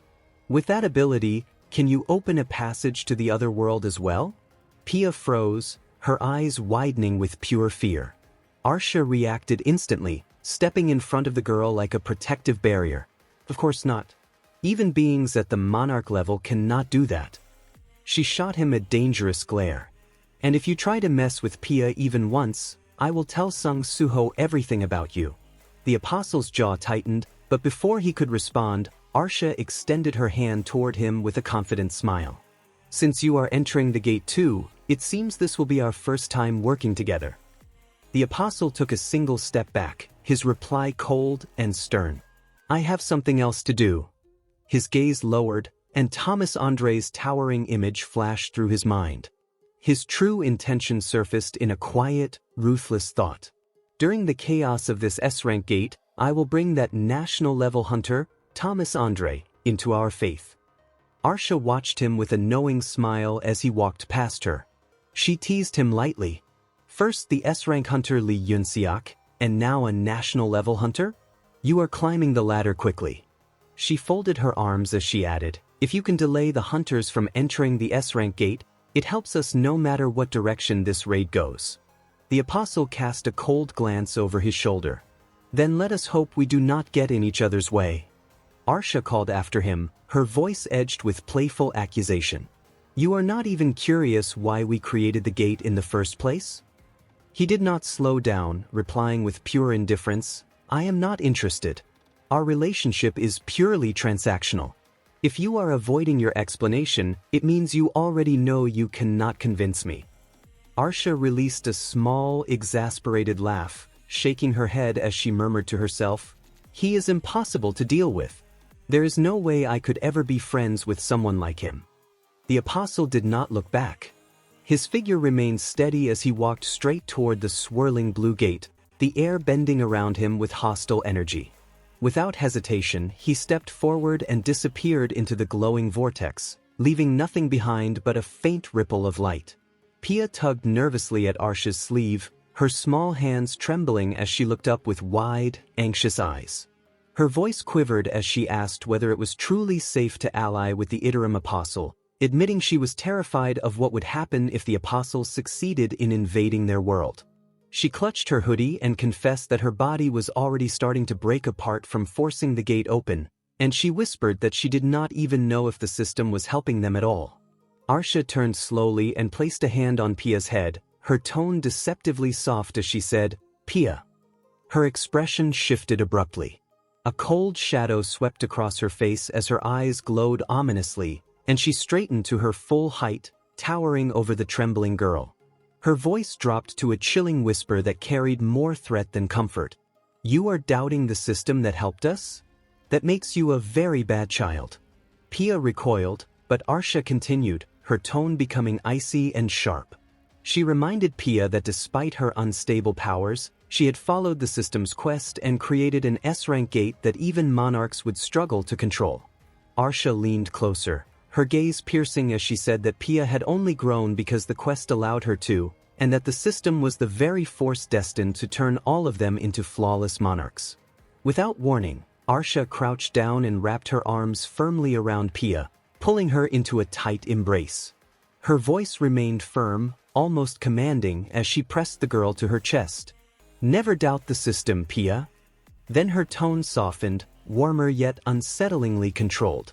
She reminded Pia that she was only found wandering helplessly in a dimensional rift because the system's directive had led Arsha there in the first place. Arsha stroked her head gently, promising that if they continued to follow every quest, they would one day rise as complete monarchs with perfect forms.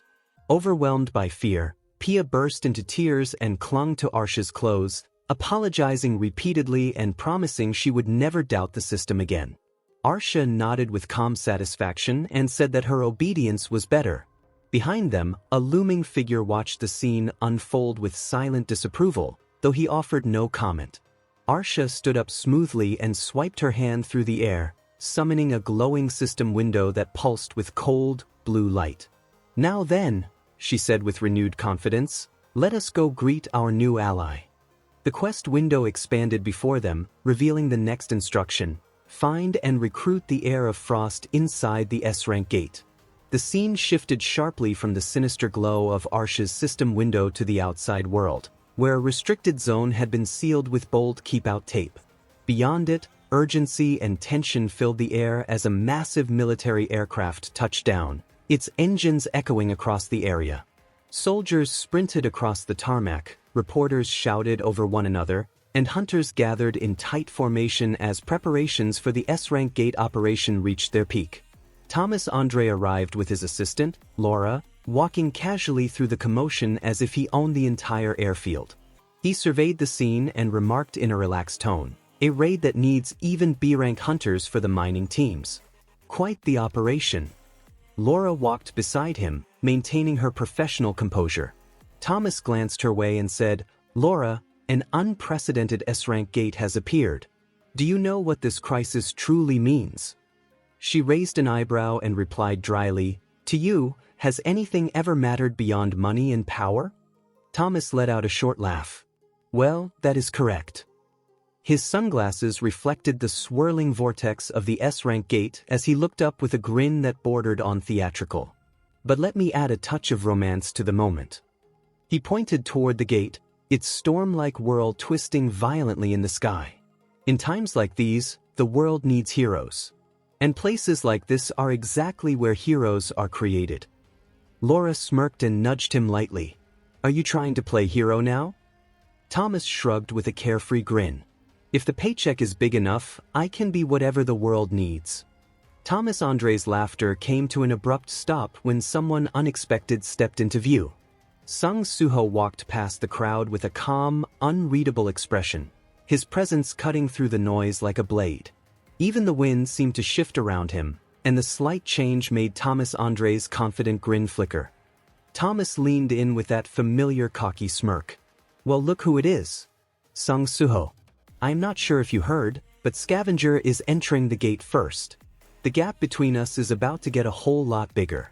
So tell me, what are you going to do about it? Suho did not flinch. He did not rise to the bait or offer even a shadow of irritation. He simply turned his head slightly, regarding Andre with a quiet, unreadable gaze that revealed nothing. Then he lifted a hand dismissively, his tone cool and lightly dismissive as he walked away. I will consider it a handicap for you. It was the kind of reply that did not escalate, yet cut deeper than a direct insult. Andre watched him leave, squinting with a hint of irritation and intrigue. He murmured, Laura, when did we meet Sung Suho at the association? 3 days ago, she answered immediately. Andre's frown deepened as he continued watching Suho stride toward the gate. His voice dropped lower, filled with a strange unease. Am I imagining things? He looks completely different. Something about Suho's aura had shifted drastically. It felt sharper, heavier, far closer to a monster wearing a human face.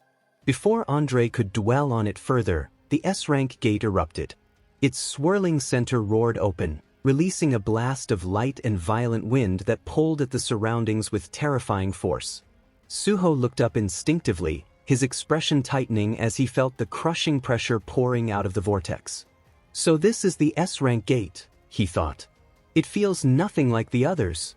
Choi Jong-in noticed Suho standing slightly ahead, unusually tense. He stepped forward with Lim Taejae, Ma Dong-wook, and the rest of the elite hunters closing in behind him. Why the serious face? He asked, genuinely puzzled. Weren't the preparations perfect? The group stood beside Suho, their presence steady and confident. Choi Jong-in smirked lightly. Come on. You are not thinking we would lose to the Scavenger Guild, right? Suho answered with calm certainty, of course not, his tone steady and unshaken, as if defeat was an idea he had never entertained. Thomas Andre's grin spread wide the moment he heard that confidence. His eyes gleamed with excitement. The apostle stood a short distance away, silent and observant. His posture stiffened slightly as he sensed something approaching. A tiny insect landed quietly on the ground behind Suho. It was Arsha's familiar, disguised and unnoticed, sent to watch him from the shadows. Engines thundered as the transport plane prepared to take off. Snow and debris whipped across the runway as the aircraft surged forward. The wheels lifted off the ground, and in one powerful ascent, the massive plane shot upward toward the swirling gate. 2 additional military aircraft followed, cutting through the freezing sky. Snow blasted across their hulls while the gate crackled with energy, its center churning like a colossal whirlpool. This marked the official start of the S-rank raid. The scene shifted instantly to the inside of the gate, and chaos greeted the hunters the moment they materialized. Wreckage strewn across a snowy landscape burned fiercely, flames climbing into the air as twisted metal groaned beneath the weight of the freezing wind. The crashed aircraft lay torn apart, debris scattered like fallen meteors across the frost-bitten terrain. Suho appeared first among the devastation. Snowflakes drifted around him as he took in the burning wreckage and howling winds. The camera of the world widened around him, revealing a field littered with shattered metal, smoke, scorching fire, and the violent remains of the forced landing. Standing alone, surrounded by destruction he had not expected, Suho exhaled slowly and let out a weary, quiet thought. Why did it turn out like this? The scene shifts to moments earlier as the transport aircraft shuddered as it pushed through the roaring blizzard, its engines vibrating under the strain of the violent winds.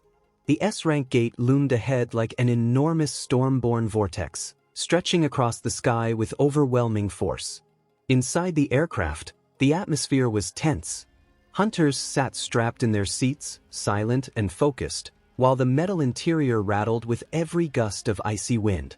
Suho sat alone for a moment, leaning forward with his elbows on his knees. His fingers tapped rhythmically against the floor as his thoughts churned beneath a calm facade. As he tried to steady himself, he suddenly felt a pair of eyes watching him. He turned his head and saw Park Dojin staring directly at him. "You seem nervous, Hunter-sung Suho," Park said with a measured tone. Suho faced forward again, his voice steady. "Hunter Park Dojin." He paused, contemplating his words before adding, "I am just worried the Scavenger Guild will take every reward by entering the gate first." In his mind, an unwelcome memory flickered. Thomas Andre's smug grin, the casual thumbs up, and that frustrating remark. "I cannot believe they decided who enters first with a coin toss when I was not even there." The irritation crept into Suho's thoughts before he forced it down. Park Dojin sat upright, his posture still impeccable despite the shaking aircraft. He spoke in a calm, detached voice. "Being tense will not do anything. They arrived before us. That will not change." Suho gave a quiet nod and replied outwardly, "An S-rank gate being cleared is good for everyone. It does not matter who does it first." But inside, his true resolve burned hot. He wanted to outperform the Scavenger Guild. He wanted to show Thomas Andre that the gap between them would not widen. Not today. Across from him, Baek Yunho leaned forward with an easy grin. "You are worrying too much. The Scavenger Guild needs an entire mining squad with them. Meanwhile, your shadow summons can strip an entire dungeon in moments. That alone gives our team a major advantage." Park Dojin shifted his gaze towards Suho again, although this time he remained silent. A thought moved quietly through his mind as he studied the young hunter. Suho's magical power had risen sharply in just a week. It was not a small change. His aura felt denser, sharper, and undeniably more potent. Park's eyes traveled across the cabin to Ma Dongwook and Lim Taijayu. Both radiated stronger magic than before, faint glimmers of power flickering beneath their skin. A quiet conclusion settled in Park's mind. Their increase was connected to the shadow weapons Suho had given them. Suho turned his head back toward Park, shadows coiling gently around his hand like dark smoke stirred by a breeze. "I almost forgot. I did not give you any items, did I, Hunter Dojin?" His tone was calm, though the surge of energy from his hand made Park tense slightly in his seat. Suho extended his palm. Shadows began to twist and gather, forming a new item that materialized with a steady hum. "Here, take this. It is a shadow item I obtained yesterday," he said as the dark energy wrapped around Park's arm. "Think of it as thanks for overlooking things during the Jezen Correctional Facility incident." Park's eyes widened.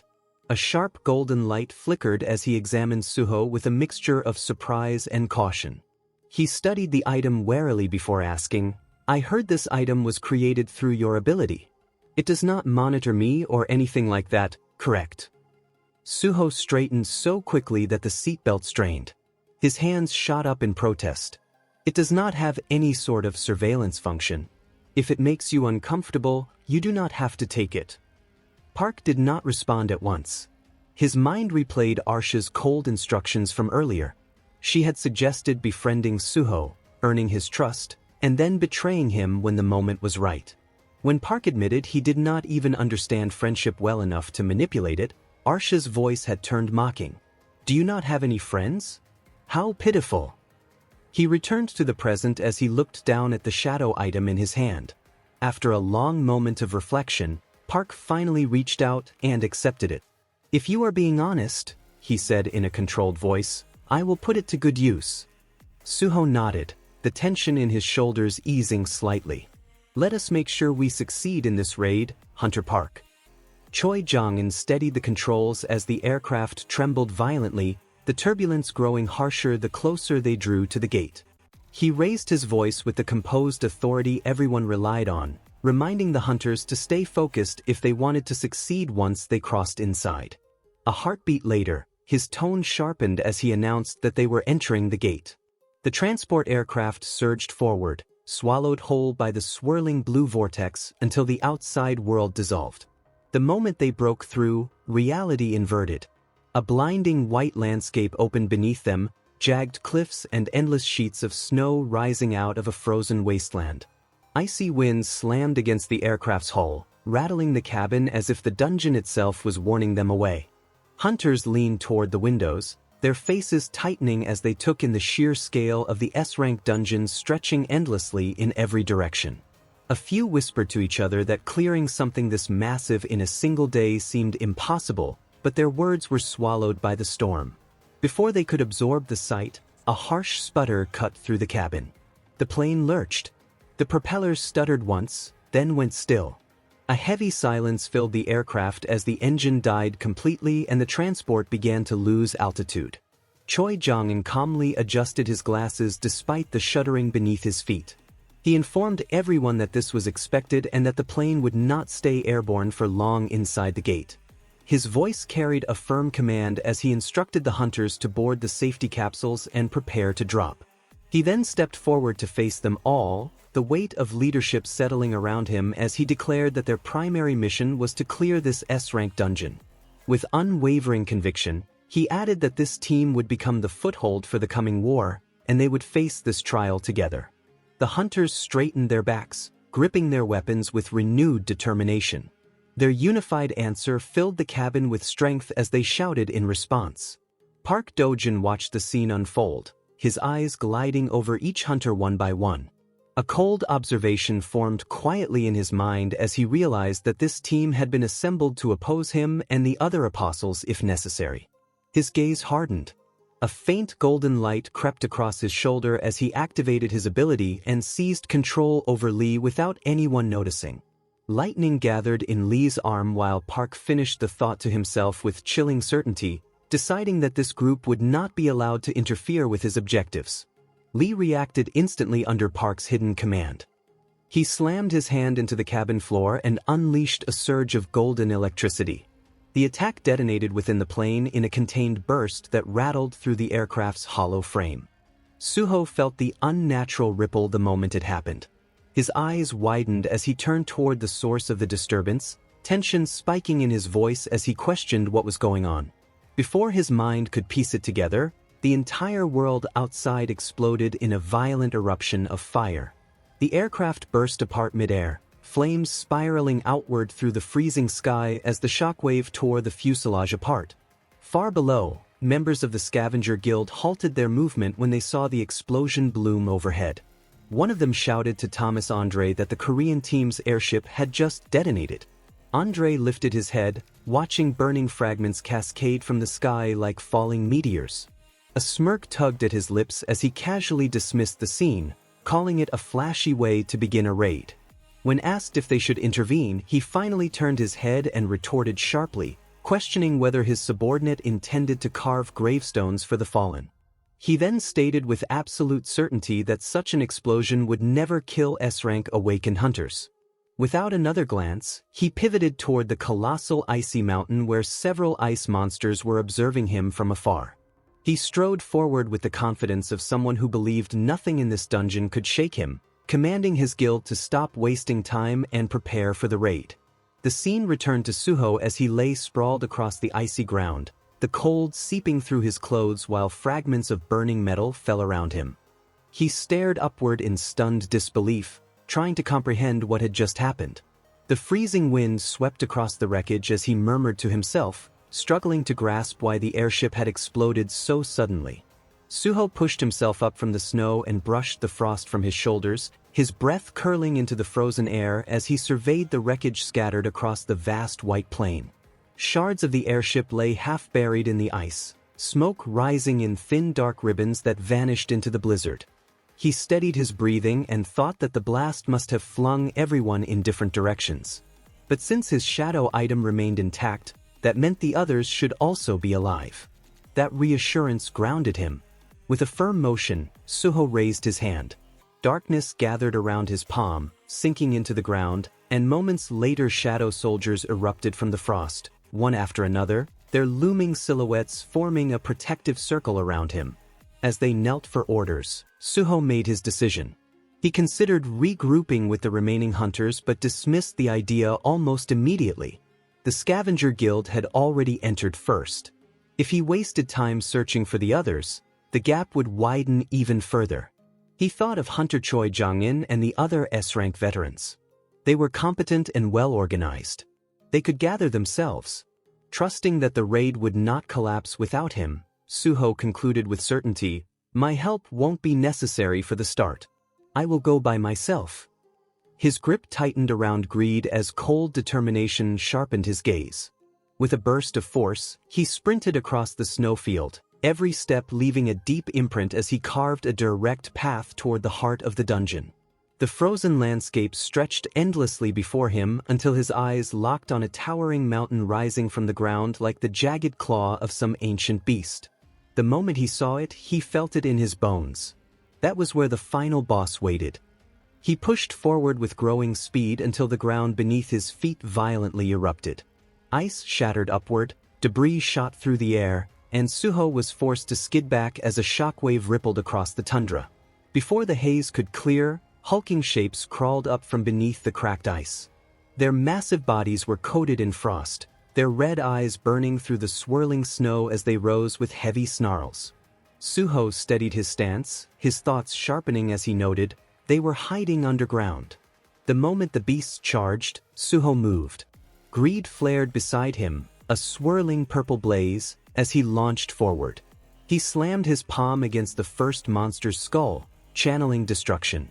Purple force erupted like a cannon blast, obliterating its head in an instant.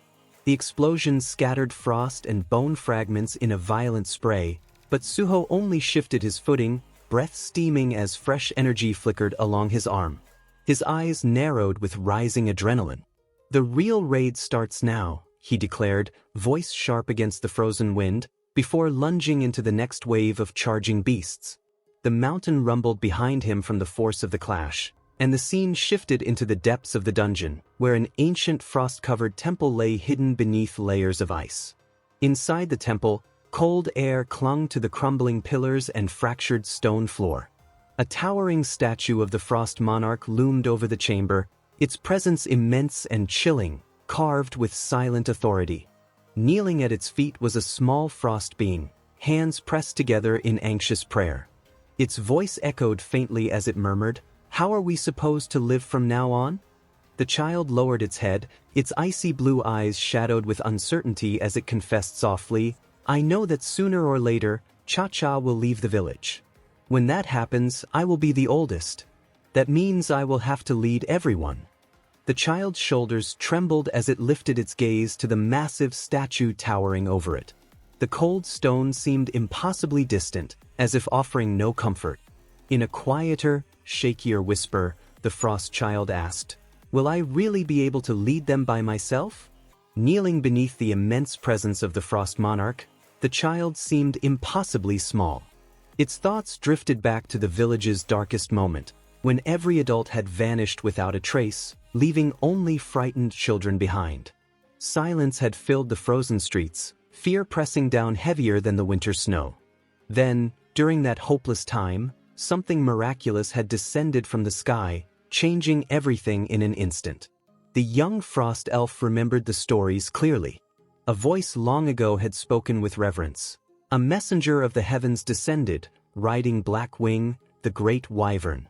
The wyvern's silhouette had swept across the icy sky, its enormous wings stirring the snow into spirals around the frightened children as it descended toward their abandoned village. They had stood frozen in awe, breath caught in their throats. That moment marked their very first encounter with Cha-Cha. Under Cha-Cha's guidance, the children of the frozen fields, now left orphaned and leaderless, learned how to survive the harsh tundra. She taught them how to hunt, how to identify safe shelters within the storms, and how to navigate the dangers that lurked beneath the snow. Bit by bit, the village began to depend on her entirely, and she became someone irreplaceable to them. Yet whenever she spoke of the world she once came from, a quiet unease tightened inside the child's chest. Tears gathered in the young elf's eyes at the persistent fear that one day, Cha-Cha would return home, and they would be left behind again. Their small footsteps echoed through the silent temple corridor as that fear resurfaced. Snowflakes drifted in through the cracked ceiling while the child stepped out into the open tundra, arms folded tightly, whispering to themselves that once Cha-Cha left, They would be the oldest in the village and would have to shoulder the responsibility for everyone.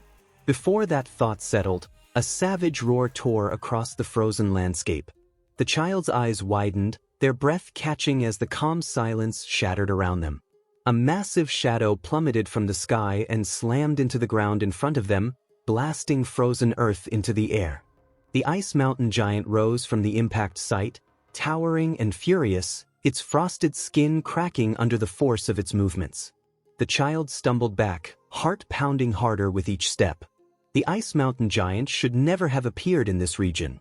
Its presence meant something was terribly wrong. The realization struck sharply. The young elves steadied their breath, raised their bow, and braced against the freezing wind, preparing to fight. The giant lunged, its colossal arm ripping through the snow. The child dived aside as the ground exploded where they had been standing. Ice shards cut through the air as the young elf hit the ground and pushed themselves up with fierce resolve. They whispered under their breath, promising they would kill the giant. With blades drawn, they launched themselves at the towering monster. But before their attack could land, a creature wreathed entirely in shadow, shaped like an ice giant but twisted by darkness, burst in from the flank. It crashed into the real ice mountain giant with brutal force, intercepting the blow the child had intended to strike. The young elf froze in disbelief. A monster attacking its own kind made no sense.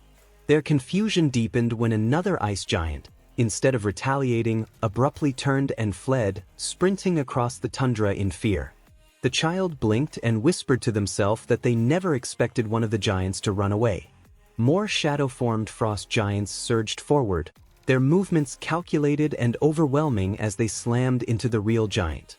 From a short distance, Suho watched the fleeing creature, analyzing its every move. He concluded with narrowed eyes that it was the type to abandon its group the moment danger spiked. "If I don't want him to escape," he muttered, sharpening his focus, "I'll have to pay more attention." The child's expression shifted. The truth clicked into place. He was the one who had driven the ice mountain giants out of their habitat. The young elf sprinted forward, believing they had to attack Suho to protect the snowy field. But the moment they closed the gap, they stopped abruptly. Suho stepped into their path, blocking them with a gaze as steady as stone. Behind him, the frozen cliff began to tremble, shedding snow and shards of ice, warning that the land itself sensed the rising energy. The child launched a swift kick toward him, hoping to break through, but Suho caught the strike effortlessly with one hand. His expression hardened as the shadow-infused aura around him pulsed through the icy air, commanding the space with raw power. Suho looked directly at the trembling child, eyes sharp, voice low and unyielding as he asked with a seriousness that cut deeper than the cold, "Are you also a monster?" The scene continues as Sirka struck the snow hard, her body sliding several meters before she dug her heel into the frozen ground and forced herself to stop. As she steadied herself, the snow groaned under the pressure, and from that distortion a towering shadow frost giant stepped forward. A crackling purple aura crawled along its form like frozen lightning, radiating oppressive power. Sirka's pupils widened. Her gaze flicked between Suho and the monstrous shadow looming obediently behind him.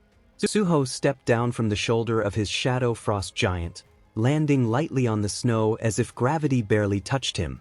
The giant straightened behind him, casting a long shadow across the battlefield. Suho's gaze shifted toward Sirka, sharp and assessing, calmly taking in the small figure bracing herself against the biting wind. Suho spoke. "So that's you." His eyes narrowed slightly as he measured her from head to toe. He noted the tension in her stance, the way she held her blade despite her size, and the resolve burning beneath her fear. As he studied her, a thought passed through his mind. She was just a young ice elf, and yet she had faced an ice mountain giant head-on. Sirka narrowed her eyes and drew her blade. Suho opened his mouth again, his voice calm but edged with curiosity. "I didn't expect to meet a child warrior out here." Before he could finish speaking, Sirka moved. Her outline blurred, her figure flickering as the snow beneath her feet detonated. Sirka lunged, her strike aimed with deadly precision, but Suho did not even turn around. Completely composed as her attack sliced through the air just behind him, missing him by a hair's breadth. The moment she passed him, Surka's eyes widened, shock tearing across her face. Her expression twisted with disbelief as she realized she had missed entirely. Suho did not turn fully. He merely tilted his head, his gaze cutting back toward her with effortless, icy menace. In a flat, dismissive tone, he muttered, "So troublesome." The instant his voice reached her, an invisible force crashed down on Surka. The pressure slammed her straight into the snow as if the air itself had crushed her body. She hit the ground with a heavy thud, frost exploding outward as she was driven half-buried into the ice. Suho moved in a single step and pinned her effortlessly, one knee pressing into the snow beside her as his aura weighed down on her like a mountain. Surka struggled to breathe, her chest tightening under the overwhelming pressure. His voice remained calm, almost detached as he spoke. "I do not want to kill you if I do not have to. If you stop resisting, I will let you go. Of course, that depends on whether you are capable of talking." For a brief moment, Suho froze. Surka's body trembled violently beneath him. Tears welled in her eyes as she forced the words out, her voice breaking. "Spare me!" He stared down at her, genuinely taken aback by the sudden plea. Surka pressed her forehead into the snow, her voice shaking as she continued. "I am sorry for attacking you. I just have a place I need to return to. There are people waiting for me." Her words spilled out in desperation as she kept pleading, her small body trembling in the center of the battlefield. "Please spare me. Please." As her voice echoed through the frozen air, the snow around them shifted. One by one, Suho's shadow soldiers rose silently from the ground. 4 towering shadow frost giants stepped forward, forming a dark ring around Surka. As Surka's sobs continued to echo softly through the frozen air, Burr emerged from Suho's shadow, his presence sharp and imposing. His eyes fixed on the trembling ice elf as he spoke with clear disapproval, warning Suho that listening to an enemy's excuses was dangerous and that mercy shown too freely could one day turn into poison for its giver. Suho shot him an irritated glance and answered curtly, telling him to wait. Without wasting another moment, he opened his system interface, the faint glow reflecting in his eyes as he navigated through it with practiced ease. Selecting the system shop, he spoke aloud that it would be better to confirm whether her words were true before deciding anything further. He stepped closer and slowly placed his hand on Surka's head. His touch was steady and deliberate, firm enough to ground her without being rough. The trembling that ran through her shoulders gradually eased. Surka looked up at him through tear-filled eyes. Suho crouched down until he was level with her and pulled out a chocolate bar. Holding it out with a soft, disarming smile, he told her to eat it and suggested that she stop crying afterward. Surka sniffled as she accepted it, her small fingers trembling as she carefully unwrapped the chocolate. The cold made her movements stiff and delicate. As she nibbled at the chocolate, Suho watched her closely and spoke in an even, thoughtful tone, piecing together the situation. He stated that she was an ice elf who lived in this dungeon, and that she had attacked him because she believed he was a threat to her homeland. Surka nodded rapidly, cheeks full of chocolate, her eyes still wet with tears but no longer clouded by panic. Suho settled onto the snow beside her and asked calmly what her name was. Surka lowered her head slightly and answered in a hesitant voice that her name was Surka. Suho acknowledged it with a nod and introduced himself in return, saying that his name was Sung Suho. Her eyes widened as she repeated his name in a flustered rush, stumbling over the syllables as she tried to copy him. Suho gently corrected her, repeating his name slowly and clearly so she could follow along. Her face flushed bright red as her expression lit up with delight. Smiling broadly, she exclaimed in excitement, asking how he was here, mispronouncing his name again in her enthusiasm. Suho stared at her, his expression flattening as a quiet thought crossed his mind about whether he should give up on getting her to say his name correctly. Leaning back against the icy wall, he explained calmly that he was a hunter who had come to clear the dungeon. He added that he had companions with him, but they had been scattered during the chaos. Surka tilted her head and repeated the word hunter, clearly unfamiliar with it. Suho nodded and explained that it was someone who hunted monsters. Seeing her confusion linger, he clarified further that a hunter was someone who fought to protect people. The moment those words reached her, Surka's eyes lit up with excitement. She leaned forward, cheeks flushed with pride, and loudly declared that she was the same. She introduced herself again, proclaiming that she was Surka, a strong ice elf hunter. Her voice swelled with determination as she added that she hunted to protect her family and everyone in her village. Suho looked genuinely impressed and commented that it was amazing, asking whether she was really taking care of everyone there. Surka straightened her back proudly and declared that she was the oldest ice elf in the entire village. She explained that whenever danger came and Cha-Cha was not there, she was the one who protected all the younger ones. At the mention of that name, Suho's expression shifted subtly. His eyes narrowed as a thought surfaced in his mind, wondering whether Cha-Cha could be the Frost Monarch. Surka lifted her hand toward the bright sun and spoke the name softly, her voice trembling as she continued. She explained that when all the adults in their village disappeared, Cha-Cha suddenly fell into their land. Her thoughts drifted into memory as she recalled how Cha-Cha had stood before the gathered children.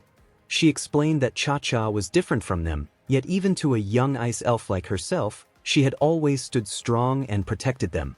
Turning back to Suho with renewed excitement, Surka suddenly grabbed his sleeve. Her eyes shone brightly as she blurted out that Cha-Cha was soft and warm when hugged, that she had black wings, and that she smelled really nice. As she spoke, he glanced aside, repeating them in his mind with a faint frown forming between his brows. Warm when hugged. Has black wings. Smells nice. As her excited description continued to echo in his thoughts, an image surfaced uninvited in his mind. A small, lion-like creature he had encountered not long ago overlapped almost perfectly with her words. He thought to himself that she might be talking about that strange beast he had seen before. Rising slowly from the snow, Suho brushed the frost from his clothes while piecing together everything she had said. He spoke aloud, his tone measured. With quiet certainty, he stated that it was not the boss. He turned back toward Surka briefly and told her that he needed to continue clearing the path ahead. Adding that it had been nice meeting her, he prepared to leave. Surka took a sudden step forward, her small fists clenching at her sides as she shouted for him to wait. Her voice rang with urgency as she declared that Ho-Ho kept pulling delicious food out of thin air and that if Ho-Ho stayed with them, the village would never have to worry again. Suho paused, surprised by the force behind her words, then offered her a small, apologetic smile. He told her gently that he was sorry, but he was busy and had to keep moving. Her eyes narrowed, and her voice trembled as she asked whether there was truly no way for him to stay. Suho shook his head slowly and answered that he could not. As he turned away once more, the sharp whistle of metal sliced through the cold air. Surka drew her dagger, her grip tightening as she stepped forward. Her voice carried a heavy resolve as she said that if Ho-Ho could not come, then she had no choice. Suho stopped mid-step and turned back toward her. She lowered her stance, gripping the dagger with both hands, her small frame braced against the wind. Looking straight at Suho, she apologized quietly, calling him Ho-Ho as her breath trembled in the freezing air. Her voice steadied as she continued, saying that if it was for the sake of her younger siblings, she could even betray someone who had helped her. Her eyes gleamed with a cold, unshakable resolve as she tightened her grip and declared that if she took Ho-Ho's ability with her, then even if Cha-Cha left the village, her siblings would never starve. Her words lingered between them, sharp and heavy, like a blade suspended in the frozen air. Suho did not answer immediately. He turned his head slightly, watching her in silence. Then his hand moved. The motion was faster than Surka could follow. A sharp crack split the air as her dagger snapped cleanly in two, her eyes wide as the remnants of her determination trembled uselessly in her hands. Suho spoke in a cold, unreadable tone, acknowledging that she was just as desperate to protect her siblings. Shadow smoke coiled around his arm as a gauntlet materialized, dark and jagged, pulsing with restrained power. He clenched his fist once, and the air itself seemed to tremble under the pressure. Looking down at Surka, his eyes steady and his voice firm as steel, he told her that he was desperate too. A cold violet glow burned in his eyes as shadowed mana leaked from him like mist. His voice dropped lower, unwavering, each word cutting cleanly through the frozen air as he stated that if anyone stood in his way, he had already resolved not to spare them, no matter who they were. His gaze locked onto Sirka, sharp enough to make her flinch as the pressure around him intensified. He told her that if she still intended to stop him, then she should be prepared. Sirka's breath hitched. Suho reached into his system inventory, and in rapid succession, heavy thuds echoed across the snow. Carton after carton of chocolate bars materialized, stacking up one after another. He dusted off his hands, turned toward her calmly, and told her to take them and let him go. Sirka stood frozen in place, staring at the mountain of boxes surrounding her, her mind unable to catch up with what she was seeing. In a small, stunned voice, she murmured a single word of disbelief as the battlefield abruptly transformed into something that looked more like a warehouse of sweets than a place of conflict. Suho turned his back to her, his footsteps slow yet unwavering as he began to walk away. Sirka stood frozen among the scattered boxes of chocolate, watching his retreating figure grow smaller against the endless white. Without looking back, Suho spoke in a calm, apologetic voice, telling her that he was sorry and that he could not stay because someone precious to him was on the line. He added that they would meet again next time, his words carried away by the cold wind. He thought that sending such a small child back alone through the mountain gnawed at him more than he expected. His gaze flicked to the side, and at his silent command, a shadow soldier rose from the snow, its form sharpening as it awaited instruction. He considered attaching a shadow to her, if only to ensure she reached home safely. Before he could act, Sirka narrowed her eyes and called out to him. Her voice cut through the cold with firm resolve as she demanded to know why he had not killed her when she had drawn her blade against him. Suho paused and turned his head slightly, his voice steady but edged with reluctant honesty. He told her that if he killed her, it would not sit right with him. He acknowledged that she was someone who needed protection, yet she was struggling on her own for the sake of her younger siblings. Facing forward again, he apologized once more, saying he was sorry he could not help her any further. Behind him, Sirka stood trembling in the snow, unable to move. A faint ripple of shadow stirred silently behind her, unseen but present, Suho's final, unspoken act of protection lingering long after his words faded into the icy air. Time passed and Sirka gathered herself. She stacked every last box of chocolate onto a weathered wooden sled, the old wood creaking under the weight. The scene widened to the snow-covered forest. Sirka trudged forward, dragging the heavy sled behind her. Deep tracks carved themselves into the fresh snow as she moved through the dense trees, her small figure bent forward with effort, yet refusing to stop. Her thoughts drifted back to Suho, softening her expression. She realized that he had let her live even after she had tried to kill him twice. The weight of that truth pressed against her chest, and she tightened her grip on the rope as she continued walking.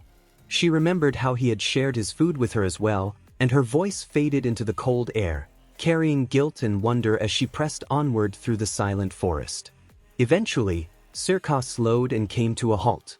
She lifted her gloved hand and stared at it, as though the warmth of Suho's presence still lingered there. Her voice softened, filled with confusion and sincerity, as she said that she did not fully understand him, but that he was a warm-hearted adult. She admitted that the feeling he gave her was similar to Cha-Cha. The quiet was broken by the sudden crunch of snow. Bare footsteps approached from behind her, slow and deliberate, each step growing louder. Sirka turned sharply, tightening her grip on the sled's rope as a tall stranger emerged through the trees. The stranger greeted her calmly and asked if he could ask her something. More figures stepped out from the forest, parting the branches with practiced ease. At their head stood Arsha. Arsha walked forward, hands raised casually as though to show she meant no harm. With an easy smile, she said that they were searching for something and asked if Sirka could tell them whatever she knew about it. Hope flickered in Sirka's eyes as a sudden thought struck her. Her voice brightened with excitement as she asked whether they were the comrades Ho-Ho had spoken about and whether they were looking for him. Arsha tilted her head slightly. A cold, unreadable smile curved her lips as she replied in an even tone that she was not sure what Sirka was talking about. Stepping closer, Her voice remained calm but probing as she explained that they were searching for the inheritance of the Monarch of Frost and asked Sirka if she knew where it might be. Sirka blinked at the question, momentarily thrown off balance. Her ears twitched as she frowned in confusion, then she spoke hesitantly, asking whether the Monarch of Frost Arsha was referring to was her grandfather. A sly and amused smile spreading across her face as understanding dawned. She let out a soft, almost delighted murmur, remarking that there was no way the Monarch of Frost should have had a granddaughter, before immediately correcting herself as realization clicked into place. Her voice softened, taking on an oddly admiring tone as she stepped closer to the small self. She told Sirka that she finally understood that Sirka herself was the one destined to succeed the Monarch of Frost. Arsha tilted her head, studying her with an unreadable smile, and quietly tested the name on her tongue, wondering aloud whether Sirka would one day be called the Monarch of Frost. With slow, confident strides, Arsha closed the distance between them, her eyes gleaming with unmistakable interest. She spoke lightly, yet there was a sharp edge beneath her words as she explained that they, too, were heirs of a monarch just like Sirka, beings born with the destiny of becoming monarchs themselves. Sirka instinctively straightened, uncertainty flooding her as Arsha stopped directly in front of her. She did not know whether she should step back or stand her ground, her fingers tightening around the rope of the sled. Then Arsha leaned in slightly, her smile widening as she posed the question that made Sirka's heart jolt. She asked whether Sirka would become a monarch together with them. Her voice slipped into a smooth, dangerous tone as she pressed Sirka for an answer, asking her what she thought. Sirka's breath hitched. She stiffened, watching Arsha in tense silence, unsure whether to respond or run. Then, with sudden resolve, she turned away, gripping the rope of her sled tightly as she forced out that she did not understand what Arsha was talking about and that she needed to take her things back to the village. Inside, panic churned violently. She realized with certainty that this person was not Ho-Ho's comrade, nor was she a warm-hearted adult. Every instinct screamed at her to leave immediately. Behind her, Arsha's expression darkened. She watched Sirka retreat, lips curling into a predatory smile as she slowly licked them, clearly displeased by the rejection and yet amused by the child's attempt to escape. The smile vanished in an instant, replaced by cold resolve as Arsha murmured that it could not be helped. A violent surge of dark energy erupted from her, ripping across the snow like a razor-edged gale. Sirka froze mid-step, eyes widening as the force slammed into the ground beside her with terrifying proximity, close enough to make her stumble. A heartbeat later, the impact reached the sled. With a deafening crack, the sledge splintered apart. Boxes of chocolate were hurled into the air, tumbling helplessly before crashing down across the snow, shattered and scattered like broken debris. Sirka barely had time to react before dark chains coiled around her body, binding her tightly and leaving no room to struggle. Arsha spoke first, her voice smooth and dismissive as she remarked that the quest only required a frost descendant anyway. She walked closer, eyes gleaming as Sirka trembled helplessly within the chains. She added that there was no real need to persuade her with words. Fear surged through Sirka as the chains tightened, the cold metal biting into her wrists while Arsha's shadow loomed over her. Arsha finally stopped directly in front of her, a faint smile returning to her face. She commented that the method might be a little aggressive, but that it was far more reliable. Arsha raised her hand, revealing a sinister green fragment glowing between her fingers, its energy pulsing visibly across her skin. Her eyes burned with the same eerie red light as she leaned forward, her voice dropping low and commanding as she issued the order. She told Sirka to willingly join them. The scene continues as Choi's fingers curled tightly, and a surge of heat erupted from his palm. Flames coiled upward at once, wrapping around his arm as power flooded through him. At the same moment, a system window flickered into view, confirming the effect of the shadow bracelet now secured around his wrist. Equipped item, Torch LV.16. Class, Shadow Bracelet. Grade, Heroic. The heat pulsed through Choi's body, dense and overwhelming. With that power surging through him, he thrust his hand forward without hesitation. A blazing torrent erupted from his palm, roaring outward and wrapping his arm in violent flames. Another system window surfaced at the height of the ignition. Skill activated, rapid burn LV.1. Mana cost, 300. Fire attribute skill casting time reduced by 30% for 1 minute. The flames exploded forward like a detonating furnace, turning the battlefield into a blazing corridor of heat. Using that opening, Ma and Park shot forward at the same time, sprinting straight through the torrent with weapons drawn. The blaze parted, and what awaited them came fully into view. Colossal ice giants towered before them, massive bodies carved from frozen stone and frost-hardened muscle. Each step they took made the ground tremble. The explosion of fire swallowed the battlefield. The ice giants roared in agony as their bodies cracked and melted under the scorching blast. Steam hissed violently as shards of ice scattered across the snow, and the giants staggered backward, howling as the flames consumed them. Amid the chaos, Ma whipped his head toward Choi, eyes wide with shock and admiration as he shouted over the roaring flames, "You really are the ultimate weapon, Choi. Looks like we didn't even need to step in." The flames were still dying down when an ice monster suddenly lunged at Ma from behind. Its massive claws tore through the smoke as it let out a guttural roar, the killing intent unmistakable as its shadow loomed over him. Ma felt the surge instantly. He slowly turned his head, the corner of his mouth curling into a ferocious grin as the creature closed in. At that moment, a system window flickered into view, displaying the stats of the shadow gear Ma had equipped. Shadow item, Demon Emperor LV.12. Type, armor. Grade, heroic. Ma cracked his knuckles, the grin on his face widening as he rolled his shoulders. He planted his feet in the snow and faced the giant's charge head-on. "Something like this is nothing," he shouted, his voice ringing clearly through the frozen battlefield. Purple energy erupted from his shield the instant he swung. The impact tore straight through the ice giant's frozen body, cracks spiderwebbing across its massive frame as force and shadow collided. At the same moment, a system window flashed beside him.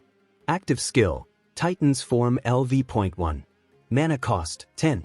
A destructive barrier forms around the user's whole body. Mana decreases by 1 per second while active. Park leapt in from above. His massive frame descended like a falling hammer, shadow and momentum converging in a single devastating drop. As he fell, another system window appeared. Shadow item, Gabbat LV.11. Grade, heroic. Type, armor. Shadow reinforcement, 21%. Park's expression hardened the instant his boots touched down. His fist tightened as white energy surged along his arm, coating it in blinding light. Just before impact, another system prompt flickered into existence. Active skill, attack is the best defense LV.1. Mana cost, 100. Forms an iron-hard defensive coating. Greatly boosts defense before activation. With his entire arm glowing, Park drove his fist forward with overwhelming force. The strike ripped through the ice giant like a drill of pure power, the monster shattering apart as icy fragments exploded across the snow. Park straightened slowly. "I can actually fight at this level," he murmured in disbelief, "even in an S-rank environment."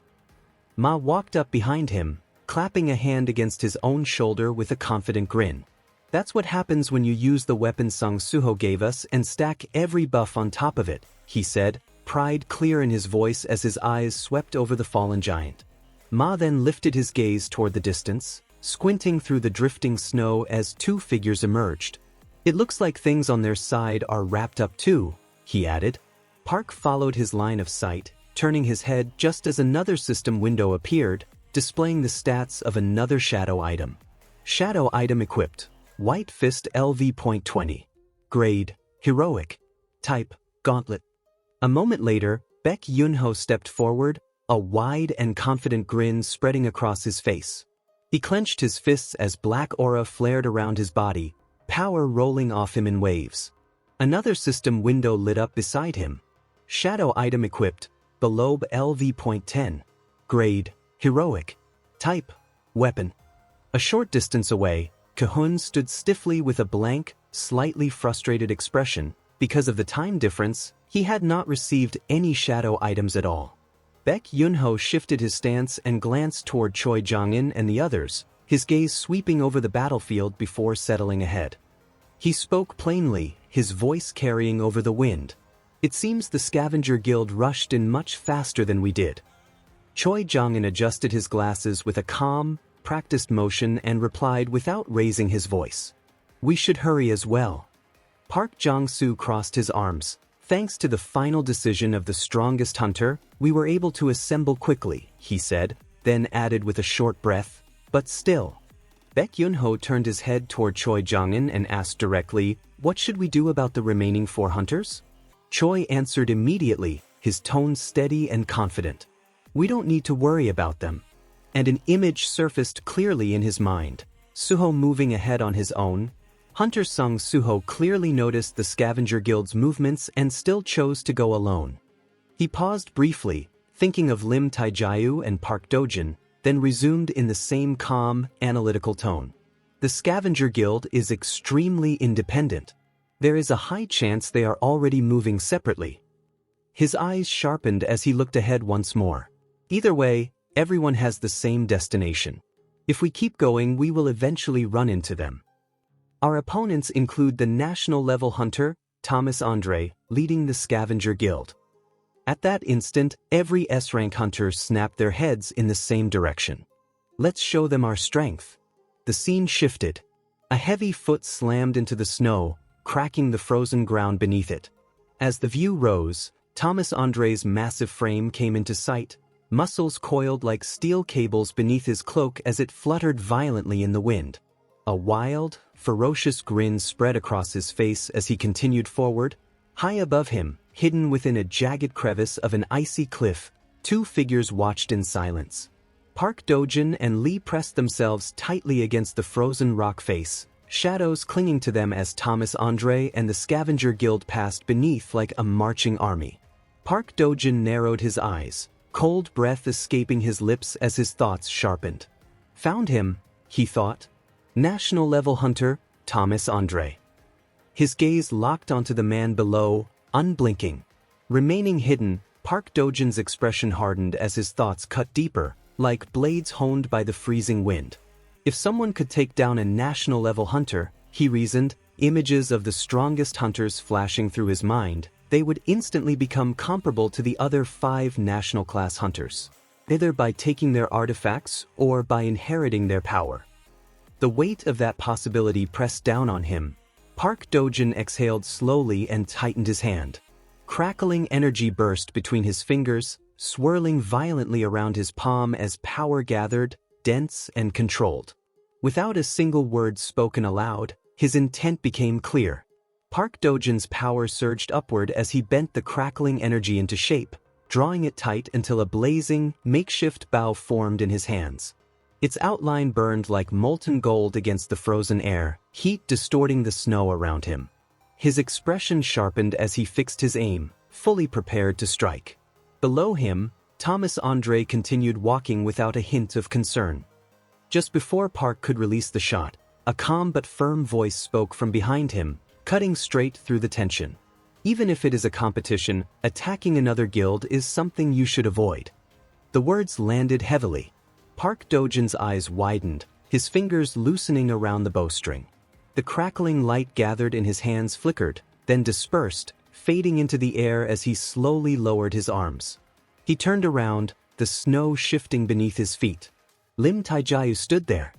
As the guild master, I will not ignore behavior like that, Lim said, his tone sharp and unwavering. And besides, what are you even trying to do here without a plan? Park Dojin stiffened, then spoke quickly, his voice tight as he tried to justify himself. We spotted the scavenger guild by chance from a high point, and we approached first, thinking we might be able to take the reward. Lim Taejae's eyes narrowed instantly. You are lying. The words froze Park in place. Lim stepped forward, his expression hardening further as his voice grew colder. I have been watching your movements from the moment we landed. He did not give Park time to respond. Did you not also lie about stumbling near the scavenger guild? Park Dojin and Lee remained silent. The explosion that took down the aircraft, Lim said slowly, then paused. His eyes narrowed further. That was caused by an ability-type hunter, was it not? Neither Park nor Lee answered. Park Dojin finally looked back at Lim, his eyes narrowing as a sharp golden gleam cut through the cold air. His voice dropped into a tense, serious tone. Did you notice what the two of us were planning? Of course you did. You would pick up on something like that. A faint breath escaped him as he acknowledged it. That is the difference with a ranger. Your instincts really are on another level. Park Dojin continued, his tone turning colder and more cutting. The same goes for Lee Min-seong. If you two had just stayed quiet, everything would have gone smoothly. Lim Taijaya's eyes flew open, shock flashing across his face as he stared at Park Dojin. What did you just say? Park Dojin raised the star fragment in his hand, its golden glow reflecting brightly off the snow. At his side, Lee's aura began to crackle violently, blue electricity sparking across his body as he focused his power. You're not a national-level hunter, he said evenly. But it can't be helped. Since you're still in S rank. He tilted his head slightly, as if recalling a phrase he had once heard from humans. Do humans call this making do with chicken when you can't get a pheasant? In the very next moment, Lim Taijaya raised his bow, his movements instinctive and precise, but he never got the chance to release an arrow. A sharp crack split the air. Lee vanished from Park's side in an instant and reappeared directly behind Lim, his blade already drawn, its edge hovering dangerously close. The scene shifted. Deep within the silent forest, Arsha raised a glowing green fragment in her hand, its eerie light casting twisted shadows across the snow. Sirka hung helplessly, bound tight within the coils of Arsha's massive centipede summons. One of the centipedes slithered forward, obediently approaching Arsha. Arsha looked at Sirka without a trace of warmth and spoke in a low, chilling voice. If I drive this into your body, we won't need to waste time talking anymore, Air of Frost. She placed the glowing fragment into the waiting claws of the centipede summon. Behind her, Pia folded her arms, her expression flat as she watched the scene unfold. She should have just listened to Arsha, Pia muttered dismissively. How foolish. Sirka trembled in the centipede's grip, her breath quivering in the cold air. Panic swirled in her eyes as she tried to understand what was happening. I don't understand what they're talking about at all. I just want to protect the younger elves. Please help me, Cha-Cha. Her desperate plea echoed only inside her mind. Help me. In that moment of terror, an image surfaced before her eyes. Grandfather, Sirka cried silently. Reality snapped back as the centipede's shadow loomed closer. The creature lifted the green fragment, its glow reflecting in its monstrous eyes, and brought it steadily toward Sirka's face. Her breath hitched. Her eyelids squeezed shut. I don't want this, she cried inwardly. From beneath Sirka's shadow, a massive black hand surged upward, an overwhelming construct of darkness bursting forth with crushing force. Before the centipede could react, the shadow hand seized it mid-motion and crushed it effortlessly, its body collapsing under the sheer pressure. Arsha's eyes widened, her composure cracking for the first time as she stared at the destroyed summon. That is, she exclaimed, her voice wavering between disbelief and shock.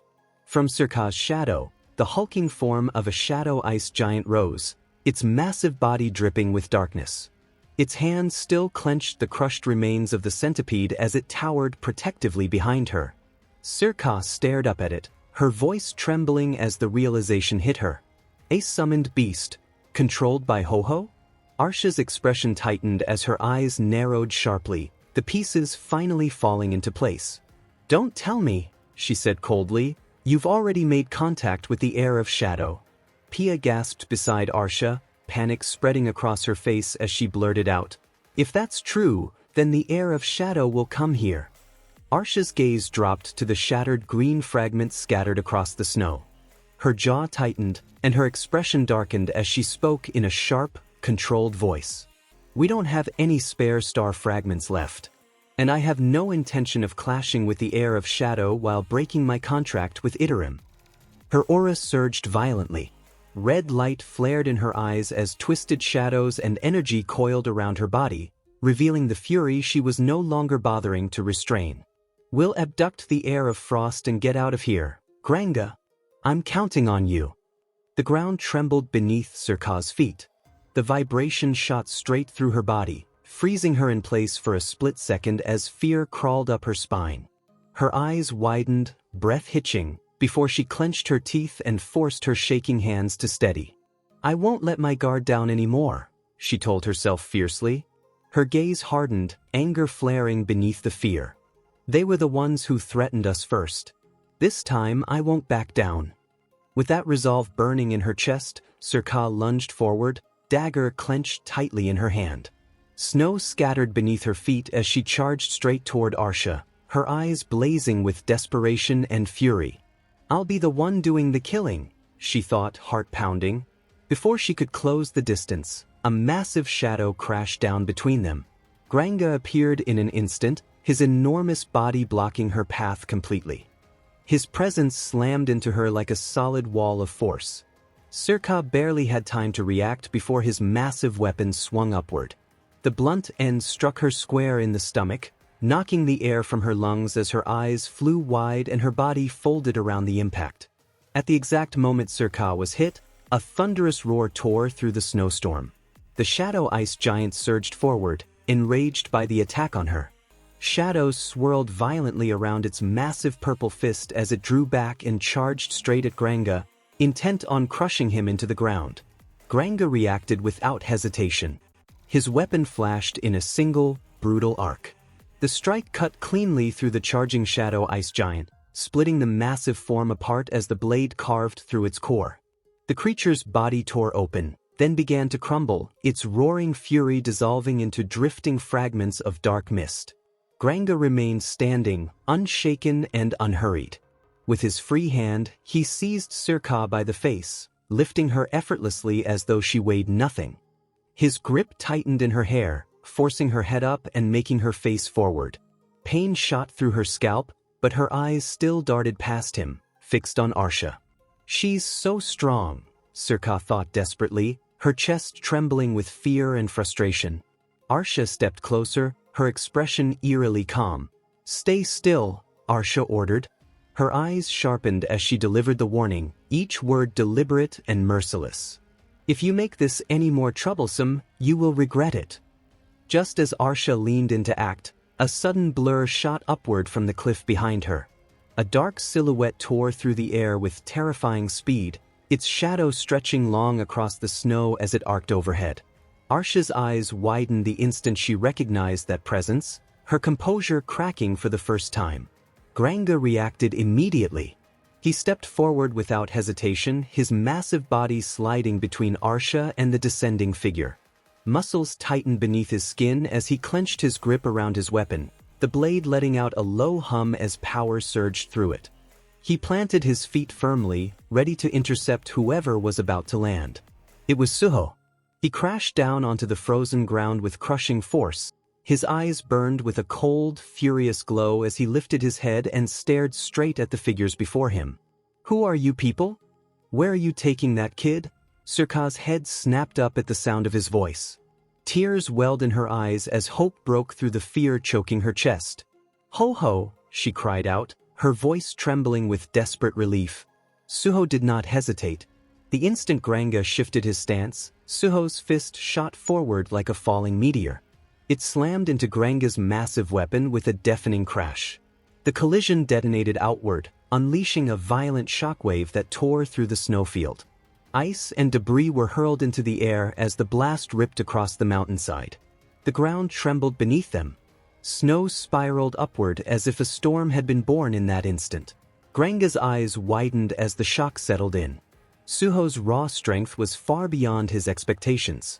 His jaw tightened, teeth grinding together as the force continued to reverberate up his arms. A sharp tremor ran through his weapon. The metal rang with a deep, strained vibration, shuddering violently in his grip. For a brief moment, even Granga's hardened hold faltered as the haft vibrated uncontrollably, forcing him to struggle to steady it. That single opening was enough. Arsha moved without mercy.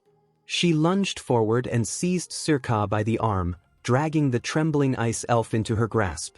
With a sharp command, she turned and broke into a sprint, Pia following close behind as they fled in the opposite direction. As they ran across the frozen ground, Pia glanced back, panic breaking through her voice. "Arsha, what do we do?" she shouted. The air of Shadow and Granga have already clashed. Arsha did not slow her pace. Her expression remained sharp and focused as she tightened her grip on Surka. "Just hurry and prepare the gate, Pia," she replied coldly. Pia immediately thrust her hands forward. The air in front of her warped and twisted, space bending as the outline of a teleportation gate began to form. Arsha positioned herself beside Pia. From what they had gathered through the bugs, Suho's combat strength was absurd, his growth rate abnormal, his movements impossible to predict. Even so, she judged that suppressing Granga would not be easy for him. As long as Granga bought them time, they could take the air of frost and escape. Before that plan could fully settle, a chill crawled up Arsha's spine. Her face drained of color as a massive, murderous aura surged up behind her. "Where do you think you're going?" Suho's voice rang out behind them, low and heavy enough to rattle bone. A short distance away, Granga was already on his knees. His massive weapon lay cracked beside him, his body shuddering as he struggled to draw breath after the clash. Suho did not spare him a single glance. His steps were steady and relentless, each one closing the distance toward Arsha. Granga's huge frame trembled uncontrollably as Suho's aura crushed down on him. The proud warrior who had sliced through a shadow beast moments earlier could not even lift himself now, his body completely pinned by the overwhelming pressure. Not far away, Surka lifted her head. Her small body was still shaking, but the moment she saw Suho, her eyes overflowed. Tears streamed down her cheeks, freezing against her skin as she stared at him, relief breaking through the fear. Suho took another step forward. The shadow gauntlet rippled up his arm, pulsing with violent, living darkness. Black smoke curled around him like a raging storm, and his expression hardened into something cold and predatory. His glowing eyes locked onto Arsha and the others. "Give the child back," he said. The killing intent packed into those words was so sharp it felt as if the world itself had frozen. At that moment, a system window materialized beside him. The numbers glowed as if straining to contain the power behind them, perfectly reflecting the terrifying presence pressing down on the battlefield. The story continues as Suho stepped in, his shadow gauntlet humming with a low, dangerous vibration as he spoke in a cold, commanding voice, telling her, "Let the child go." Pia's eyes narrowed, startled, and she muttered under her breath that Granga was losing ground far faster than she'd expected. Arsha clicked her tongue, her expression darkening as she realized the situation was starting to slip out of control right in front of her. Clutched in Arsha's grasp, Surka trembled, her voice breaking as she cried out, "Ho-ho!" Her eyes filled with tears as she froze, and Arsha's voice came down cold and firm, ordering her, "Stay put." One of Arsha's insects struck Surka's neck, its sting sharp and precise, and Surka's strength drained instantly. Her body went slack as her consciousness slid away. From behind them, Suho's voice rang out in shock as he called, "Surka!" Arsha turned slightly, a faint smile forming as she glanced back at him, then said calmly, "Don't worry. All I did was put Frost's descendant to sleep for a bit."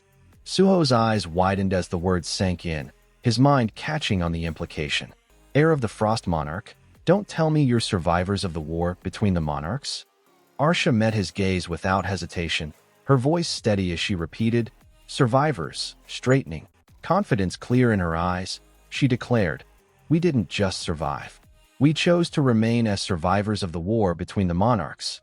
We, too, are heirs of the monarchs." Suho's breath caught, his eyes widening as he forced out, "What?" Before he could properly process it, a violent surge of movement cut through the air. Granga, who had been down moments ago, forced himself upright with a low growl, hoisting his massive weapon as veins bulged and power flooded back into his body. In the next instant, Granga swung, and the blade tore through the snowy air, crashing straight towards Suho in a brutal, unrestrained strike that Suho barely managed to block. The impact hurled Suho backward through the snow, his body twisting as he fought to brace himself, teeth clenched and eyes burning with disbelief. "This bastard."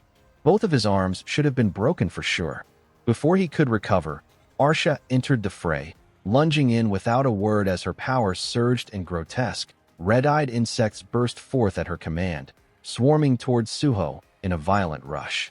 A massive explosion tore across the snowy field, the shockwave ripping the air apart as Arsha and Granga watched from a distance, their silhouettes framed against the blast.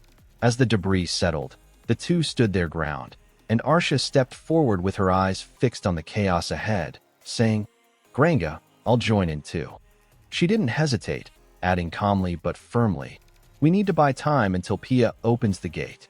A system window suddenly appeared in front of Suho, like a harsh notification cutting through the moment. Notification: Quest has been updated. A system window unfolded before Suho. Quest has been updated. Another notice followed immediately. Quest: Monarchs Descendants. Seek out the Monarchs Descendants and recruit them as companions. The denizens of the Shadow Dungeon will never acknowledge you as the master of this land for being too weak. Survival for the required time will provide yourself. Fong's Descendant, Gray 1/1. White Flame's Descendant, Essel 1 of 1. Iron Body's Descendant, Amit 1/1. Frost's Descendant, Sirka 1/1. Plague's Descendant, Unknown. Beginning's Descendant, Unknown. Transfiguration's Descendant, Unknown. Destruction's Descendant, Unknown.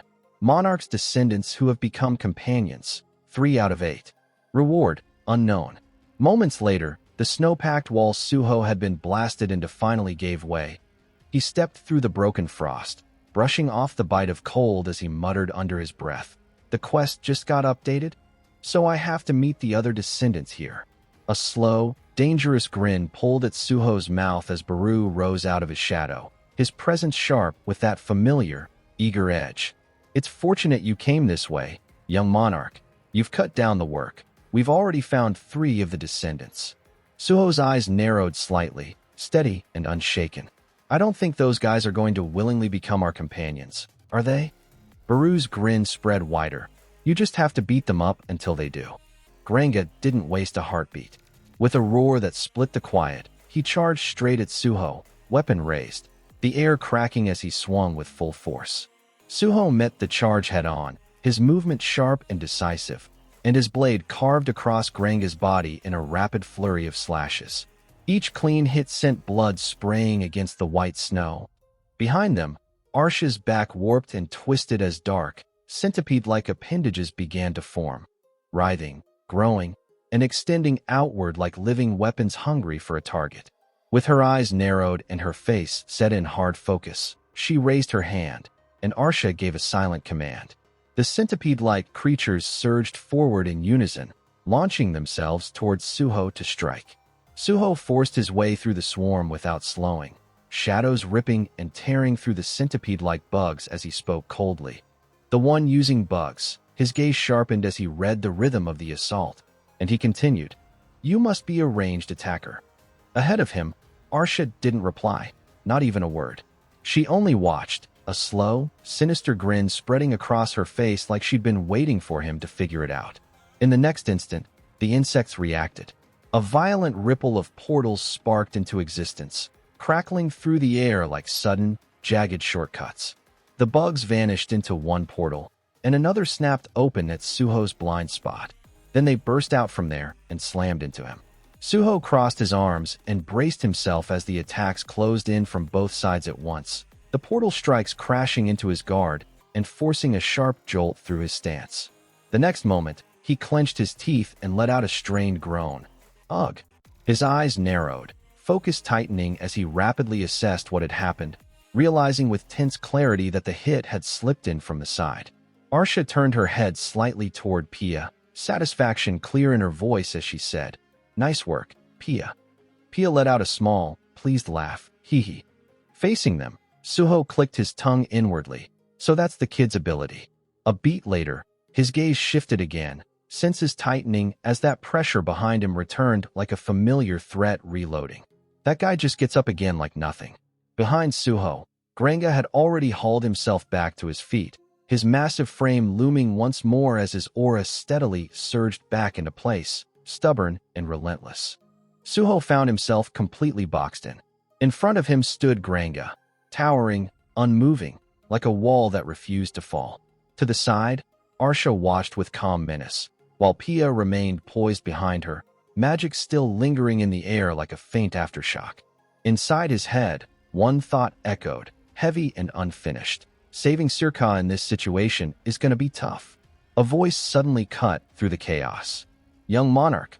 Suho's eyes widened as he recognized it, his breath catching for a split second. This voice is Essel. At the same time, he couldn't stop. He was forced to keep moving, clashing against Arsha and Granga together, barely holding his ground as their pressure and attacks kept closing in. Essel's voice rang out again inside his head, urgent and firm. Send me and Gray out. We'll help you. Suho grit his teeth, but these guys are way more than you can handle. There was no hesitation in Essel's reply. It's okay. Please, trust us. Suho's jaw tightened as Essel's voice pressed on. We want to be companions who fight alongside you, too. Snow and debris scraped across his face as Granga's weight and pressure bore down harder. In the next instant, while still blocking Granga's attack head-on, Suho twisted his wrist and activated the shadow key. Black shadows ripped open space itself as the shadow dungeon began to unfold behind him. Through clenched teeth, without looking back, Suho snapped at her. Don't strain yourselves. Both of you. As the shadow dungeon opened, Essel and Gray shot past Granga without hesitation, their figures cutting through the snowstorm as they headed straight toward Arsha. Granga twisted his head just in time to watch them go, his eyes narrowing as he realized they'd slipped right past him. A moment later, Essel glanced sideways at Gray, her lips curling into a confident grin as she shouted, "It's finally our time to shine." Her gaze sharpened with excitement as she added, "Are you ready, Gray?" Arsha lifted her hand, a sinister smile spreading across her face as she spoke with icy calm. "Monarch's descendants bound to Shadow's descendant, is it?" Her fingers tipped forward as her gaze sharpened to a point. "How about I use this opportunity to take them as well?" In the very next instant, the ground detonated. Massive centipedes erupted from beneath the snow, their segmented bodies bursting upward in a violent surge. Essel and Gray reacted at the last possible moment, springing away as jagged jaws snapped shut where they'd been standing only seconds earlier. As Suho clashed head-on with Granga, sparks and shockwaves ripping through the snowy air, he shouted urgently, "Essel, Gray!" Locked in combat with Arsha's insect monsters, Essel didn't look back. She shouted over the chaos, "Don't worry about us, young Monarch." In the next moment, she swung her blade in a clean arc, slicing straight through a lunging insect creature, and thought to herself, so this is the level of the opponents the current Monarch is facing. They're certainly strong. Essel's motion slowed for a split second as memories surfaced, unbidden, sharp, and impossible to ignore. "I am well aware that the young Monarch hasn't called for us," she admitted to herself, "to protect us, given the gap in our growth." But her eyes hardened again as she snapped fully back into the moment, the battlefield roaring into focus like a screen pulling you out of a freeze frame. Just then, Essel's eyes widened as a violent surge of power erupted from within her. In the very next instant, crimson energy tore forward, and every insect monster standing in front of her was cleaved apart in a single overwhelming sweep. In that moment, her hair turned completely white, whipping violently as energy engulfed her body, making it unmistakably clear her power had fully awakened. Essel carved straight through the remaining monsters, her movements sharp and merciless. As she did, her form changed completely, her power fused with Gray's, their energies merging into a single demonic presence. Her white hair flared violently with red-black energy, and in a frustrated voice she shouted, "That's what makes us even more frustrated." Suho twisted his body mid-clash with Granga, his eyes narrowing as realization struck him. Essel and Gray. Then his thoughts sharpened with surprise. They used a beast possession bond skill. In the next moment, Essel stepped forward, her lips curling into a confident smile as her fused presence with Gray radiated pressure. She spoke clearly, without hesitation. "That's not the only thing we have." Essel activated her bond skill, Demon Strike LV.3. In an instant, crimson energy exploded outward, unleashing a relentless barrage of slashing attacks that tore through the battlefield, shredding the surrounding monsters one after another. In the next moment, one of those crimson strikes cut past Arsha at blinding speed. Arsha's eyes widened sharply as she realized it had narrowly missed, the residual pressure brushing past her face before vanishing into the storm. Essel seized that opening and dove straight down at Arsha, her strike crashing in with full force. Arsha reacted instantly and blocked the blow head-on, the impact exploding between them. In the next moment, Essel deactivated Beast Possession. As the power released, Grace separated from her form and shot forward, sprinting past Arsha toward Pia without hesitation. Caught off guard, Arsha could only widen her eyes and mutter, "Shit." Pia froze as Grace suddenly charged straight toward her. Panic flashed across her face as she cried out, "Wait, I am a non-combat ant." Instinctively, she crossed her arms in front of her face, bracing herself, and let out a startled, "Whoa."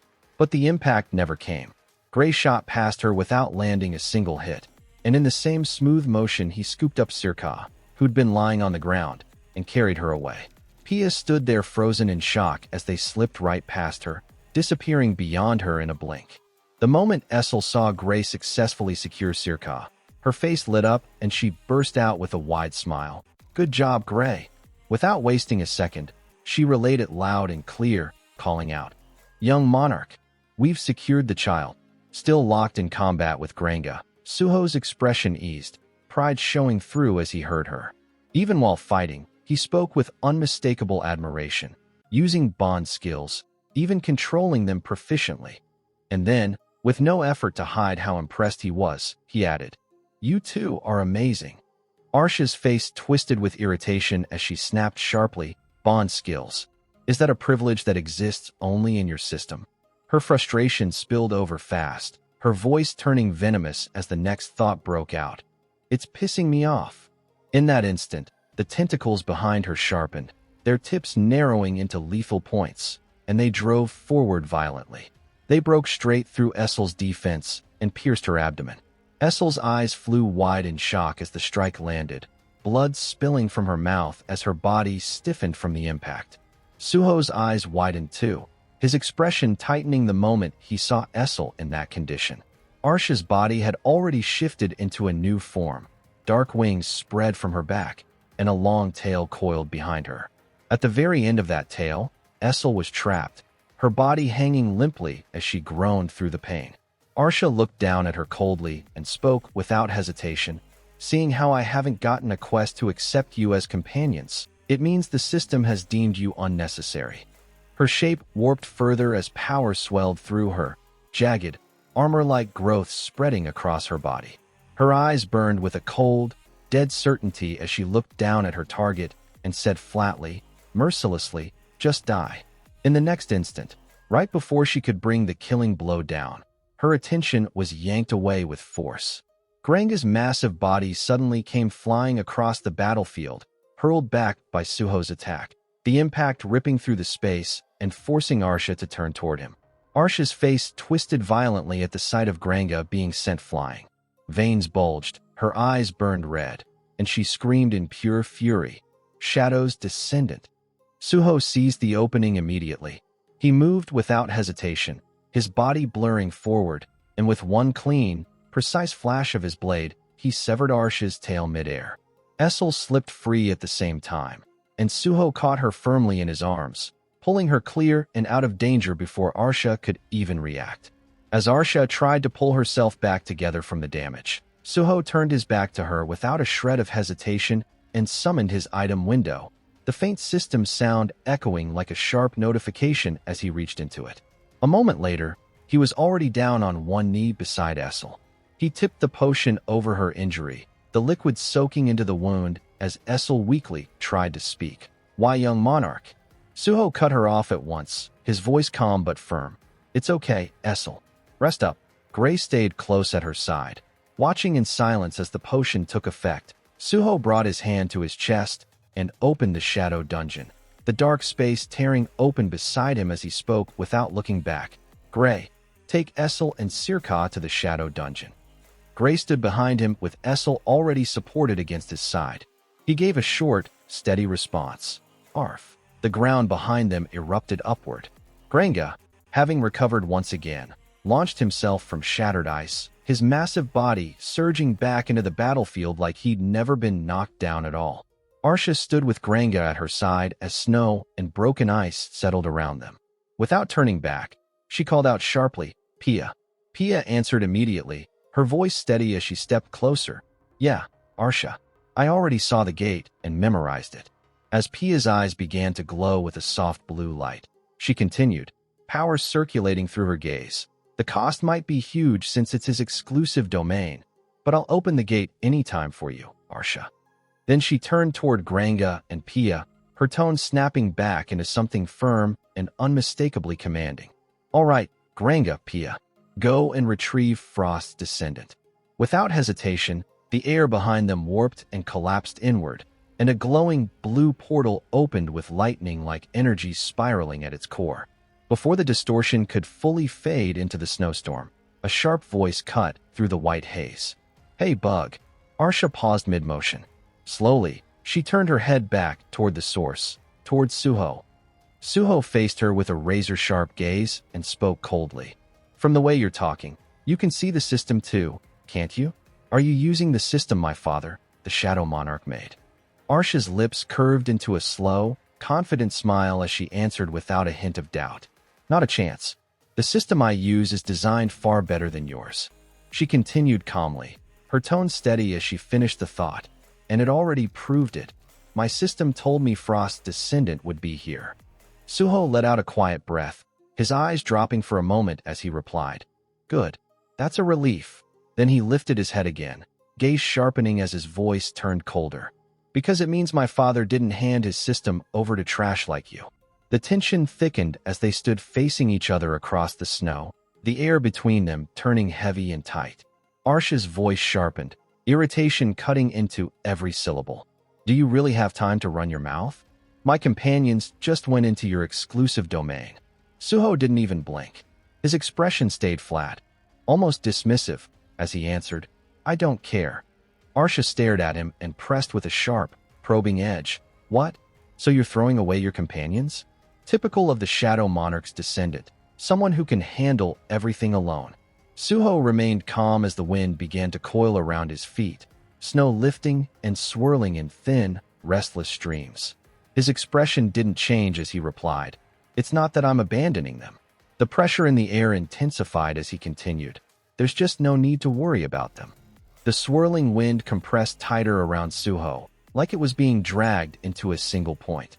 He raised his gaze slightly and said in a low, decisive voice, "And as for you." In the very next instant, Suho vanished from where he stood, leaving only distorted air and drifting snow behind. He reappeared in a blink, right in front of Arsha, and the clash detonated the moment their weapons met. Purple shadow energy and green, insect-like power ground violently against each other, sparks ripping through the air as the force of the impact shook the space between them. Suho's eyes narrowed, his voice calm but cutting as he drove his blade forward and said, "Why don't you worry about yourself instead?" Arsha's eyes flashed crimson as she met his strike head-on. She grit her teeth, her arm trembling as she blocked Suho's relentless pressure, a sharp breath tearing out of her as she snarled back, "Ho!" The scene shifted into the shadow dungeon. Sirka lay sprawled across cracked, shadow-soaked ground, her body still and cold against the unfamiliar surface. Moments later, her eyelids fluttered.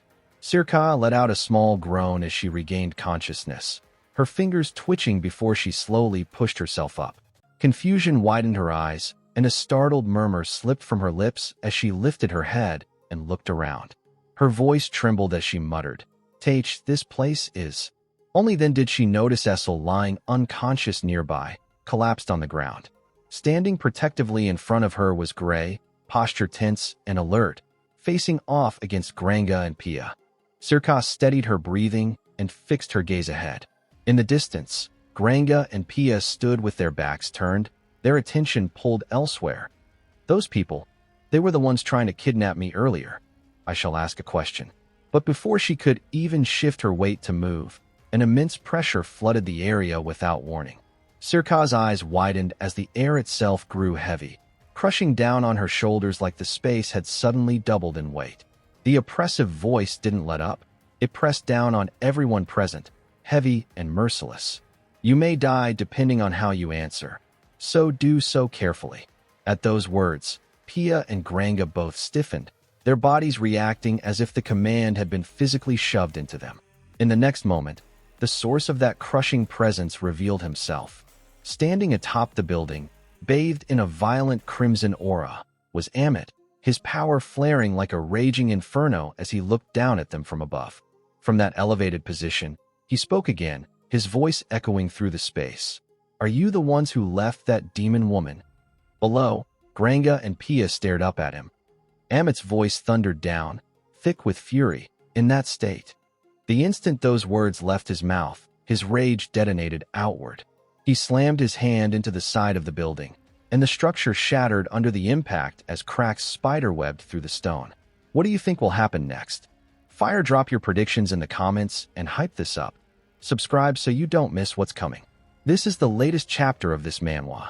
Thank you all for your incredible support to the channel. We'll be back soon with even more thrilling episodes. Until then, stay awesome, stay safe, and cheers.